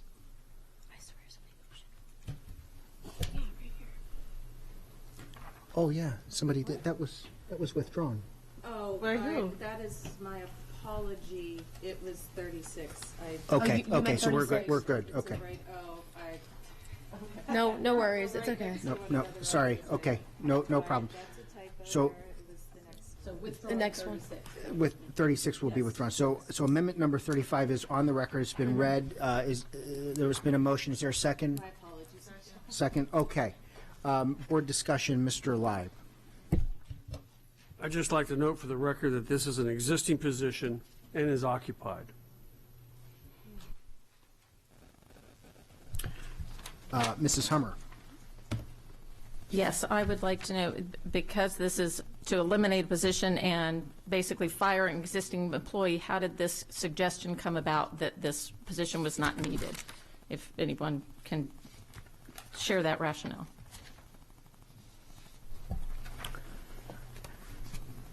No comment from the board. Okay. Any public comment? Seeing none. Mrs. Connolly, we are voting now on amendment number 35. Would you please call the roll? Ms. Urea? No. Ms. Antwine? No. Ms. Shawhan? No. Mr. Live? No. Ms. Ellis? No. Oh, yes.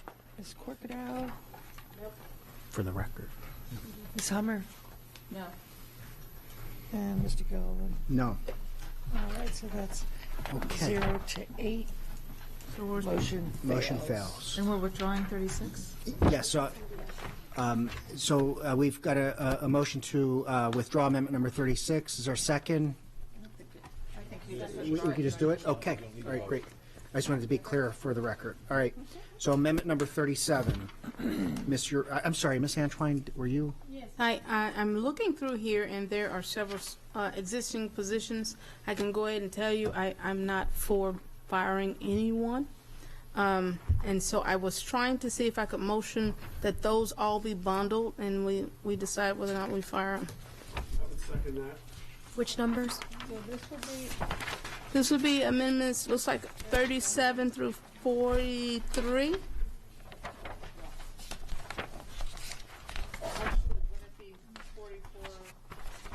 No, those are recommended ones, not. Yeah, so 44 is getting into new. Okay, so this is to bundle, so a motion's been made to bundle 37 through Looks like through 43. Is there a second? Second. Mr. Gilliland, could I, Yes. you may want to just motion to withdraw them and vote on withdrawal. Okay. Let's and do I that. can withdraw the no, motion they if that, bundle if that first. works. They're not my motion. They're not I'm just making mine. a suggestion that someone may want to do that. Okay. So then I'll recess the motion pending someone. Some of wanting them to might have withdraw. been mine, and I'll withdraw them if that's the will of, seems like that's the sentiment, so I'm happy to withdraw. I just want to make a suggestion, sorry, number 37 is a vacant position, so that would not Oh. result in a firing. Just pointing that out. I think that's the only one, but just pointing that out. Just, it is currently vacant because somebody's moved to a different position. We're in the process of advertising and hoping to interview and hire for that position.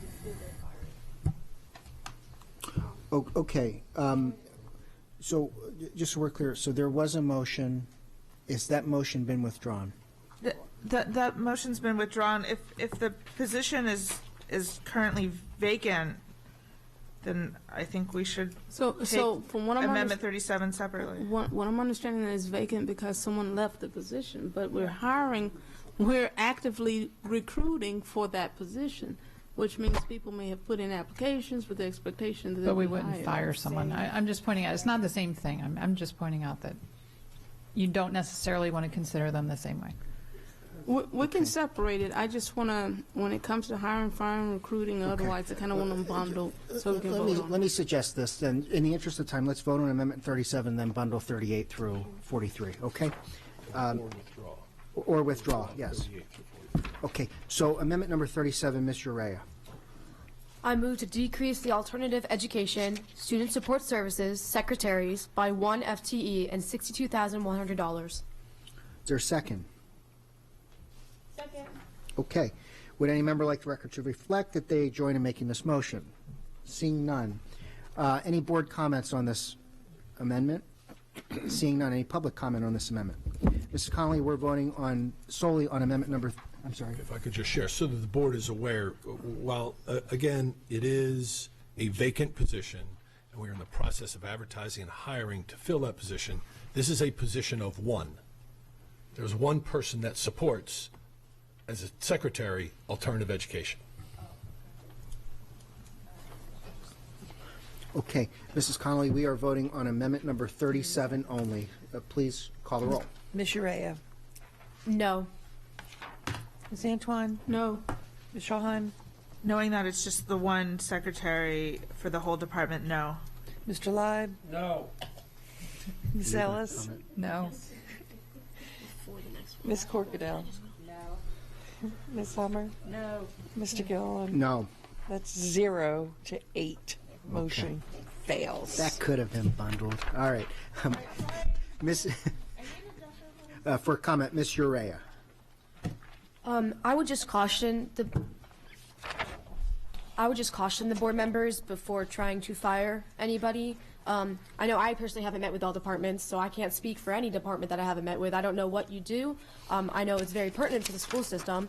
I have met with some departments, though, and I know that secretaries are very important to these departments. And as a board member, speaking for myself, I can't speak for other board members, but knowing that I haven't met with all these departments, there's no way I can say that I have the right mind to fire anybody when I don't willingly know what they do. So I would caution the board members to make sure you make an educated decision whether or not you're trying to determine the career of somebody else. Thank you. Thank you, Ms. Urea. We now, yes, Mr. Leib. Make a motion to withdraw amendments 38, 39, 40, 41, and 42. Is there a second? Second. Board discussion. Seeing none, all in favor say. Mr. President, number 43 is of the same variety, so if you wish, you could add that. Okay. I did have 43 written down, I just didn't say it. Okay. So we're looking at amendments 38 through 43 being withdrawn. 44 also is in the, oh, no. No, it's different not. categories. The motion is through 43. There's been a second. Okay. No further discussion. All those in favor say aye. Aye. Opposed, no. The ayes have it. Amendment number 44 separately was withdrawn, so I just want to make sure that we're following protocol here. Okay. Amendment number 45. Ms. Urea. I move to decrease the maintenance contracted services by $25,660. Is there a second? Would any member like the record to reflect that they join in making this motion? Seeing none. Mrs. Hummer. Yeah, this is one that I don't feel that in any way I would be qualified to say we need less in contracted services for maintenance, because I know that we have to call in specialty people all the time for different oil cleanups or things like that when they come, and I would not want to be the one to making the decision saying that we don't need this. I think that the staff knows very well what they need when it comes to bringing in things that our staffs can't handle right on there. So I would be opposed to this bill, this amendment. Thank you, Mrs. Hummer. Mr. Leib.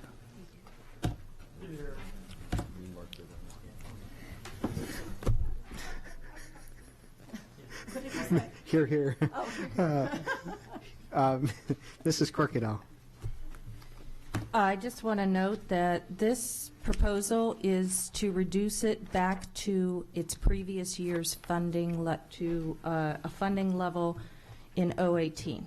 The school system was able to manage with that dollar value, and I understand there's flexibility, but I also understand the dollar value is small enough that if we needed to go acquire different permits or other types of things similar of that nature, that we could probably finagle it.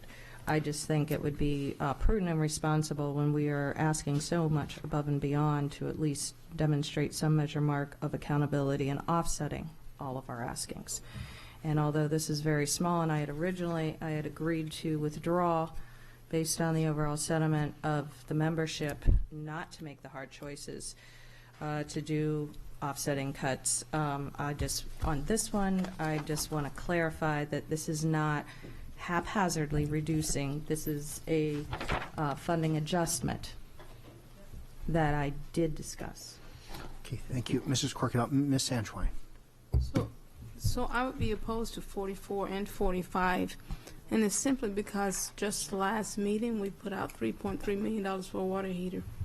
If we had, I believe, these things in place, we would have had the logistics in place as well to do the proper maintenance on those kinds of things. So I wouldn't support decreasing those, and I agree with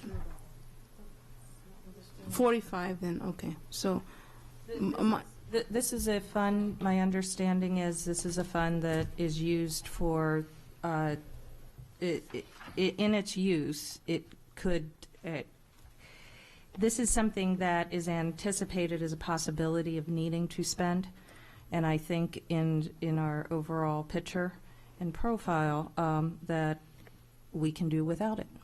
But it is not, that these are two separate amendments. Amendment 44 was withdrawn. That is a Gotcha. different aspect of the budget that compared to this particular line item. It does not affect the janitor's ability to work on our HVACs and other such things. This is just suggesting that we try to do with the same budget that we did in our previous budgets. okay, thank you. Okay, any further board comment? Any public comment? Seeing none. Mrs. Conley, we're voting on amendment number 45. Would you please call the roll? Ms. Urea? No. Ms. Antoine? No. Ms. Trine? Aye. Mr. Live? Aye. Ms. Ellis? Aye. Ms. Corkadow? Aye.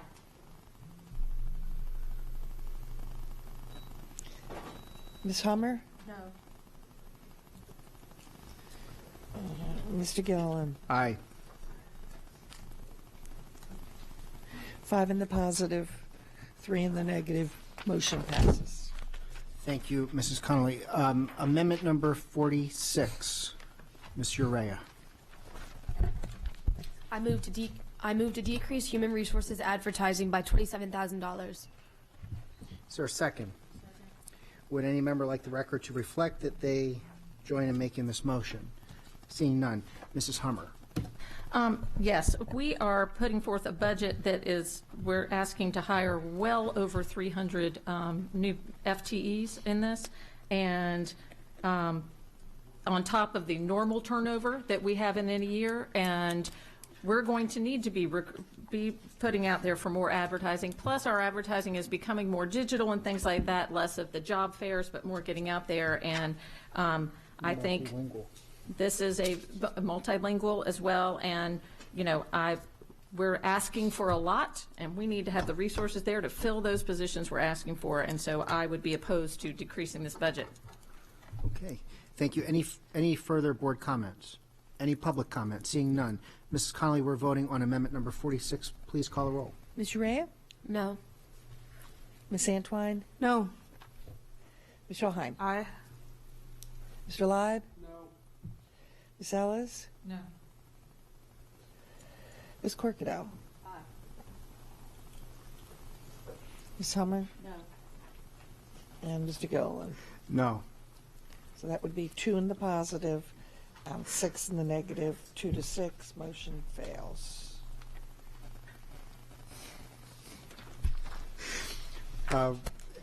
Amendment number 47. Ms. Urea. I move to add $250,000 to the Board of Education office for an outside consultant / audit to study departments or department as determined by the board in order to identify potential efficiencies in operations. Okay, motion's been made and seconded. Would any member like the record to reflect that they join in making this motion? And we've got pretty much full consensus. Okay. We've got a couple lights. Mrs. Corkadow and then Mrs. Hummer. I'm just going to remind everyone that we already voted to provide for scopes for this, and that the expenditure, the reason that I separated it out and not gave the larger chunk of the estimate, which I'm pretty sure I know goes to there and may actually exceed that Amendment 47 number, is because of the time, of the real time it actually takes to prepare an RFP, collect the data, get the information back, and all of the bids.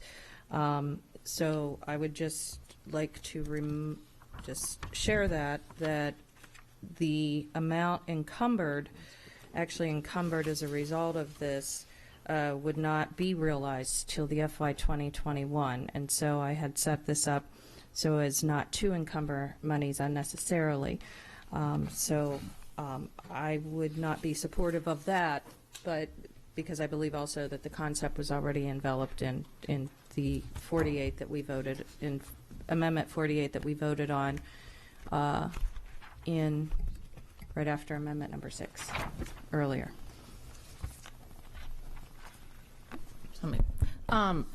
This is something that I've been pushing for with our previous county executive, and we never got the funding, and I'm glad to see it in here again. My first year on the board, we did do an outside consultant coming in and looked at our HR department for looking for efficiencies, and some efficiencies were identified, but it also came back that we needed to hire more people because we weren't as efficient as we could be because we didn't have enough staff. So I look forward to having this happen, that we could have someone come in, and if they can, I will support many of the recommendations. I'm sure if we can find ways, we always want to be doing things more efficiently and in serving our people. So I think this will be a great, I hope that this is one that the county executive would fund so that we can move forward with this. Thank you. We'll go with Ms. Antwine and then to Ms. Ellis. So I have a question about what the difference is between this one and the one we voted on earlier in the night. Okay, so the one, I can only speak to the one earlier in the night. I was not the author of 47. The number 48 is actually a little bit more comprehensive than this one. A value for money audit takes a look at that component of it, but it also stretches it out to concurrency management, the input, and it takes under consideration all the stakeholders, typically in valuations of surveys and stuff. So the teachers may be asked to share anonymously or otherwise as set up some of their experiences and interfaces. It'll also, different than just an efficiency audit, because efficiencies audits can basically box you in. And this is also going to allow for us to review, a VFM also allows us to make sure that our strategic planning is being reflected appropriately in our policy, is being adoptive. So it does take that extra level and is inclusive of systems too, and how technology is supporting it. A flat-out efficiency audit is, as I said, limited. My goal was to come in once and establish a baseline by which we can operate. We will be responsible for doing a new strategic plan. This money will not only develop efficiencies, but will also, and hopefully showcase all of the really hard work being done here. I want to make it perfectly clear that teachers are not being audited, number one. This is an in-house, as I defined it to be. But this will hit all 3 E's, not just one. And I think that little extra value there will go a long way to help us to make informed decisions, because right now, we've got a little pocket of HR, and we've got a newly renovated procurement unit.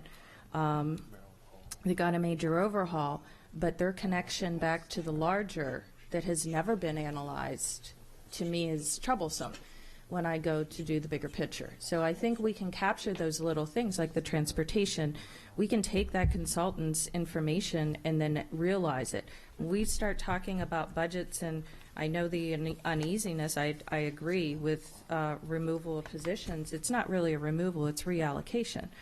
The fact is we do have vacancies in the same categories as some of the ones that we ended up withdrawing. This will help reconcile that in a fair and equitable way. But ultimately, hopefully, we're going to just recognize the hard work of everyone and say, what else can we do to improve upon it? So that's what a VFM audit is that we had proposed. As I said, I broke out the monies a little different than my fellow members, recognizing the time it takes for the process to occur. Sure. Thank you. Did that answer your question? Thank you. Okay. Mrs. Ellis. So, Ms. Corkadell, your amendment, was that the beginning of a process that you think Yes. money would be spent next year?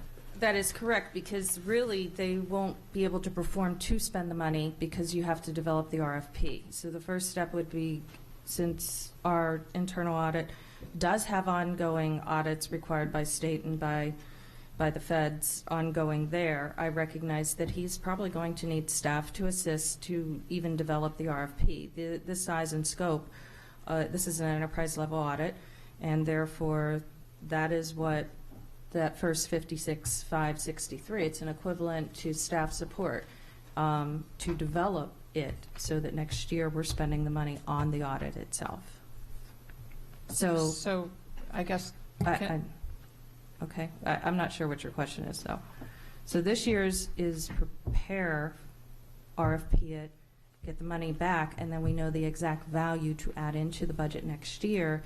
July 1st, in 15 months, they can engage in the contract with them. It's going to be within 3 to 4 months of them being able to even come close to it to begin with. So to encumber that money for 3/4 of the year that's just sitting around not getting spent, to me did not make sense. And so my proposal had us preparing, getting the RFPs, and then actually performing to the audit in 2021, which was explained in here. It says expenses shall be determined through the procurement RFP response outcomes, because we're shotting in the dark until we have actually substantiated the scope. These audits can range from $200,000 to up to $600,000. Saying I'm going to take the shortchange version of it just means that we're back to another thing on the shelf, quite frankly, that lacks the concurrency management and the expertise capable of us performing to. So this allows for us to fine-tune that without encumbering us into one set amount that really doesn't equate to even an assumption of what the cost would be. I would rather us go ahead and budget a good chunk of money for an audit, because I want to move forward as quickly as possible, responsibly, but as quickly as possible. And I'm not sure that it'll be a whole year from now before we'll have an RFP ready to do It takes several months to develop it. We have to pass the scope. After we pass the scope as a board, then it has to go out to bid. That's another 3-month period, and then the bids get reviewed. After the bids get reviewed, that can take anywhere, I guess you could accelerate it, but at that point, we're already pretty much discussing next year's budget by then. So that was my thought process. I will respectfully decline to support duplication over a 3-month period, 3 to 4 month period of differentials in the interest of ensuring we have a good. I don't want to have to go back to council, quite frankly, and say, oh, by the way, I need more money. I want to be able to sign the contract for the whole of it, and I think 250 is shy, quite honestly, of the total. And this also does not accommodate for the impact of the staff, which has, but it's already passed, so we're moving forward with it. If you guys want to, if the board votes to add more money to that, I would suggest that the language be a little different, because right now it's sitting, efficiency in operations means it would be monies given to operations. And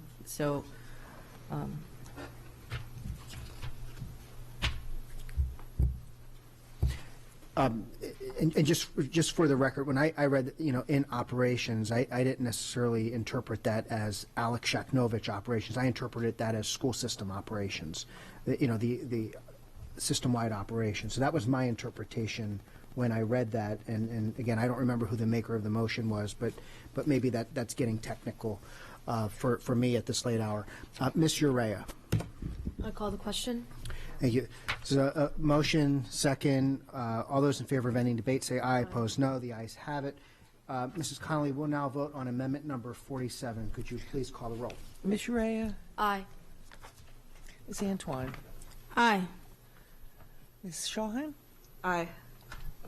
Mr. Lyde? Yay. Ms. Ellis? Aye.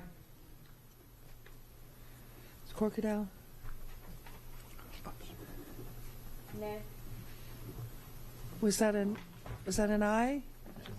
Nay. Nay. Ms. Hummer? Aye. And Mr. Gilliland? Aye.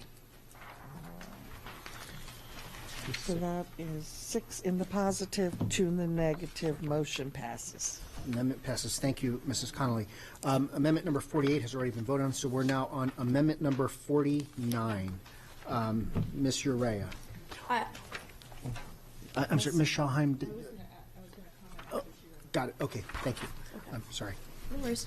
I move to decrease human resources management consulting fees by $20,000. Is there a second? Okay, would any member like the record to reflect that they join in making this motion? Mrs. Schallheim, Mrs. Corkidal. Mrs. Schallheim.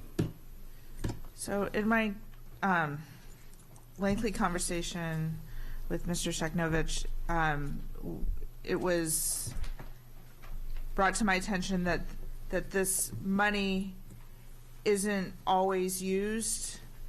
So it's like a rainy day, it's like padding. So therefore, because we're adding so much, I know that this is a small amount, but it's still 20 grand. So that's the reasoning behind it. I'm not, without knowledge, just slashing this. We had this conversation, and so that's why I made the amendment. Yeah. Okay, Mrs. Hummer. So over the past few years, the school system, we've faced a pretty big financial crisis with our internal insurance fund because of decisions that were made by county government and other things. And Aon, the insurance experts, they were crucial into helping us right that ship and in getting the long-term thing for our benefits. So we had a rainy day, and we needed to use them. And they were, as I said, they were vital to that. And hopefully we are in solid footing and move forward, but I think that is well worth the rainy day fund to keep that in there. To having gone through that as the board for the past couple of years and knowing how vital they were, I would rather keep that little insurance policy back there for us. If we don't use it, great, but if we need it, we're set. Okay. Any other board comments? Seeing none. Any public comments? Seeing none. Mrs. Connolly, we're voting on amendment number 49. Would you please call the roll? Ms. Urea? No. Ms. Antwine? No. Ms. Schallheim? Aye. Mr. Lyde? No. Ms. Ellis? No. Was that a no? No. It was a no. Ms. Corkidale? Yes. Ms. Hummer? No. Mr. Golan? No. All right, that's 2 in the positive, 6 in the negative. 6. Amendment fails. Amendment fails. Brings us to amendment number 50. Ms. Urea. I move to increase Office of Safe and Orderly Schools contracted services by $20,000 for 200. I'm so sorry. By 200,000. I'm sorry. I'm so bad at numbers. I said it again. $200,000 for anti-bullying efforts. Is there a second? Second. Okay, would any member like the record to reflect that they join in making this motion? Seeing none. Okay, Ms. Antwine. So my first question is that they're saying the same thing, so I'm trying to see if these were my, 50 and 51 were supposed to be my original. So with that being the case, so I would like to be able to read what I actually submitted as the amendment, and it's beyond anti-bullying efforts. The one was to increase safety and security, if I'm reading this correctly, and the other was to introduce anti-bullying tools for anti-bullying prevention. So I'm moving to request that we bundle these and vote on them together. Okay, so there's a motion. Is there a second? To bundle 50 and 51.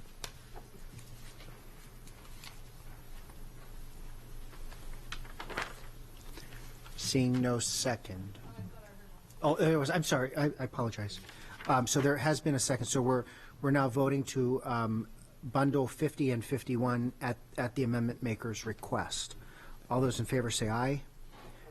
Opposed, no. No. 1 no. The ayes have it. We now have amendments 50 and 51 being bundled. Ms. Antwine. Okay. So, one of the driving forces that encouraged me to put my name on the ballot was the safety and security concerns in not only our schools but across the nation. You can imagine the anniversaries of what we celebrate. Well, we didn't celebrate it, but the anniversary of some real concerns in terms of school safety. I'm a firm believer that schools must be safe in order for the students to learn effectively. So I introduced these as opportunities for us to make things safer.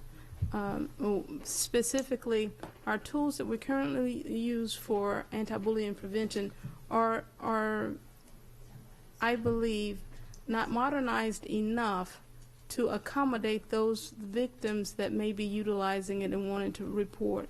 So I would like to introduce the opportunities for other tools like Text to Stop It and other tools that are out there that are state supported programs as well to be introduced into our school system. So that is the first one. And then the second one, As a point of clarification, number 51 was actually my amendment, which I'm fine with you bundling it with, but it's to accelerate the anti-bias program staff. Number 51 was mine, I So that believe. was my question. What was it mine? Because it didn't have the details of what I submitted, it was a little confusing. So I Yeah, digress. that's what when I first looked at it, I said it couldn't be mine. So are you And then okay? it really is. It is what it is it's specific to student services under psychological to increase the staff, to add, it's called anti-bias in the definition, but it was to add another program staffer to accelerate the bias training that's going on. That's And definitely so different. I'm okay with putting it in with the bully, but I'm no, questioning if you still want to bundle with me. Let's separate it. Now that I Okay, know it okay. wasn't one of Yeah, mine. I mean, I'm fine either way, but just, I don't think it was what you thought it was, so I guess we're withdrawing that. There has to, the bundle. So we have to What are we doing? motion to unbundle. Okay. So that we can vote on these. Second. Rescind. Right. Motion to rescind. Okay. Awesome. All in favor, say aye. Opposed, no. We now have them unbundled. Amendment number 50 still? Yes. Yeah, they were two different authors. So we're on number 50. So 50 would be mine. Yes, Ms. Sancho. Yes, ma'am. Okay, so You again, still I'm to looking comment? to introduce Well, yeah, no, I got to explain it. Yeah. Since it confused even me. funding that support anti-bullying tools for our students' use.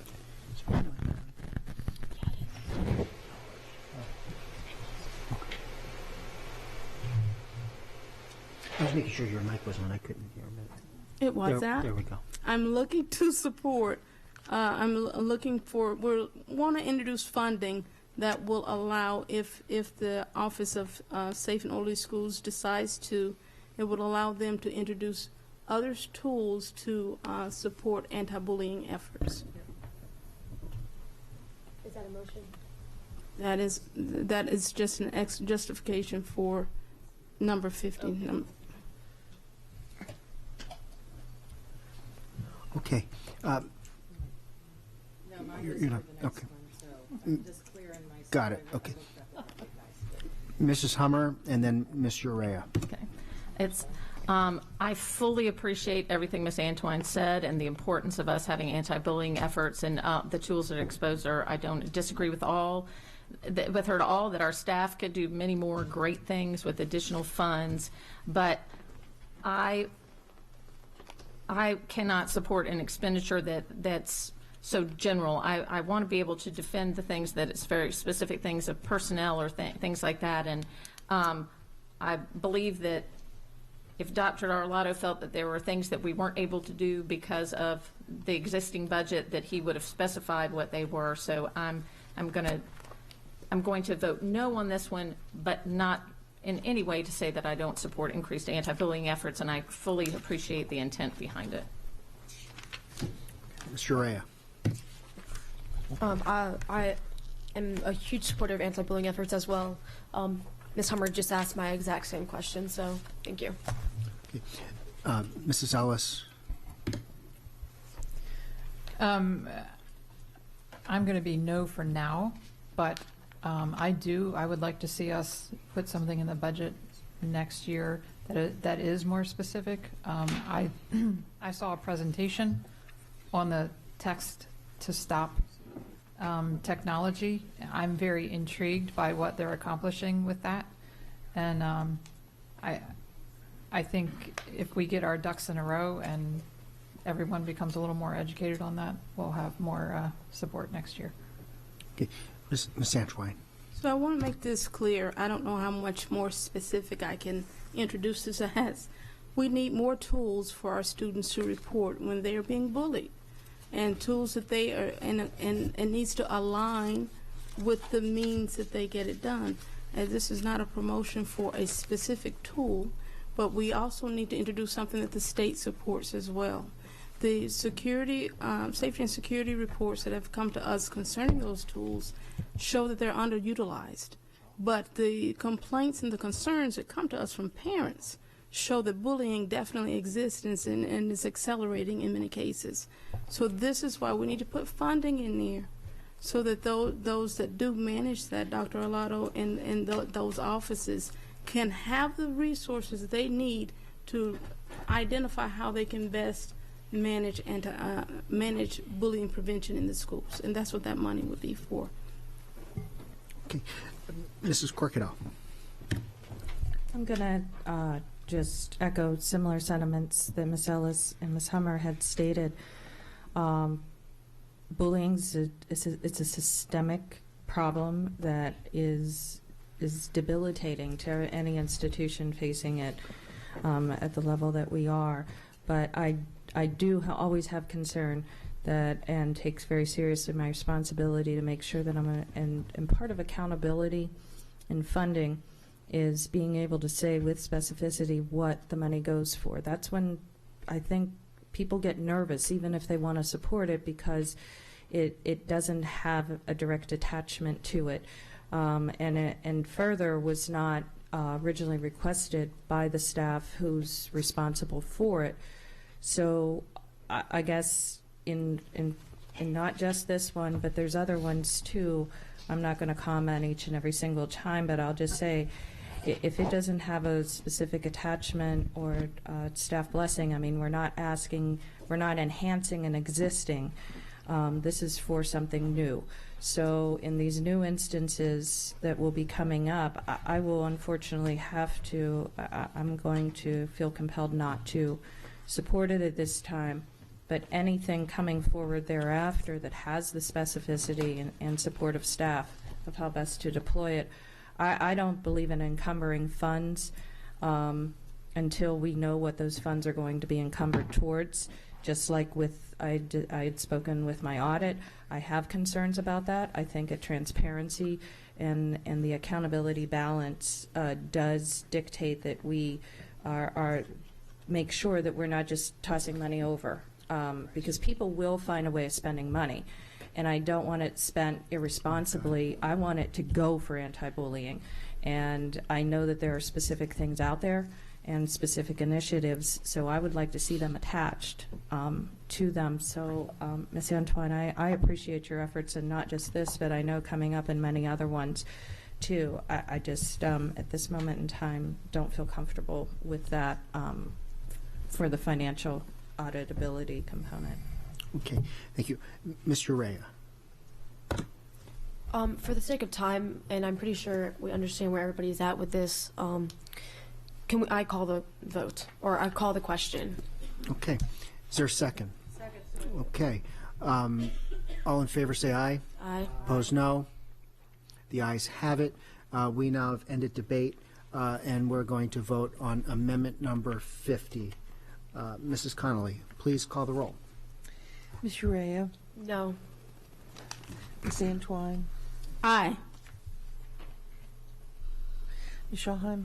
With the utmost respect for the spirit, no. Mr. Lyde? No. Ms. Ellis? No. Ms. Corkadell? No. Ms. Hummer? No.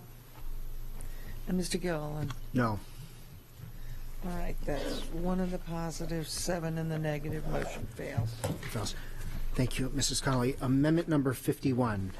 Ms. Urea. Mr. President, before Madam Vice President reads that, Ms. Corcadell actually sparked a re-verification on our side. There actually is an error in the document ahead of you. It was her amendment, and instead of anti-bullying, it should be anti-bias. Okay. And with everybody's permission, Mr. Mosier would change that for the record and up on a screen. Perfect, and we'll read it correctly as well. So, thank you. Ms. Urea. I move to add 1 FTE and $101,980 to the Office of Safe and Orderly Schools for anti-bias efforts. A second? Second. Okay, would any member like the record to reflect that they join in making the motion? Okay, Ms. Corcadell. Okay, Ms. Shaheim, Ms. Urea. Okay, Mrs. Corcadell. I'll be very, very brief. Thank you. As pointed out by staff, this is a case where when I saw that there was no longer, I think there was a reduction in this unit by a half or 0.6, I can't recall off the top of my head, my apologies. I saw that as maybe an opportunity for us to accelerate the training that is in our budget book known as anti-bias. And in doing that, that is a staff, that's a staff show. So I wanted to increase that staff for that effort so that we can make sure that all of our staff has the tools to understand themselves, not just what they're teaching our kids about anti-bias behavior. May I?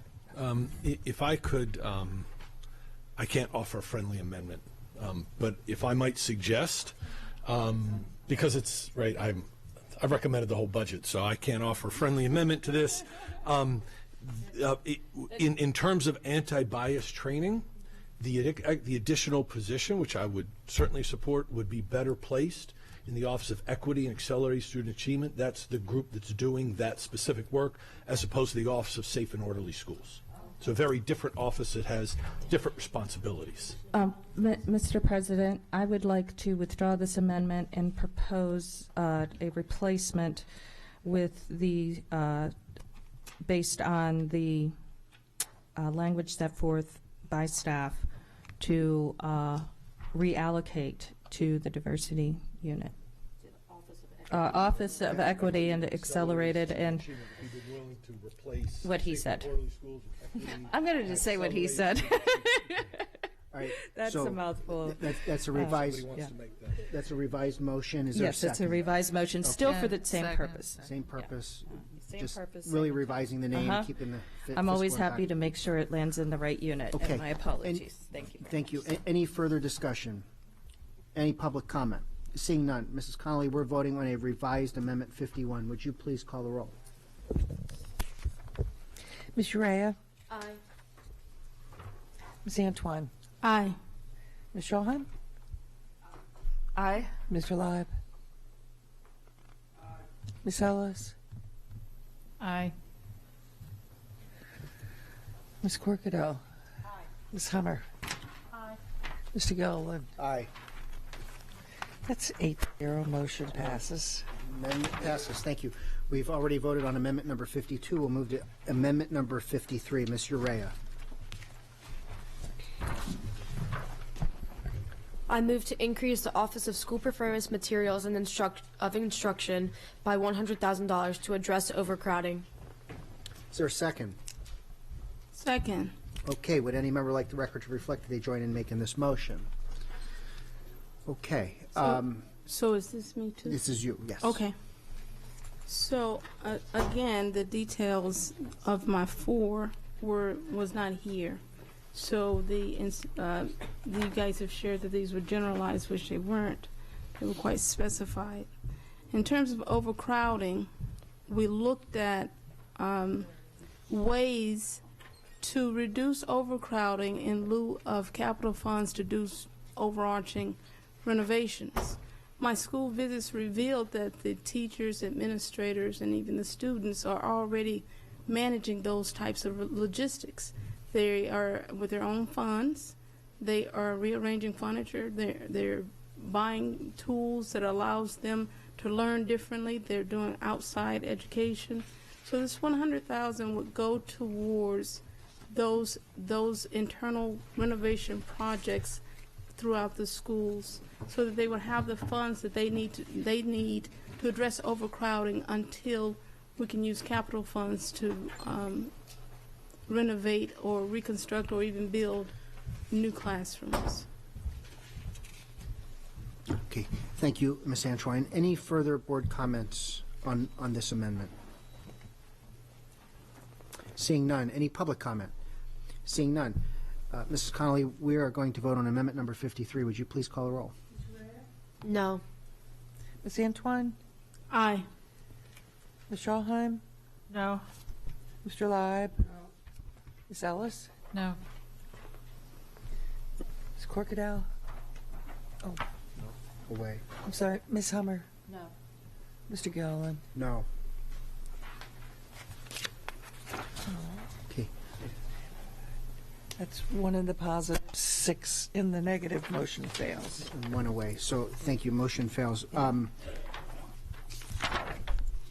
Amendment number 54. So with amendment number 54, there were some things earlier in the, I'm sorry, I'm all out of order. No, it's just to read the motion in the record. I move to increase the Office of School Security Supplies by $589,238. Is there a second? Second. Okay. Would any member like the record to reflect that they join in making the motion? Okay. So now, Ms. Antoine. So with amendment number 54, I noticed that a lot of what this one, the details that were supplied in this one were covered earlier in the years, earlier in the night. So what I would like to do is modify that, if I could, down to $100,000. And this goes towards school safety in terms of surveillance at the schools, in terms of the cameras, in terms of other things that school safety would definitely introduce. Realizing that you cannot fully ever fund safety, I believe this is important as we move forward, that the safety team has that money. Just for a clarification question, if I may, Mr. Shaknovich, and I don't know if Mrs. Hummer was asking maybe the same question. Would that instead be in the capital budget instead of the operation? But if we were talking about cameras and security equipment? So school security is funded through both avenues, so it depends on what we're talking about. If we're talking about something like a camera system or a fence or a vestibule, something with a longer duration lifespan that meets the IRS definitions for a long-standing tangible item, we typically fund that out of the capital budget. Things such, for example, a walkie-talkie that has a much shorter lifespan, it's not capitalized, it's not really bond eligible, et cetera. Things like that we cover out of the operating budget. Other examples of the operating budget would be your badging, your Raptor check-in process, your badging, credentialing, visitor identification system. So it's a combination, and it depends on really what is it that we're talking about that we would send to the capital budget way or the operating budget way. Okay, and then just to be clear, so if this amendment passes, you are restricted only to operating budget items, correct? We're not, the restriction is on the capital side. We have more, so we would treat it like pay-go against the capital items. Okay. Mrs. Hummer. It's kind of, I am all for anything that improves security. However, just about a year ago, I attended the press conference where the county pledged $15 million for us for security. Plus, we have the new Safe and Security Act that comes with large grants from the state that are coming in for specific security things. And so I feel like that we have an ongoing revenue source that we can tap into for this rather than add more than we already have existing in the budget, which is a significant amount. So. Mrs. Corkadell. I School security is one of my top 3 priorities. I did get clarification from staff during our workshop if they felt that they could do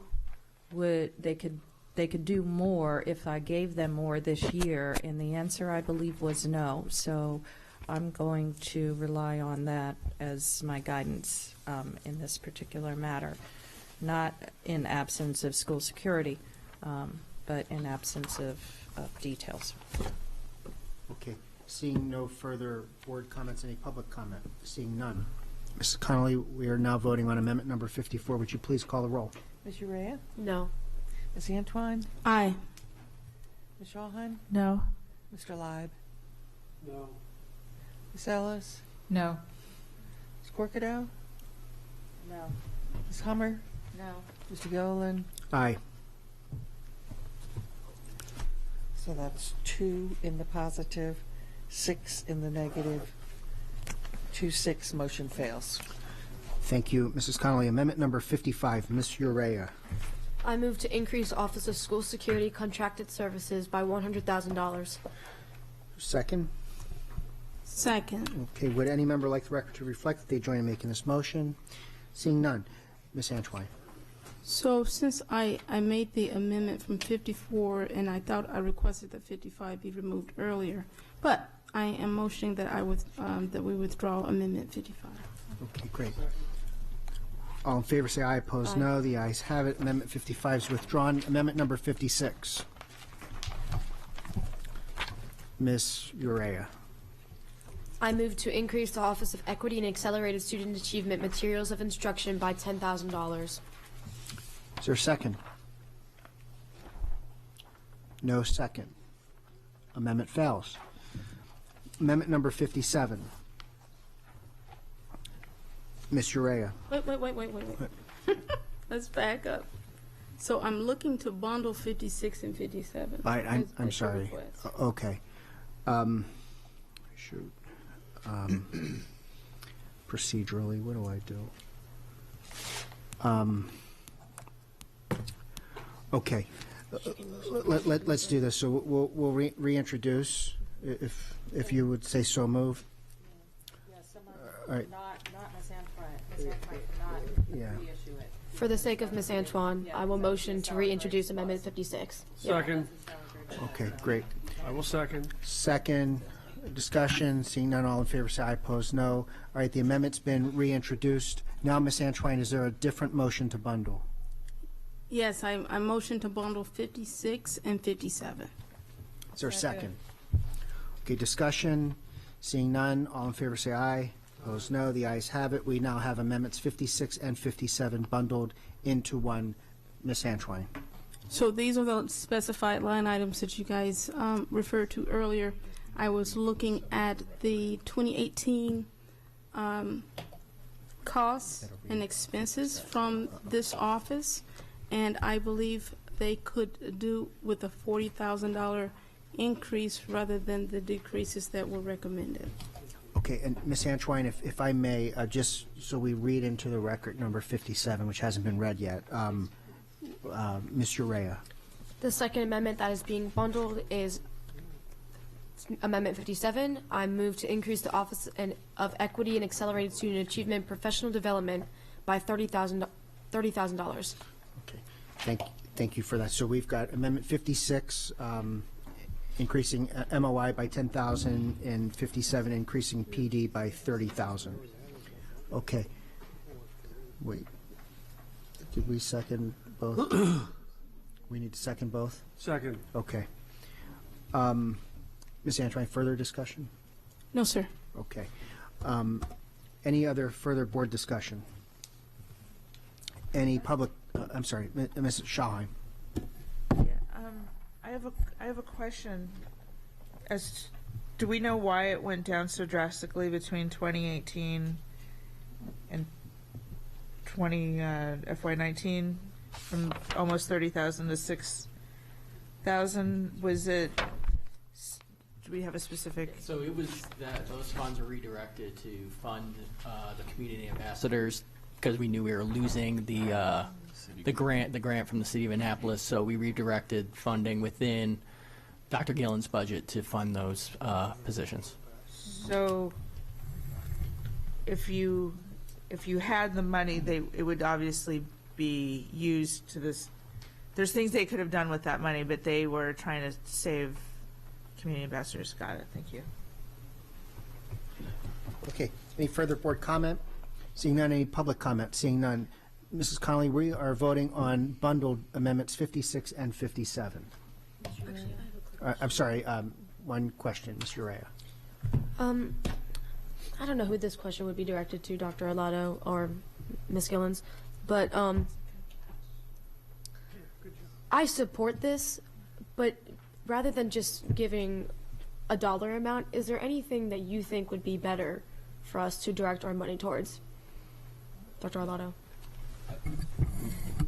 These two amendments, 56 and 57, were not discussed with me in advance of tonight, so I'm not really sure what is meant by materials of instruction for this office or professional development. Obviously, those are budget categories, and so I'd have to sit down with the team to see how they would want to spend the additional money. If the board wants to go ahead and approve that, I'm certain that we could sit down with Dr. Gillens to find an appropriate way to spend the money, but it wasn't something that we had planned for.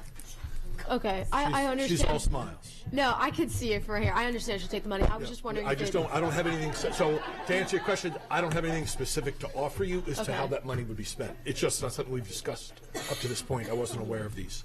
Okay, so you don't have any like specific things. It's just okay. Thank you. Okay, back to the vote. Mrs. Connolly, this is the bundle 56 and 57. All right, Ms. Urea. Aye. Ms. Antoine? Aye. Ms. Rawheim? Aye. Mr. Lott? Aye. Ms. Ellis? Aye. Ms. Corkadell? Aye.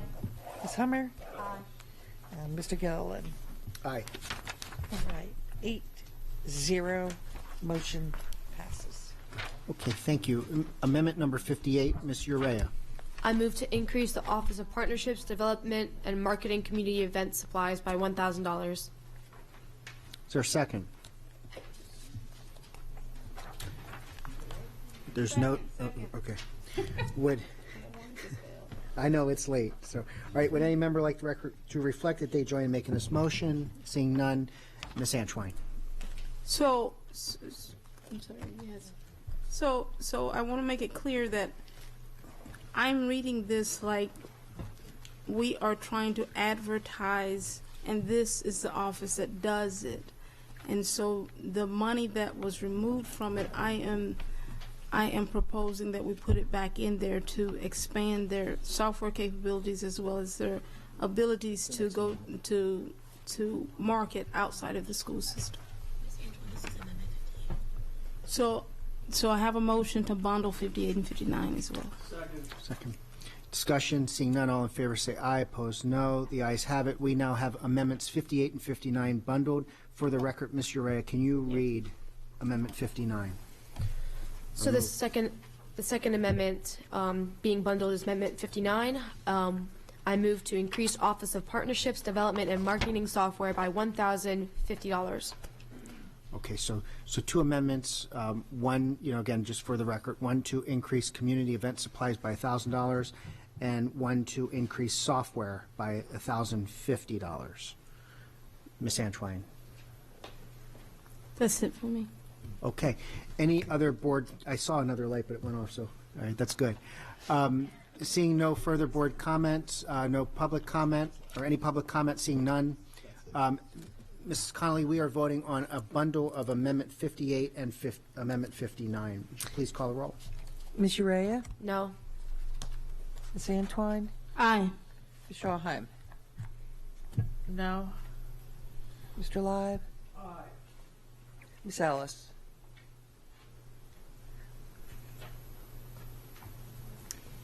No. Ms. Corkadell? No. Ms. Hummer? No. Mr. Gilliland? No. Okay, that's 2 in the positive and 5 in the negative. Motion fails. The numbers don't add up. Sorry. 2-6. 2-6. Okay. Thank you.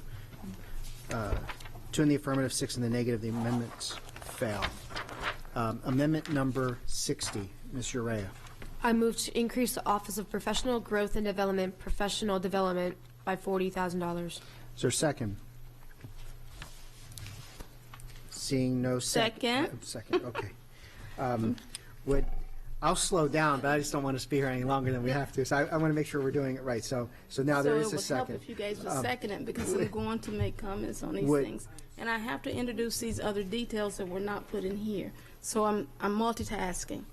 So I appreciate that. Thanks, guys. Okay, would any member like the record to reflect that they join in making this motion? Seeing none. Ms. Antwine. Okay, so in this case, it was for the Office of Professional Growth and Development, but it addresses the need for more assistant principals in our school systems. This $40,000 would go to as a placeholder for internal growth and development for teachers and specialists interested in becoming administrators.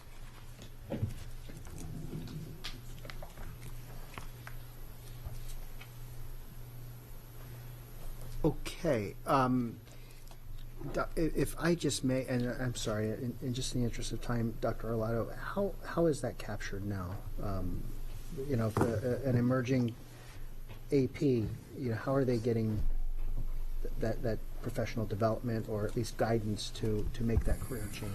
So we've got a process by which several different offices, but primarily the Office of Professional Growth and Development, along with the Office of School Performance, support that administrative pipeline. So teacher to AP, AP to principal, and so on. And so we've got some mechanisms in place, some courses that they can sign up for, some professional development that they can engage in, where we are trying to create some of that pipeline, which is, I think, what you're referring to, what we call that administrative pipeline, teachers into the assistant principal pipeline. So some of those programs already exist. And so we're glad to, if the board sees fit to add $40,000 to that, I'm certain that the Office of Professional Growth and Development could make good use of it.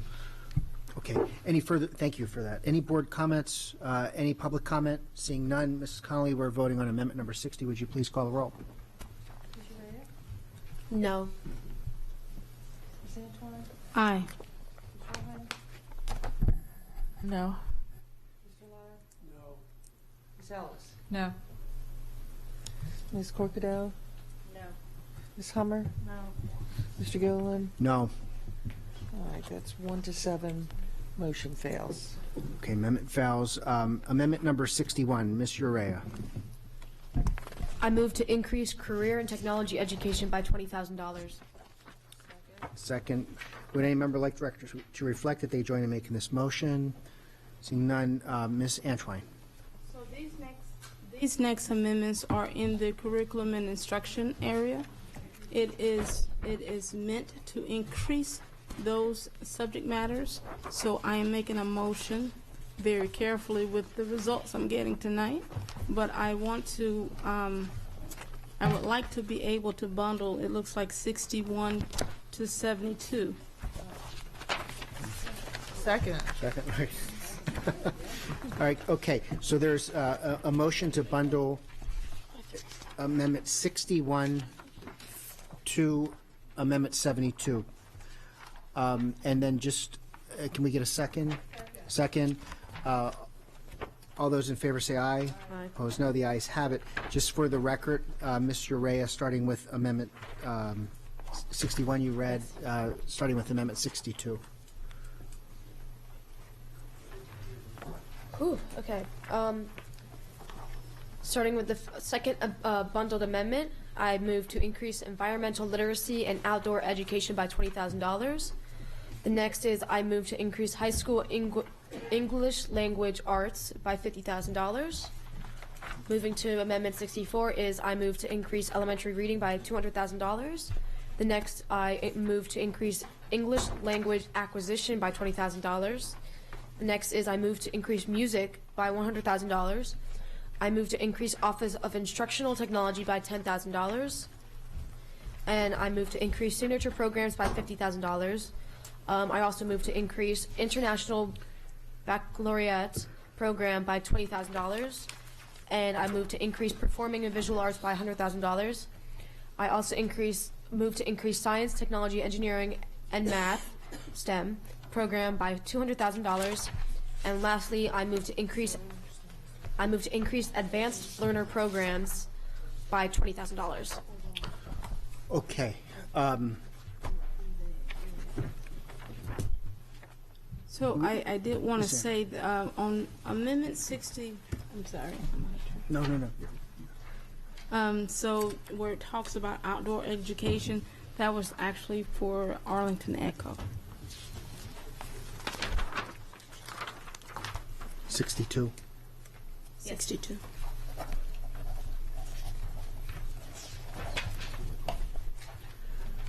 Okay, Mrs. Hummer.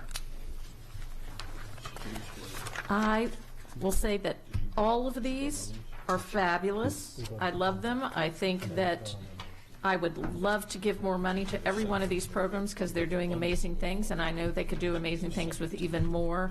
But I believe on this budget that we have to really be very specific on what we want. And so I fully support the entire spirit of these and would like to give all of our departments more money, but I'm not going to be able to support these tonight in this budget. Just a break for one moment. I want to just make sure that we're okay procedurally. Ms. Urea has read all of those into the record. Can we just confirm the second? Okay, thank you. Sorry, no, it was my fault. Slight distraction. Diet Coke. Mrs. Schallheim. I also want to echo what Mrs. Hummer just said. I think all these things are fabulous. If we could possibly give more money to any of these, of course I would. I'm also concerned about where exactly this money would go, and for that reason, I'm also a no. Okay. Withdrew. Ms. Antwine, any further comment? I just want to say this is a budget, and I did identify where these would go, and specifically many of them go back into material of instruction, which is a line item. However, I see the consensus here and the motivations behind it. I will want to go onto record to say these programs are important, and they are the essence of education. We are in the business of educating, and they need the funding in order to be successful at that. And they don't need to do just 1 year, we do the same thing over and over again. Education is fluid, and money is necessary to support the expansion of these things, such as study abroad for the IB programs, such as the music. What's wrong with taking a field trip to Juilliard or Berkeley for the PVA? For other programs that are out there, they need that funding. We advocated strongly for robotics, but we're looking to not support STEM. It looks to me as though we're not considering those things. But I do take offense that I took the time, as a person experienced in budgeting, to specify things, and you all are saying it's not specified. So I would like to go on record to say that those things are specified, and I will also say that I believe if those areas got this money, they would show you in 2019 how they utilized it. Thank you. Okay. Ms. Urea.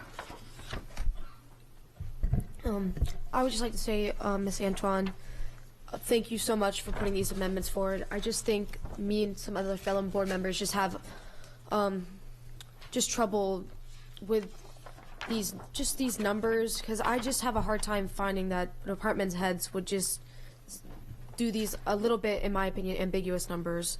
But I just want to also call the question. Okay.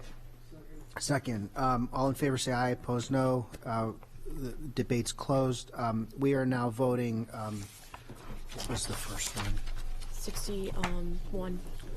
61 through 72. Mrs. Connolly, would you please call the roll? No.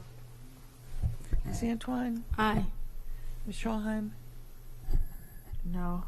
Mr. Leib? No. Ms. Ellis? No. Ms. Corkadell? No. Ms. Hummer? No. Mr. Gilliland? No. 1-7, motion fails. Thank you, Mrs. Connolly. Amendment number 73, Ms. Urea. I move to increase minority and small business enterprise by $6,000. And Second. second, thank you. Would any member like the record to reflect that they join in making the motion? Seeing none. Ms. Antwine. So this one was in the Office of Operations. And I'm posing very carefully again to bundle, looks like 73 through 77. Can I ask that we take Amendment 73 separate from 74, 75, 76, and 77?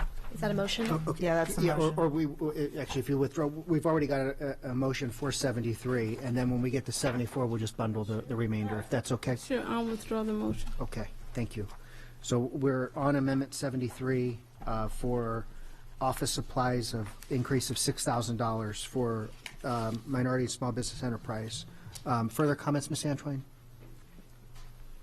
Or specific? So specifically for this office, the head of this office is, I understood it to be one person. This is a growing, one person, and I think her assistant. This is a growing county that, and our small business efforts count. We are the largest entity in terms of how we're funded in the county, and we need to keep that money in Anne Arundel County as much as possible. So helping her to get out there and advertise more for the opportunities and small businesses, to our small businesses in Anne Arundel County, is what this is about. Okay, Mr. Schwalheim. I just have a question for you.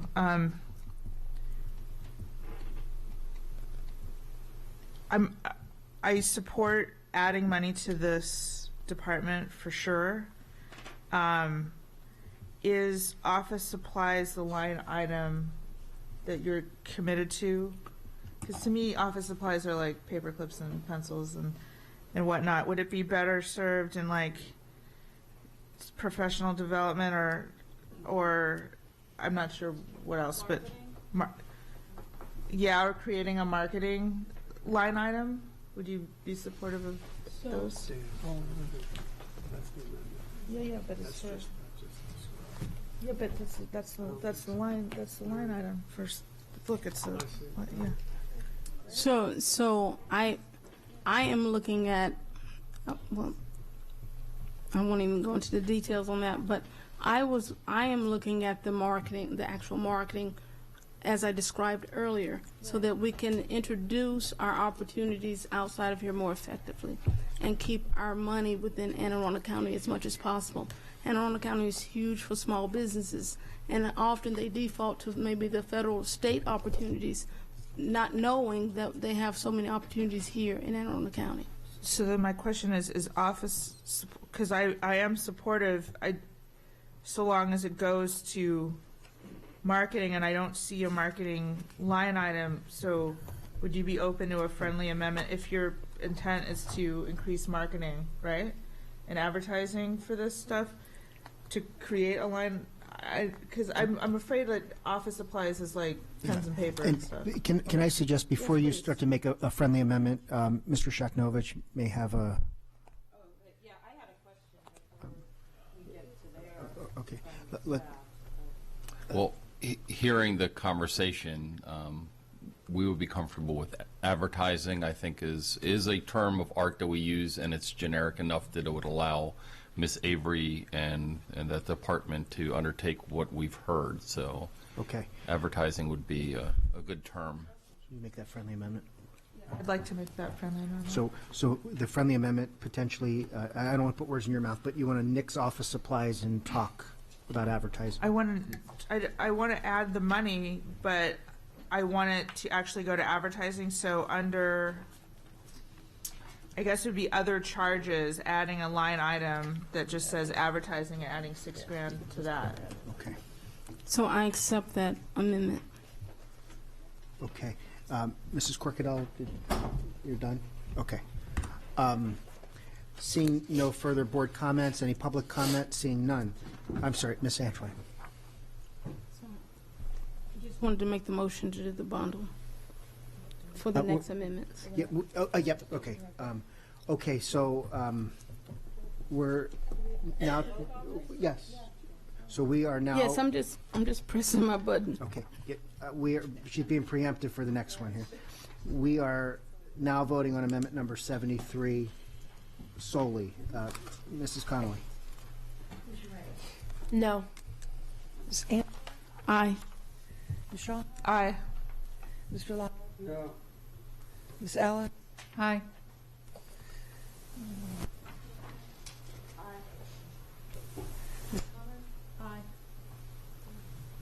And Mr. Gilliland? Aye. So that's 5. I think 6-2.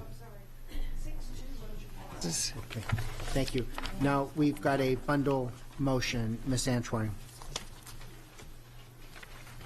So as I'm looking through this, I would like to withdraw some first, as requested earlier. I requested to withdraw Amendment 75 before we go into the bundling, and Amendment 76. Okay, and I'm sorry if that motion was made earlier. I'm sorry if I missed it. So I didn't have those law.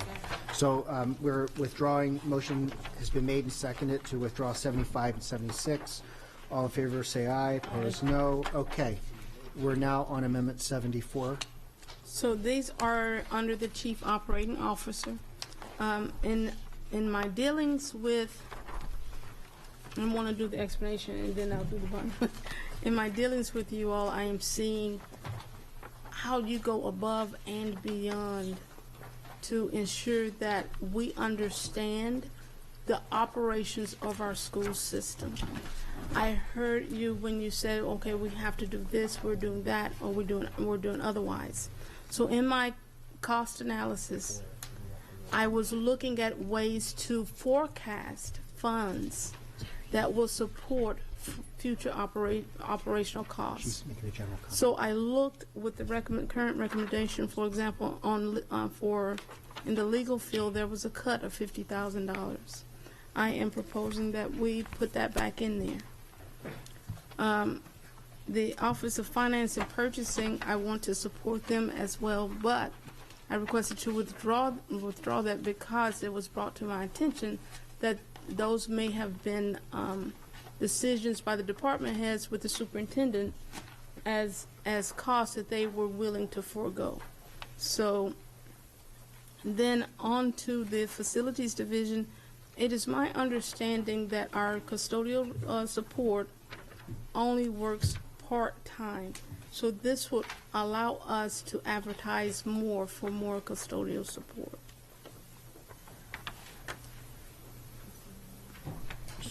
And then, so I motion that we bundle, with the exception of the two that I just withdrew, we bundle, looks like 73 through 77. So 74 and 77 is the motion is to bundle 74 and 77. Second. Second. All in favor, say aye. Opposed, no. Okay. Now to read them into the record individually, Ms. Urea. Amendment 74, the first bundled amendment. I move to increase legal services for $50,000. The second is Amendment 77. I move to increase facilities division by $10,000. Second. Okay. Would any member like the record to reflect that they join in making this motion? Seeing none. Ms. Antwine. I'm ready to vote. You're okay. Yep. Mrs. Corkadell, I was coming around. Yeah, I just had one clarification. We have we've got more than one legal line item in our budget, and one is service of the Board of Education in legal advisement, that would be Mr. Burns, and then the other is our legal team, our in-house team. Could you clarify which it's for, if you... So if you look at the actual recommendation, you'll see the line item where it was a 50, and forgive me, I did not bring my entire binder with me tonight. But you'll see you'll see under it's under Page 210. Legal services under. Yeah. The chief operating officer. If it's Yes. under the COO, then it wouldn't be the other, so that answered my question. Thank you. Okay. Yes. Okay, Ms. Urea. Ms. Antoine, for Amendment 77, could you just explain to me how you came up with $10,000 and like more in depth where it would be going? So this is looking at the opportunities to advertise more. It's also looking at the fact that some of our custodians, although they do part-time work, they do half days at one school, they do half days at another. So it was my understanding, based on my school visits, that this would support more opportunities for advertising and basically helping others to take on more opportunities within our school system. So the $10,000 was realistically to add to the efforts that was already recommended by the superintendent. Okay. Thank you, Ms. Antoine, for the clarification. Mrs. Shahheim, then Ms. Corkadell. Yes, I have a question about Amendment 77. If we're looking at the 217 and the page 217 and the binder, I don't see an advertising line item. Are you suggesting like the other one, like adding a line item somewhere for advertising? Is that what you were thinking, or? So if we were to line item this particular effort, it would go under maybe other materials and supplies. Okay. Thank you. So materials and supplies. Mrs. Corkadell. Well, I thought I kind of understood it till the last statement, but I'll go with my question anyway. So my understanding is that when we go to hire and our internship programs with our students, that is all run through the Human Resources Department. So the facilities division doesn't handle their own human resources. So could I offer a friendly amendment that it be maybe earmarked for HR to facilitate the intended purpose, as instead of adding a new task that unit does not normally perform to?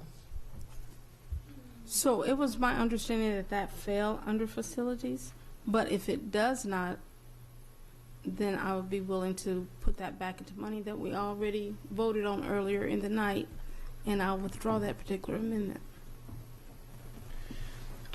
Okay. So you're withdrawing 77. So so what I'm understanding from you is they don't that your office doesn't handle the hiring and under facilities, the hiring of the custodial support. So HR is the umbrella organization that does the recruiting, does, sort of the initial onboarding. Now, when it comes down to interviewing, and it doesn't matter where it is, but let's talk facilities. HR will go out, get a pool of candidates, they'll pre-screen them, et cetera. They will give that pool of candidates to the facility division or the operation division or the maintenance division. That division does the interviews, and then they recommend a candidate. Having done the interviews, we recommended Miss X or Mr. Y. They then give the recommendation back to HR, and HR handles all of that transactional stuff. So HR is on the front side and the back side. every department head simply does the interview piece kind of in the middle, and HR is the agent for everything else. Understood. So I got two motions based on what you just shared. Thank you for that. One is to unbundle, if I could. Okay. The two that we have on the table, and then I would like to withdraw 77. I second. Okay. So we're first unbundling. That motion's been made. There was a second. All in favor say aye. Opposed, no. The motions, the amendments are now unbundled, and then there's a withdrawal of 77. Second. Second. All in favor say aye. Opposed, no. Okay, great. So now we're back to 74. Any discussion on Amendment 74? Any public comment on Amendment 74? Mrs. Connolly, we're voting on Amendment 74. Are you comment? Oh, no, I'm sorry. You guys are I pressed preemptive with these lights and. I didn't mean to press that. All right. Mrs. Connolly, we are voting on Amendment 74 only. Would you please call the roll? Jurea? No. Ms. Antoine? Aye. Ms. Shawhan? No. Mr. Lybe? No. Ms. Ellis? No. Ms. Corkado? No. Ms. Hummer? No. Mr. Gilliland? No. And 7. Motion fails. Amendment fails. Thank you, Mrs. Connolly. We're now on amendment number 78. Mr. Rea. I move to increase technology division by $10 million. Is there a second? Second. Okay. Would any member like the record to reflect that they join in making the motion? Seeing none. Ms. Antwine. So with this one, the 10 million was to go towards, let me look it up. Equipment and security efforts. Nope. Actually, in the Office of Technology, there are many programs that we talked about earlier, like the Center 21 efforts. They're cross-functional efforts to increase our cybersecurity outlook within our school system, which is becoming more and more important. Realizing that 10 million is a strong number, based on some of the amendments that were identified earlier for the infrastructure of this particular department, I want to move to decrease significantly, and for the sustainment in this technology division of the Chromebook implementation as well as the refresh program, I'm offering that we do $100,000 in those departments. I'm amending. I'm amending the amendment from 10 mil, since much of it has been covered tonight, down to 100,000 for our continued Chromebook implementation, our cybersecurity infrastructure, and our refresh program sustainment of those programs. Okay. So just so we're clear on procedural technique here, you're changing the amendment, and I want to make sure we do this correctly. You're amending the amendment from $10 million to 100,000. And I second. Okay. Second it, since that's what we were missing, was the second. Okay, got it. All right, thank you. Further comments on the amendment now to increase the technology division by $100,000? Seeing none, any public comment? Seeing none. Mrs. Connolly, we are voting on a revised amendment number 78. Would you please call the roll? Ms. Urea? No. Ms. Antoine? Aye. Ms. Shawhan? No. Mr. Lybe? No. Ms. Ellis? No. Ms. Corkadell? Ms. Hummer? No. Mr. Gilliland? No. That's 1 to 7. Motion fails. Amendment fails. Thank you, Mrs. Connolly. Amendment number 79. Ms. Urea. No comment. I'm sorry. I'm sorry. So sorry. Mrs. Hummer. So before we read this one in, Ms. Antwine, I wanted to ask if you would withdraw this amendment, because I believe that we did the same thing back on Amendment 51, where we voted to add an FTE to the Office of Equity and Celebrated Achievement to work on anti-bias things. Does that, I'm asking, friendly amendment, if that reflects what you wanted here? So I actually requested that one be withdrawn because of earlier amendments that I had.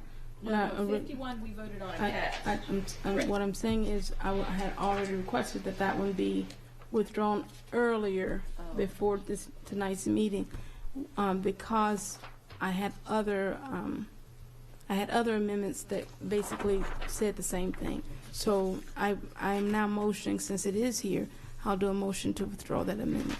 Second. All in favor, say aye. Opposed, no. Number 79 has been withdrawn appropriately. And again, I'm only doing it procedurally because we had a different movement of the amendment. So that's why I was doing it by way of vote. That brings us to amendment number 80. And this one, I'm sorry? 80?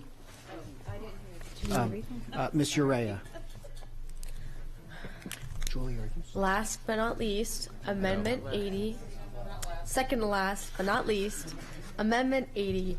I move to add $483,200 of county revenue to the Food and Nutrition Services state category to be utilized to cover the cost of disposable, organic-based meal trays required with the passage of Anne Arundel County Bill Number 519, an ordinance concerning licensing food services facilities, polystyrene food service products, prohibition on February 19, 2019. Bullet number 2, add $483,200 of expenditures in the Food and Nutrition Services state category under the food supplies budget line. Second. Second. Okay. Discussion. Mrs. Ellis. Sorry, it's a question for who put in the amendment? Oh. Oh, right. Sorry. Late night. Do you know what the per tray, what that number is based on? Like how much per tray? Mm-hmm. I sure do. 8 cents a tray. I'm sorry? 8 cents a tray. 8 cents a tray. And the current model we use is 3 cents a tray. Okay. And what are you basing that number on? And have you consulted with other districts who are already doing this? We've talked to other districts. We've talked to suppliers throughout the Mid-Atlantic region. We've talked to counties both within Maryland and outside of the state of Maryland. So. And are you looking to piggyback on someone else's contract? Is this? Are you comfortable or confident that this is the best deal or the cheapest way we can do it? I am.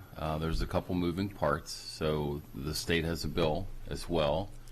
There's two schools of thought. I mean, in general, you think economies of scale are going to drive the price down.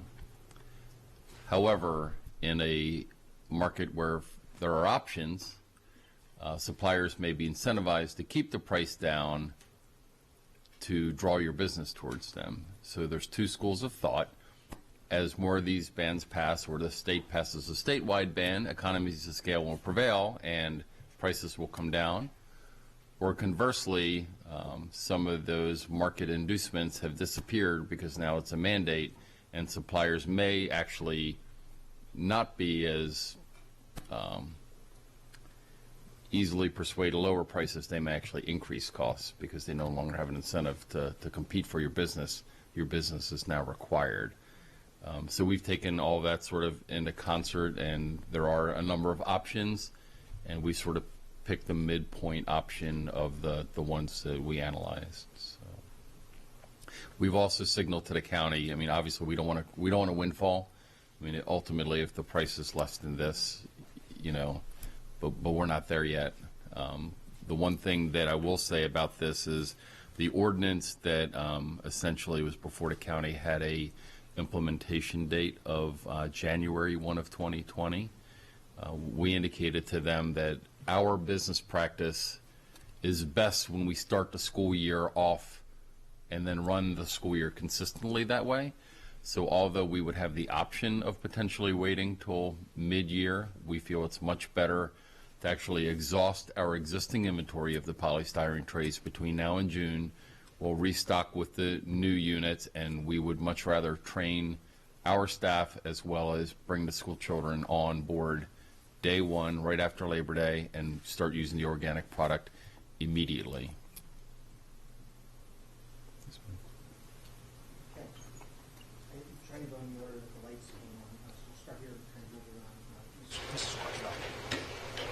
Yeah, I'm fully supporting obviously, this is an unfunded mandate that we now have to fund. I'll just express my disappointment that the council did not recognize that we were already midstream in our budget and that we are the #1 direct hit as a result of this financially. And I'm hopeful that the council will recognize that and not cut this, because right now we have potential of them cutting this because it's not been approved and it's brand new this year. So I hope that the council will follow through in the second part of their mandate and make sure that they are not funding this at the expense of some of the other programs that we have expressed merit for and have that level of respect. The new council just took in, and months later, I would have preferred this to be a discussion, involved a little more interaction after this first budget cycle.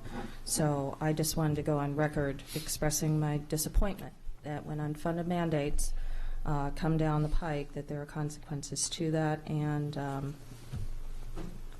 I would hope in the future that there would be a little more consideration on the timing and the support efforts so that we don't have to make choices.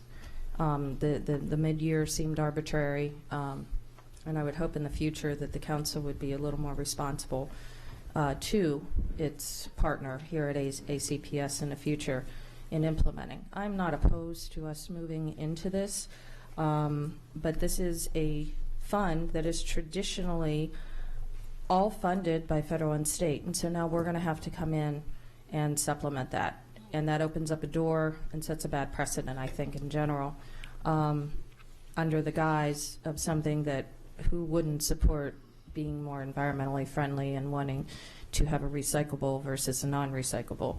And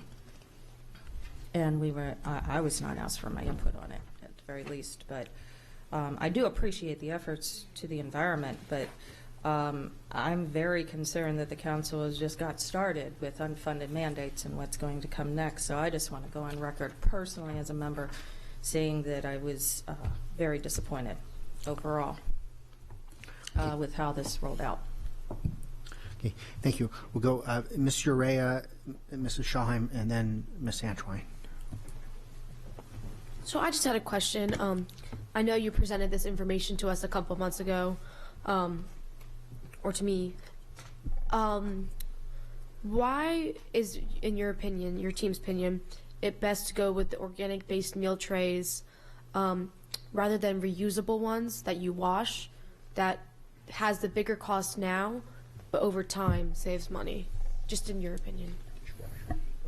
So we've done that analysis. It wouldn't save money either on the front end or the back end. So let me sort of explain that all the way through. So to begin with, there's a huge upfront investment.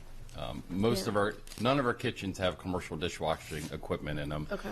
None of our kitchens have drying racks, have dryers, have even the space for this. There would be a large capital CIP investment on the front side to put in the equipment, the racks, reconfigure the kitchens, put in the drain lines, the water lines, generate the additional hot water. So that's on the CIP side. We'd also have to buy the starting kit of trays and plates and knives and forks. That will be an upfront cost, and then over time, we know experientially some of our knives, forks, things like that disappear, fall into trash cans, etc. So we'll be replacing those and buying detergent products all the way through. But the biggest cost is the human capital. As you know, we are a human capital based. So we only have, maybe 2 or 3 folks inside of a kitchen, and they're only there for maybe 3 hours in a day. For them, in a high school, you've got almost 21, you have 1900, but a big school like Old Mill or North County will have 24, almost 2,500. For them to serve 800 or so, 900, students at a lunch shift and be able to either have enough dishes to keep going or have to wash 800 or 900 kids worth of dishes in about 5 to 10 minutes before the next lunch shift comes in, it creates sort of an impracticality, and it would be a large human capital expense because we'd have to bring on many more people to handle washing thousands of pieces of dishes. So unfortunately, the math really works out into buying an organic product, and we are increasingly, I hate to say this, we're increasingly becoming a disposable type of society, and this is the least impactful version, both financially and environmentally. Okay, thank you. That answers the question. Thank you. Ms. Urea, if I could just follow up with your question in the interest of efficiency. So had we decided to go with a staff reusable tray, we would have been having to implement that in its whole, renovate a bunch of schools in order to deploy that. So we really didn't have a choice based on the timeline that was provided by the council, because we would have had to gone in and renovate the kitchens if we wanted to go with anything but what we have to do. So even if it were more efficient, we still couldn't perform to it based on the ordinance that was passed by the council in its format, correct? I'd hate to say it would be impossible, but it would be darn close to it. I mean, It wouldn't be practical or we well haven't been thought through, we have not been building kitchens. The most expensive thing in your building is the square footage. So we've been trying to shrink the amount of square footage because the dollar per square foot is really the big driver in that construction endeavor. So a lot of the schools that we've built and renovated, really from the late 70s, 80s on, just really don't even have the geography inside of that small kitchen. We actually looked at some kitchens. We'd have to put a small addition or bump out on some of these buildings just to accommodate the space. So, I mean, you'd easily, just in capital costs, you'd probably be north of 10 million day one just to get, the kitchens and the plumbing and the footprint and everything else situated. Did they ask you for specific numbers in consideration of what the direct impact would be to that effort when they went through the review with you? No, we reviewed this ongoing operating expense because, again, the other one really wasn't feasible or practical, and we wouldn't recommend or ask for millions of dollars if there's another way of solving the issue. And we felt this was, again, the most practicable and cost efficient given the circumstances that we have. Well, I applaud you guys for being able to rise to the occasion for an otherwise very challenging unfunded mandate that you're faced with, and I do applaud you and your staff for being willing to do that. Okay, thank you. We'll go with Ms. Antwine and then Ms. Shaheim. So I just had a question about, and I thank you for the explanation on the first one. So then on the second bullet, if the first one is actually abiding by the new reg, could we not move the second one into the next school year rather than coming up with about $1 million at this time? No. So this is, I have to have expenses match revenues. So I'm going to have $843,000 coming in and $843,000 going out. So it's a balance. So they offset each other. To offset it. Okay. So it's realistically only $483,200. Correct. Yes. Not $966 Absolutely. or so. Okay. Thank you. Right. I have to have my ledger balance on both sides. Both columns have to balance. So. Wonderful. Thank you. All right. So I have a question regarding piggybacking on surrounding counties. So I'm sure you're well aware that Montgomery County has had this in place for a while, and I'm sure you're also aware that their cost per unit is perhaps lower than what you've earmarked here. So if that were to be the route we would go, and if we were to get 5.5 cents per unit, say, what would the remainder would the remainder go into the general fund, or would it go back to the county? Like, how would that work? Well, they're using, so what they're quoting is 5.5% model is the flimsiest version of the three.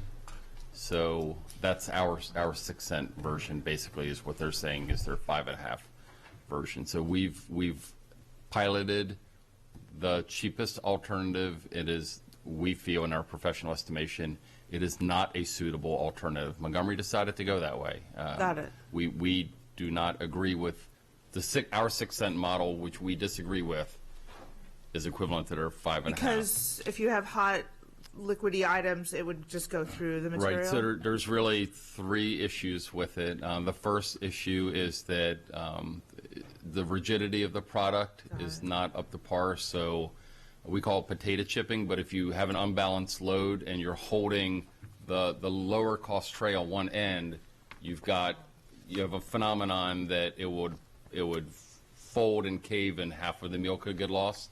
That's the first issue. The second issue is the permeability of the product. If you put on anything that's wet or oily, greasy, like a spaghetti sauce, a pasta, the oils and the liquids quickly permeate, through that and soil the bottom. So it would go onto somebody's clothing, it would go onto their work surface, it would go onto the table.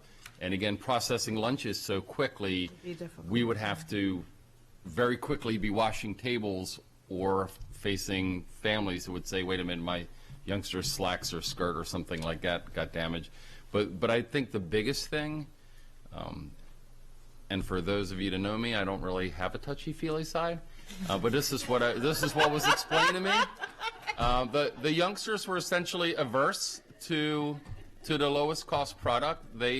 And we know students' habits are if they think something's like yuck or ugly or, participation rates will go down, and the students had sort of this visceral reaction to that lowest cost product, and they just didn't like it. And we don't want to put them in a position where I'm not going to eat school lunch because I don't like this yucky tray. So we think the middle priced one really hit all 3 of those concerns. It's the most durable, it's the least permeable, and the students and Food Nutrition Services staff had no objections. And you to it. obviously have a supplier because you priced it out in mind.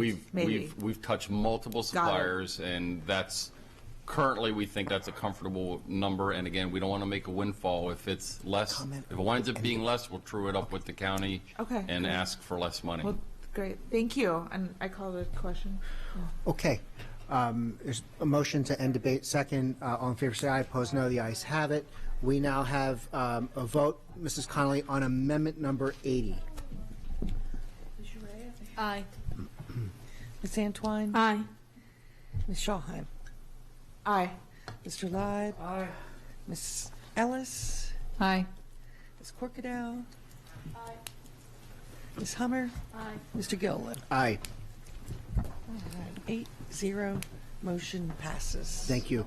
And we've got amendment number 81, which is our last, I believe, but do we have text of that? Oh, perfect.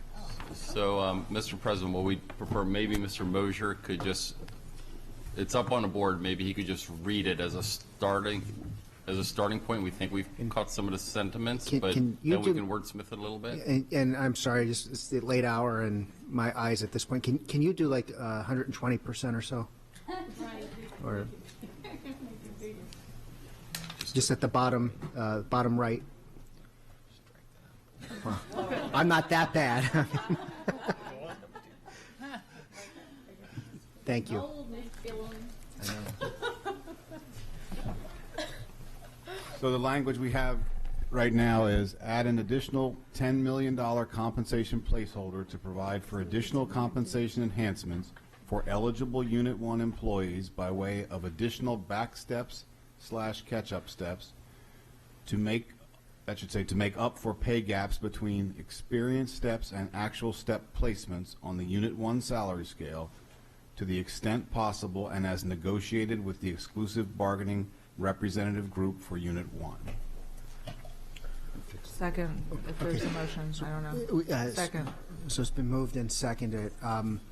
Board comments, Ms. Urea. Just on the impact, can we change it to fiscal year 2020 or 20, whatever it's supposed to be, instead of 22? Just doing this on the fly. Thank you. Of course, I just want to make sure we're in the right year, so thanks. Ms. Antwine. So, just for clarification, we adopted the roughly 11 mil for compensation across the board, and this would be this is a second placeholder like compensation package for the teachers, the Unit 1 employees. It's a third, because the superintendent had his compensation package, and now we've approved another $10.5 million that's applicable for all units, and then this would be a third one only for Unit 1 members. Understood. Thank you. Okay. Mrs. Schallheim. So again, this, just for the record, this clears up what we tried to clear up earlier tonight with the hiring inequities. Like a few years back, it used to be when you got hired on, you had multiple steps taken off your experience. Now it's only one step.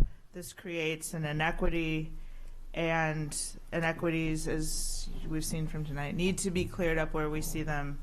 Let's start here.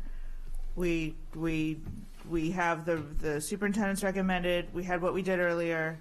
This still has to happen, because if we crawl along at this pace of just a step here and a step there, we're never going to get people caught up when they're 7 steps behind. It's just not going to happen. So I really, really hope that we can be about this and strong, you know. Okay. Ms. Antwine. I just see strong inequity in that number because the numbers given to me was 12.5. So that means that there will be still Unit 1 employees that would not be able to benefit from this 10 mil. Yeah, I pulled a number out of the sky because 14.5 didn't get it done, and 16 didn't get it done either. But I mean, if there's the will to go higher, I'm all about it. I just don't know how. I just don't know how that's going to cover it. Well, we had 10 million earlier today, so part of that would cover. Right, but right. that 10 mil was to for all of them, but introduce 2, maybe 3 steps, I think, in total. Right, In total so that's 4 2. So I'm copies of hoping this will cover the rest. You know. Okay. Mrs. Corkadell. I'm not supportive of this, but I would make a friendly amendment recommendation, or maybe just clarification that you guys could provide here. So amendment number 2 originally clarified that this was specific, if my memory serves correct, for Ms. Ellis, was to catch the Unit 1 employees who were told that when they came in they had to be 3 steps behind. Currently we hire 1 step behind, and I believe the language in Amendment 2 does define that. I'm looking at this amendment here, and it just says all back steps. So we went down in a number and we went up in who would be eligible, because catching everybody up to that would include the people we just hired. It would include the people who negotiated a different pay scale, and so there were adjustments. And we've already covered the 08, 09, and 09, 010ers. So, right. So if we could, I would just suggest that if that's where you're going, that's okay, and it's your motion. But the original was to catch up a specific category. This has removed that category. Right. So as I said earlier, but I'll say it again. I was happy with the original wording of Amendment 2. It's just we couldn't get it done at that number, so I dropped the number, and I stated earlier tonight that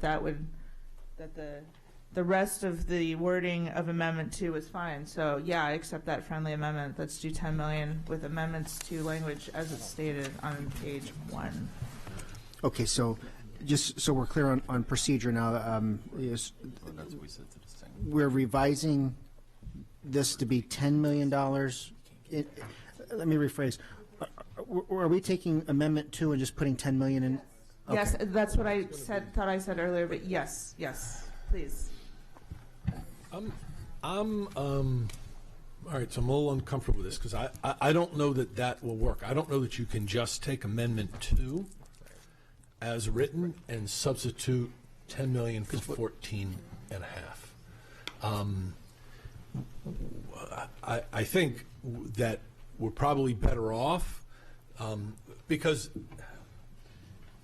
with each change that you've made to compensation packages, that's changed the N.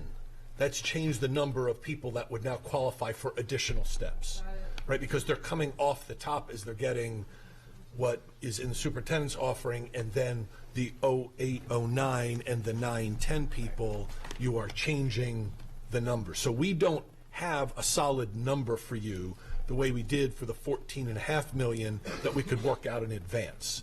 We just don't have time to work out that number right now. So if the board is comfortable, and again, this is not my amendment, but if the board is comfortable, say, to add, that they're looking to add 10 million for Unit 1, and then we'd have to work out how far that $10 million will get you. We just don't know how far the $10 million will get you. Is that appropriate? Yes, sir, Dr. Lott, and we explicitly used a couple phrases I want to bring to your attention. We call it a compensation placeholder, right, to make that a little more generic. And then midway down, we said to the extent possible and as negotiated. So to the extent possible, practicable, whatever, in recognition that it may not get us all the way to the line. It may make some inroads. So we try to make that a little more generic to give the negotiating team on both sides some maneuverability. Okay, so procedurally, we've got 2 more lights and then public comment. Procedurally, what have we done with edits? Are we leaving it as it's stipulated there, or was there a change? We did add language that add language from the earlier amendments that I think Ms. Corcado was speaking to. So we're trying to keep up with your intentions. Right. That's the last two sentences in that amendment now. That starts with "This applies to all Unit 1 staff." So that acceptance That's of a copied friendly. from Amendment 2. Right. I just want to make sure that's that maintains the spirit you were. Okay, got it. So we've got 2 lights. Mrs. Ellis.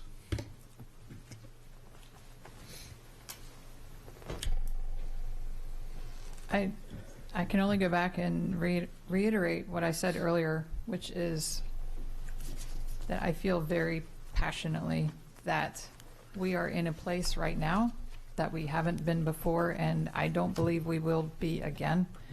And while I am very happy that we got anywhere with make-up steps this evening, we have, we're perpetuating, I believe, the inequity in the way this was done, and I believe that this is going to take us a long way towards getting where we need to be, which is total equity.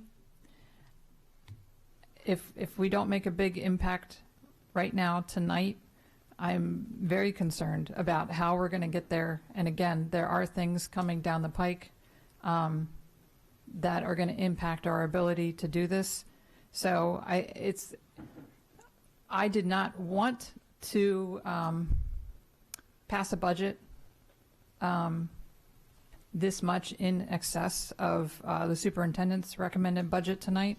I was very comfortable with my original amendment and that we could get there. But again, we don't know what we can get if we don't ask. So I very firmly believe that we need to ask.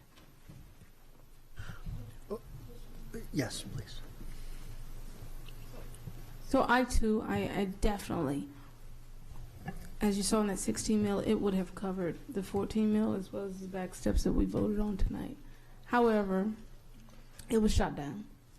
And for us to add another 10 mil, based on what I've heard from you all tonight, that just wouldn't align with what your intention would be. I also want to put in there that I don't know how many, and that was my question earlier, who that covers, how many people that covers, and then therefore we introduce more inequity if we move forward with just 10 million. which is about $2, maybe even $4 million short of the number that was given to us to make people whole. Okay. Perfect. Perfect, so we'll get it tonight. Excellent. Okay, did you want to speak now, or? Okay, so let's do public testimony, and we'll just start. Ms. Wilkerson, Secretary of Assistance. We all are being affected at this. I've said this before. We're always affected at the same time, missing steps, losing steps, and not getting things that was promised to us. This, in reality, is still not being equity. It's only showing one-sided. A plan needs to be put forth, again, to move forward for all employees. And you keep emphasizing that this is the time, because the money is there now. Well, if it's there now, why is it not there for all of us? Why is it just to make up for the teachers? If this is the time of the essence, if this is the essence right now, and you want to take this opportunity, and then if there's no money available, or supposed to take, we're supposed to take the comfort that, okay, you tried and that was your intent, was just a good intent. Ms. Ellis, you're making me feel that you know something that we all don't know, that there's money there. If there's money there, and this will be approved, then everyone, all, should be compensated, not just one group. I oppose your amendment. I just want to reiterate that this is there was a hiring practice that several steps were taken off someone's experience in the past for teachers. Now that hiring practice has been revised to just be one step behind. So this is to remove that hiring inequity, and I don't think that this affects the other bargaining units in the same way it affects Unit 1, because you're not coming in, and please correct me if I'm wrong, to Units 2, 3, and 4 with X number of years and then being docked 1 year and then being put on the scale, but a few years back it was 2 or 3 or whatever it was in the past. So, and now it's 1. So that's the reason for the singular unit, and that's to answer your question. If I could just, Ms. Schulheim, clarify for the public, and there's not many folks left, but I understand where you're going with this. I think others in the room do as well. But let's make sure that the public understands that what you've just said is not AACPS or the board or HR imposing these reductions in steps. This was negotiated with the bargaining unit. This appeared in, and so we as a school system, you as a board, your predecessors, were simply abiding by the contract, the negotiated agreement, not that Anne Arundel County Public Schools was imposing and taking steps away versus years of service. It was negotiated. And I think that's an important thing for the public to understand.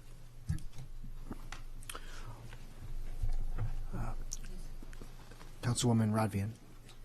I just want to start off by saying that, yes, in response to what Dr. Arlotto just mentioned, yes, indeed, these were negotiated, that these steps would be foregone in certain years, but they were negotiated that way because we all understood we were in the middle of a recession and that this was the way for folks to preserve their jobs.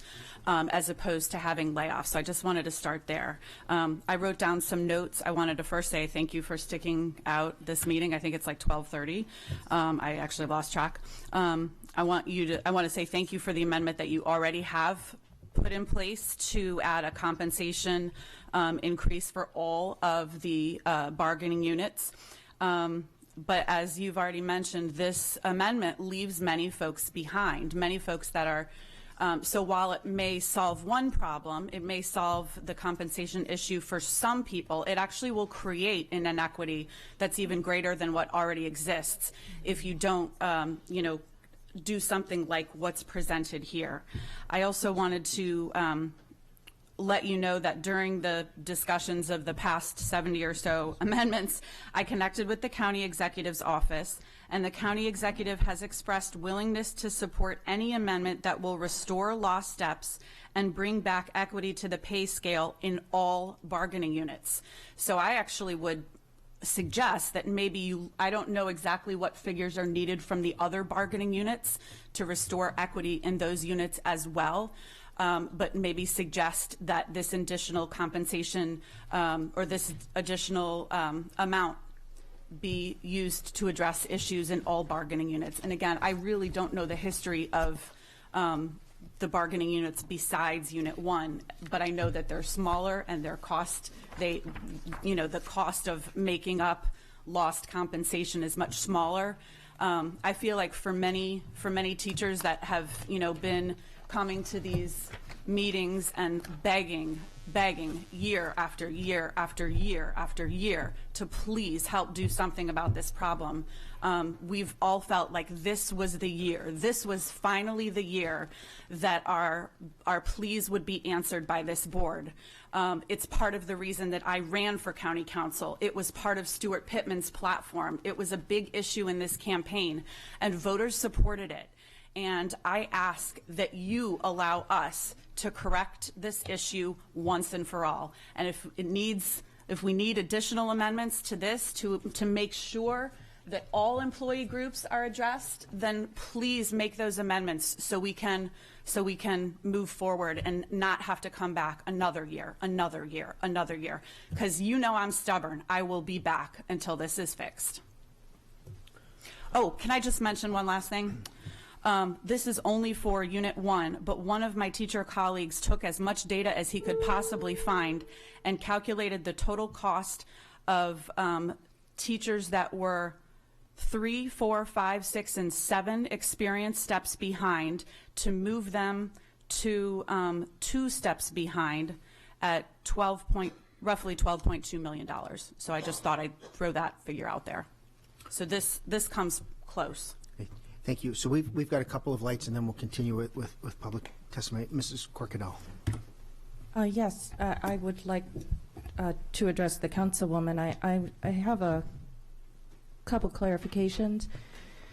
You mentioned a statement that you just shared with us from the county executive. Did he ask you to act on his behalf in making that statement to us? So I was in communication with his legislative director and asked him, may I make this statement? And he said yes with an exclamation point. And he has worked with Stuart Pittman consistently on this issue. And I've heard Stuart Pittman make this similar suggestion on the campaign. So I would not speak if I didn't feel like I had the go-ahead to do so. Did he share this information with you as a councilwoman or just as a teacher constituent coming up to his office? I would assume as a councilwoman. Okay. Are you here tonight speaking as a councilwoman then or as a teacher? Because I'm getting confused because I heard you speaking as a representative of teachers and citing that. Now we're in the same testimony and even you're citing conversations with the county executive. I'm just a little, I want to make that clear because I think it would be concerning to me that the council would be advocating and soliciting us. I've never heard of that occurring before. I think and so if you're as a teacher, that's fine. But then I would suggest either, I just don't know what to do with the county executive's statement because he shared it with you as a councilwoman, not as a teacher. I think he's made public statements similar to this, and I also think in the past the executive team at least has been in contact with the county executive about these conversations. It's not an unusual practice from anything I'm aware of. Do you represent the teachers as part of their unions and bargaining? I absolutely do not. Okay. So I am making this suggestion on behalf of my constituents who voted for me on a platform of, among many things, correcting this issue in our schools. I appreciate the clarification. I've just never heard of a councilwoman advocating before they actually get their turn at the budget. Thank you very much, or representing the county executive. For that matter. I just Thank want to you. make an unrelated Point of order. She has already provided her testimony. Her questions were answered. I was going to respond to the styrofoam, but that's all right. Let me just say, That's already been heard and is done for tonight as a point of order, Mr. President. That's fine. We'll continue, and I refer to you by your title, and if that created some confusion, I'm sorry. I so okay, Mrs. Ellis, and then Mrs. Schauheim. So I want to just answer various statements I've heard. As far as the statement going regarding all employees, we are dealing with a very specific issue here, and this is makeup steps to eliminate or reduce as much as possible this particular issue. So this will not apply to all employees. I do think as we're progressing here, maybe we'll be entertaining expanding this to other bargaining units based on what we've heard. I hope everyone in this room is together on what we're trying to accomplish here, and that we're all working together specifically on the issue of inequity among our staff. And we can argue about how we got here. I think, yes, these were based on negotiated agreements, but the way I'm looking at it is these are our staff. These are AACPS staff. And so I take ownership of that. I see our staff dealing with a situation where they're not making enough money to make ends meet, and much more newly hired colleagues are making up to $10,000 more than them. This is a serious problem that we need to focus on what this is for. This is for make-up steps, and I hope we can get there. But in light of what we heard regarding what the county executive said, and I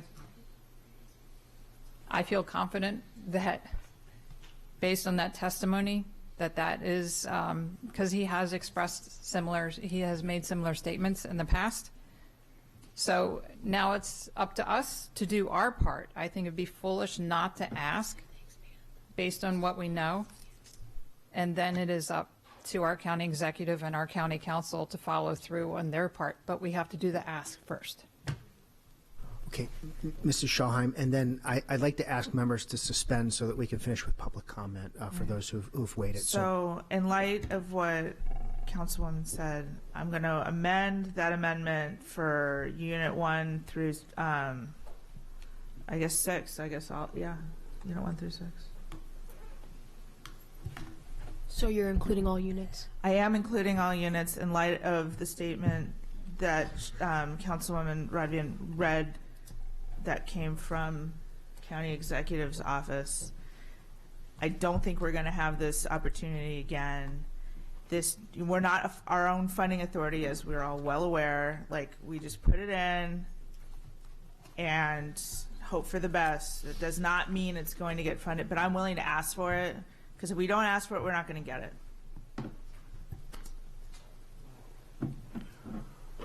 Okay, so I just want to clarify, are you amending this?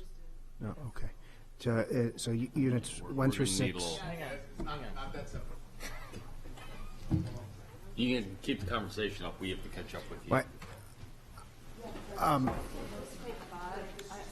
Because we're going to have to take a recess for about a half hour momentarily. Because then they have to count. So I don't want to take 2 recesses because we're not going to be here until, all right. Okay. Give these guys a minute. Yeah. Hold on, guys. I think we've had a great night. I don't want to lose this on the last amendment. These guys need a few minutes to fix the text. What I would like to ask board members, because we've had a group stay here with us. Mr. Myers, you've been waiting, so please. Thank you. Usually I'm at school at 5:30 in the morning, so this ought to be an interesting attempt. But I wouldn't have missed it for the world. It's been wonderful. I have to say that if we can include, if the time is now, this is the time to make the plea for everyone to be caught up as much as possible.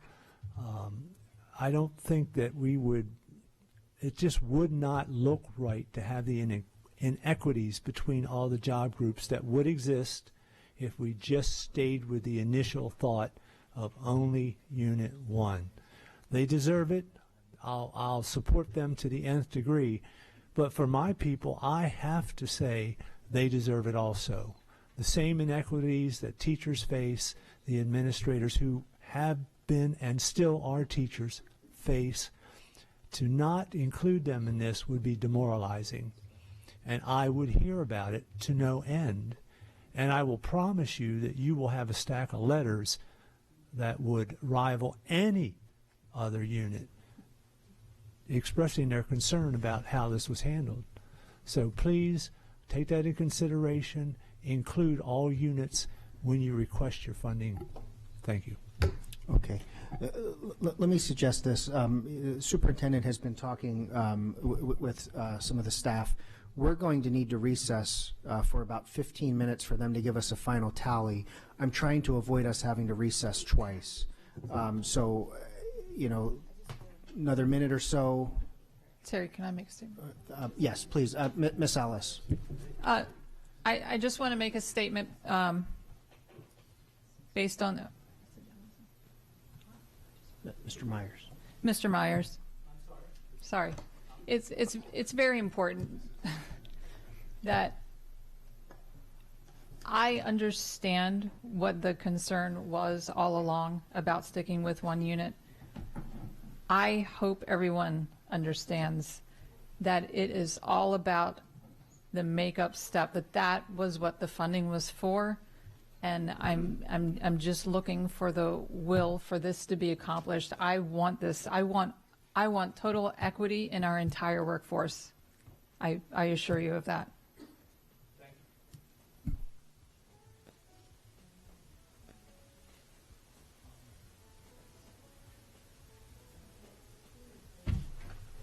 I'll hold my comments. I'm after so the sorry. amendment. Okay. I'll hold to after. Okay.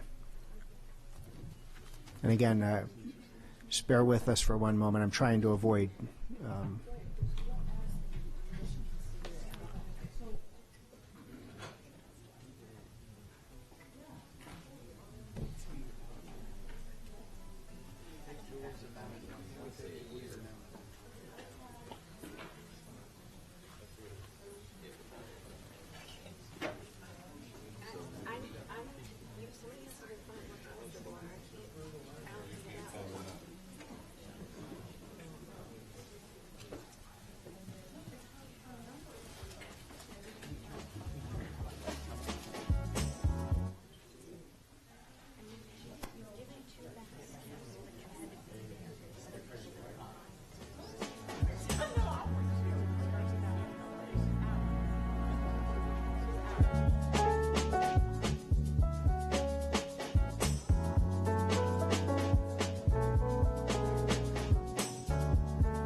Let me find my chart.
All right, so the revised text is this. Add an additional $10 million compensation placeholder for additional compensation enhancements for eligible employees in Units 1 through 6 to be negotiated with the intent of reducing pay inequity within employee groups.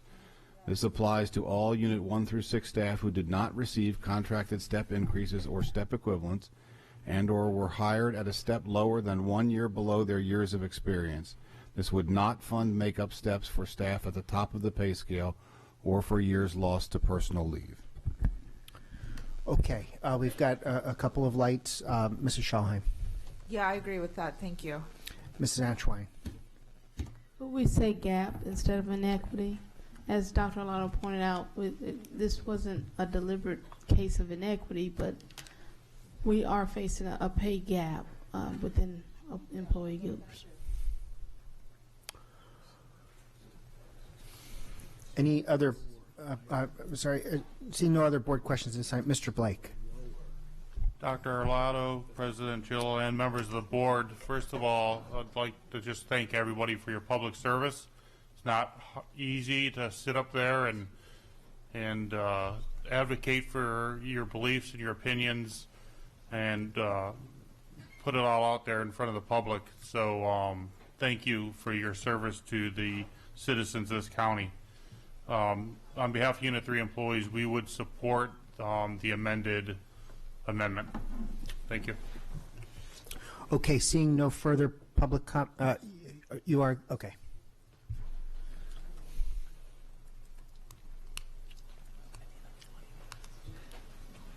Hi. The sentence, Unit 4, 1 through 6, staff who did not receive contracted step increases. Contracted? I'm not sure. Dr. Lotto? I'm assuming I'm assuming that's referencing negotiated agreements, Okay. right? And so the step scales are within negotiated agreements, Yes. and so I'm assuming that's what that's referencing. Is that what that's right? Is contracted step increases, those that are within negotiated agreements. Okay. Step equivalents in the hard. It's Okay. a step lower. Is that any Okay. any testimony, or you're good? Okay. All right. Seeing no other board comments or lights, Mrs. Connolly, we are voting on amendment number 81 as revised on screen. Ms. Urea? No. Ms. Antwine? Aye. Ms. Schalheim? Aye, always. Mr. Leib? No. Ms. Ellis? Aye. Ms. Corkadell? No. Ms. Hummer? No. Mr. Gilliland? Aye. 4 in the positive, 4 in the negative. Motion fails. Amendment fails. Okay. At this point, 20 minutes. any other amendments before us? Last call. Any other amendments? Seeing none. The staff is going to need 20 minutes. If they come in more quickly than that, we should just be ready. So I just ask members to stay by as we recess briefly. Thank you.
Okay. Molly? Molly, can I get a mic? I'm sorry. Sorry, Terry. No problem. Okay, we are back, and we're going to have a revised number when you're ready, Mr. Shaknovich. So we're going to give you some factual information, and then we'll walk you into the bottom line number for everything. So the net effect of the amendments tonight, inclusive of both the additions and the reductions, the net effect would be to add $19,167,329 above the superintendent's initial recommendation that was delivered on the 19th of December 2018. Again, $19,167,329, and it adds 82.0 FTEs. So we're adding 82.0 FTEs via the amendments tonight. That then brings the county request up to $752,378,647. Again, the county request would be $752,378,647. The year-over-year increase to the county, then the request would be $65,238,147. So the year-over-year county-only increase would be $65,238,147. So the budget we're going to be adopting tonight, prospectively, Mr. Gillen, so this is the number for your record for the cover page then, is $1,276,352,592, and I'll repeat that. 95. I'm sorry, 595. Oops. So $1,276,352,595. It's a total request. Okay. The total FTEs then will be 377.6 FTEs. Again, 377.6 FTEs. The overall increase, cumulative of everything, restricted, unrestricted, all sources, the overall increase is $92,681,095. Again, $92,681,095. And that translates to a 7.8% all-in year-over-year increase. Wow. So are you able to read that? But again, the figure that you're going to be voting on tonight, Mr. Gilliland, will be that $1,276,000 number. That's the 276 million number. Sorry. So we're going to make a motion to adopt. Okay. No, because okay. So procedurally, where we are, we've already voted on the capital budget. We're just doing the operation, the operating budget at this point. And Ms. Urea is going to make a motion to adopt the amended number. So at this point, Ms. Urea. I move to adopt the amended budget of $1,276,352,595 with a total of 377.6 FTEs. Second. Any final board discussion? Seeing none. Mrs. Connolly, would you please call the roll? Ms. Urea. Aye. Ms. Antoine. Aye. Ms. Schallheim. Aye. Mr. Leib. Aye. Ms. Ellis. Aye. Ms. Corkadow. Aye. Ms. Hummer. Mr. Gilliland. Aye. 8-0, motion passes. Oh, shoot. Thank you very much, and again, thank you everybody for hanging out here. The next general meeting of the Board of Education will be on Wednesday, March 6, 2019 at 10 a.m. The next meeting of the Policy Committee will be Wednesday, March 13th, 2019 at 1 p.m. Is there a motion to adjourn? Okay. All in favor, aye. Opposed, no. We are adjourned. Thank you.